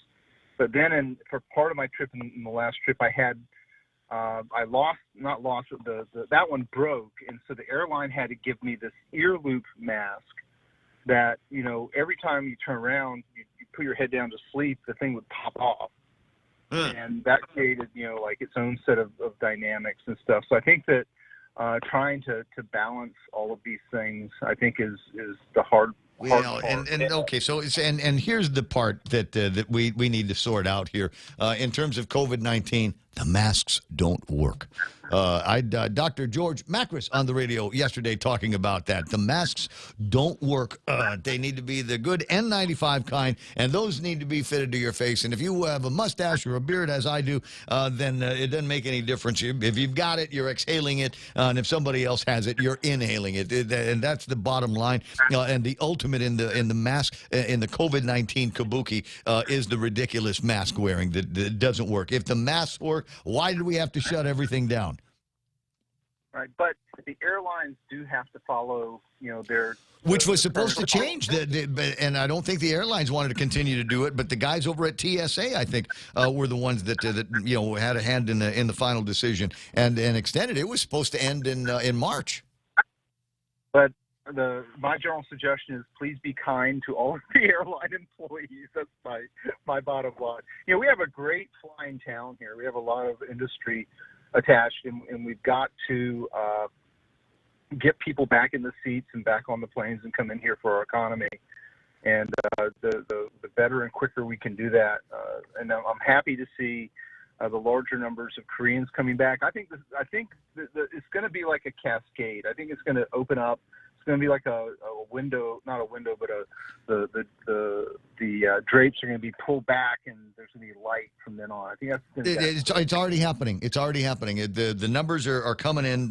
Carl T.C. Gutierrez celebrating Auntie Jerry's 79th birthday today. He is in Seoul, Korea right now, talking to airline and travel executives in that world. And just the idea that the quarantine issues have changed in South Korea, that has spurred the airlines to continue to add seats to all kinds of places, Saipan and Guam and wherever it is that they need to touch down. So anticipate that we are going to start seeing more flights from the Korean budget carriers and, of course, their national carriers as well. That is already in place, and it seems like every week there's another announcement from GVB that says that those numbers are increasing. So just a matter of time. We'll see what happens in Japan. Maybe one of these days they will look at their quarantine restrictions for returning residents and saying, oh, you came from Guam, got a negative test, and come on back home. Right now, I think it's got to be vaccinated and at least one booster for folks. Yeah, I'm kind of. There's going to be a point when somebody's going to have to review all of the steps that we're taking. I think we're going to have to learn from them. But, hey, I want to get back to the hospital thing you're talking about. No. Before we do that, the answer is yes. I think that we need to do that. I think step number one is members of the legislature need to get together, review every single executive order that came out, every single restriction, every single mandate, every single rule that came out of the Department of Public Health and Social Services, and say, what was the net effect here? Did this save lives, or did it just piss Ray off? And 99% of everything that came out of public health pissed me off. Well, I think that and again, everyone says I'm a centrist, and I do try to be a centrist in terms of trying to look at things, as centrally as I can or as objectively as I can. I think that this virus distinctly affected two population groups, older and those with comorbidities, and then everybody else. And we treated one size fits all.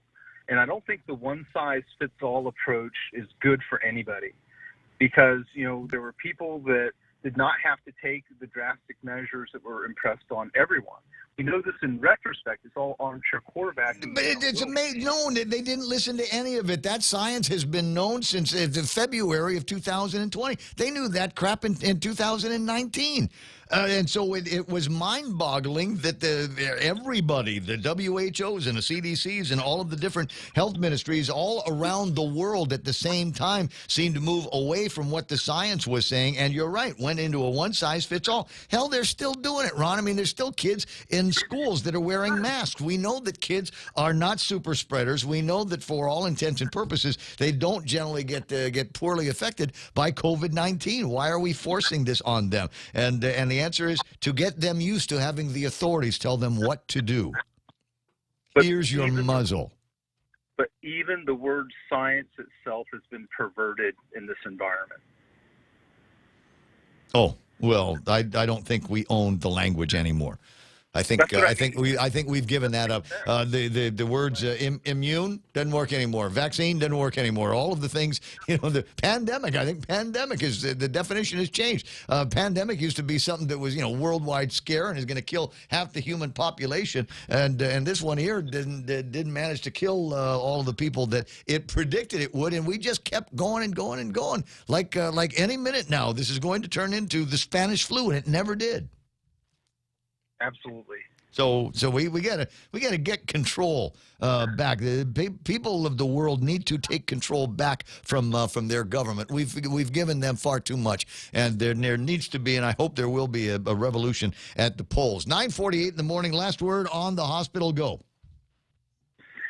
I think we need to rethink this Titanic approach to the hospital. I think that there should be like a medical center established between GCC and the university as a teaching hospital location. I think that we need to, instead of putting everything in one centralized location, I think just as we recognized years ago, a skilled nursing unit approach could work for certain people that were taking up hospital beds, a more diversified approach based on smaller clinics might work better for our particular community. Huh. Can I ponder that? Yeah. Okay. I'm not going to disagree out of hat. There's, the same way that we've got a Guam Regional Medical City that augments the health needs of this community and brings in skilled medical technology and skilled medical practitioners to be able to do things that we need to have here on Guam. And I'm thinking off the top of my head, they brought in a guy that did just nothing but rheumatology. And that was a godsend because most of the time it was general practitioners that were doing that. And it really is a specialty. They've got a great head, neck, and shoulders guy and literally a brain surgeon there. And golly, they've got all kinds of people that just look at feet and toenails. So they've got the specialty thing down. And you can stay there if you need to be overnight for a couple of days. 10 away from the top of the hour, maybe more of those kinds of things. You're right, as opposed to just the one big one. I got to run. I'll talk to you later. Hey, have a great day. Thanks. All right, buddy. 888-8255. James Howard was on the line saying, hey, we got a bigger name on line too. Actually, that's not true. Sorry about that, James. We are going to take the last break of the program, and by some feat of, I don't know, warmth, intelligence, and talent, I'm going to find a way to kill the next 10 minutes. Attention! Lolita Kamet is now with Hafaday Realty. She'll always be that hardworking and passionate real estate professional who is committed to helping you make a difference in your life and helping you achieve the American dream of home ownership. She also specializes in commercial leasing, land sales, local residential sales leasing, military and corporate relocation. So for all your real estate needs, call Lolita Kamet now with Hafaday Realty at 688-6743. That's 688-6743. The Federal Reserve is starting to increase interest rates to fight inflation, but they're still so low, making it the perfect time to refinance your home, to lower your rate, and perhaps take advantage of its increased value to put some cash in your pocket during these uncertain times. Cash that you can have the freedom to access when you want, where you want, with your Bank Pacific Visa debit card. Lower your rate, put cash in your pocket. Access your cash when you want, where you want, with your Visa debit card. Where others put branches, we place roots, and we're rooting for you. Equal housing lender, credit conditions apply.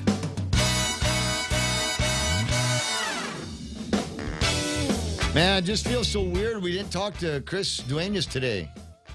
And apparently there was a lot of stuff going on at the thing, right? The legislature thingy? The thingy. Yeah.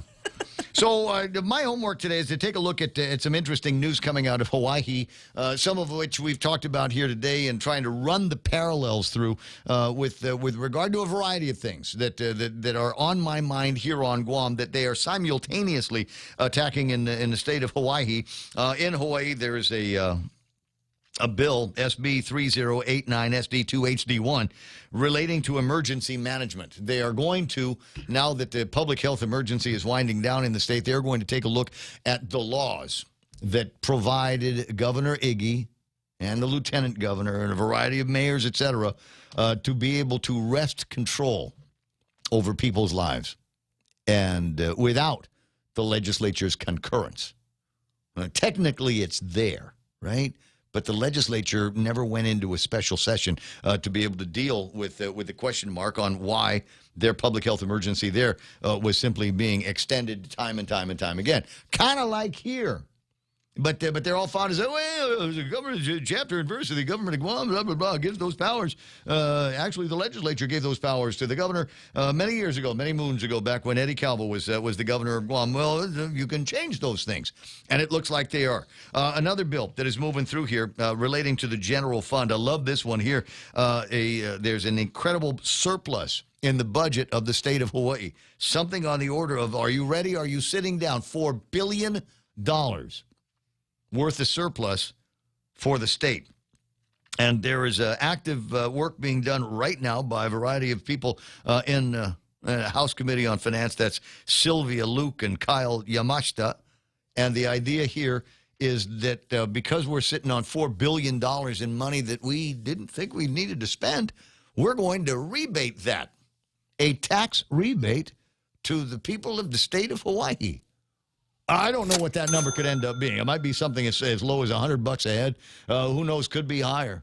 But we, I believe, are sitting on a whole bunch of reserves here on Guam, and put the bee in Frank Blas Jr.'s bonnet this morning that maybe we ought to take a critical look at the CRER, determine what needs to be done, what can be done. They're going to say, well, we got to pay down the deficit. We got a deficit because, why? I don't know. I thought we were, within $1 million of shooting distance of paying down the deficit. But that's what they're going to say. No, we got to do the operation of government. Never mind. You guys don't need that money. I know gas is expensive. Too bad. I know food's expensive. Too bad. But we're not going to let you, legislature, have that money or tell me that I got to do rebates from the taxes. So watch how it plays in Hawaii, and who knows, maybe is going to be coming out here. And another story out of Hawaii that likewise has a parallel here on Guam. Speaker of the legislature sent me a note yesterday. I think she might have sent it to everybody else, but she sent me a note that said that they're going to be taking a look at liquid fuels tax laws here with an eye on repealing them, so that you and I might be able to get a break on the price of gasoline at the pump. Now, it's possible the way things go. It saved me 15 cents a gallon of gas. And what's that going to end up being? A couple of bucks? Hey, that's more money I can use to buy my Michelob Ultra or my seltzers. Yeah. On the inside. So it might, but it's also possible that the day that they give us end the liquid fuels tax on Guam, there'll be another hike at the pump. Yeah. Tapas is going to go up. Alternator might go out. 20 bucks a barrel or something stupid and ridiculous like that. 9:55. Who's on the phone? It's Pete. Why? He's finally. He's here. Yeah. Oh man. my God! But he's gonna try to big shot me and say, "Dude, I'm on a murder case." No, it's not like do he can that. drop everything and call the radio station. Repeat. Havalei. No, sorry, Ray. It was a miscommunication. I thought Joe was going to call me, but we're waiting for each other. Okay. So, hey, anyways. this is a nice picture they got of you in the Guam Daily Post today. Guam voters could see three-way ag race. Yeah, I want them to change that picture. That's a creepy picture. Hey, some people dig that. I don't want to, people like me. I don't know. It's at 9:56 and change. Just enough time here. The last time you and I talked, we were talking Congressman Pete Uggan. And then you said no because I got this pack. So the workaround now is you're going to let somebody else take care of the pack. And right. Well, I'm going to finish setting it up. Let it get rolling on April 19th. It's supposed to. We've got someone lined up to over. And is it Chris Barnett? Because I know he doesn't like. Is it Chris Barnett? Because I know he doesn't like Mike St. Nicholas. No, this is not for any particular individual. It's for voter information. Like I said, everybody is fair game, even myself. So once I disengage and if the PAC digs up any dirt on me, then it's going to be there. So I may have created my own Frankenstein. I don't know if I'm going to worry. I'd worry too much about that. You seem to be a straight and on the level kind of guy. Maybe a little bit not as politically notorious as somebody like a Doug Moylan would have been, and Leben Camacho, who's got the luck of the incumbent. But as I mentioned to Dr. McNinch, he is an incumbent attorney general at a time where it feels like the pace of crime is just at runaway around here. Well, the other great thing going, Ray, is that I'm a tailgater. Hey, no, that counts, bud. That well, certainly counts with me. And where normally my bias, and I'm free to profess my bias when I feel I'll disclose it. My bias is for Doug Moylan. He's good for talk radio. But you will also be good for talk radio. So, I just got this feeling that while we've got Eric the Eagle, we might have Peter the Pelican. Wait, what's it? Peter the Falcon? What's a P-bird? I don't want to say pigeon. Come on. Penguin. Penguin. Peregrine falcon. Peregrine falcon. There we Oh, go. there you go. The Peregrine falcon. So, you know, I just look. Here's the thing. Number one is I want to get somebody back in there that I am more confident has a feel for the independence of an elected attorney general. Sometimes I don't get that out of this office. Sometimes I get the feeling like, you know, it's like the old days where the AG was a part of the cabinet. Then the other one is I want somebody to go in there that understands the prosecution around here and isn't afraid to be tough on criminals. Well, guess what, Ray? I plan, if I do run, and I'm asking a lot of people about this, whether I can even do it. I plan not to hold any fundraisers or accept any donations. Ooh, that can be done. That frees you up. Yeah, I will not be beholden. I mean, that's the whole reason, the main reason I actually detest politics. Mm-hmm. Because I don't want to be beholden to anybody. So if you know, if that's the way I do it, then I don't owe any favors, right? Well, I don't know if there's ever been a whole hell of a lot of spend in the race for the Attorney General's office anyway.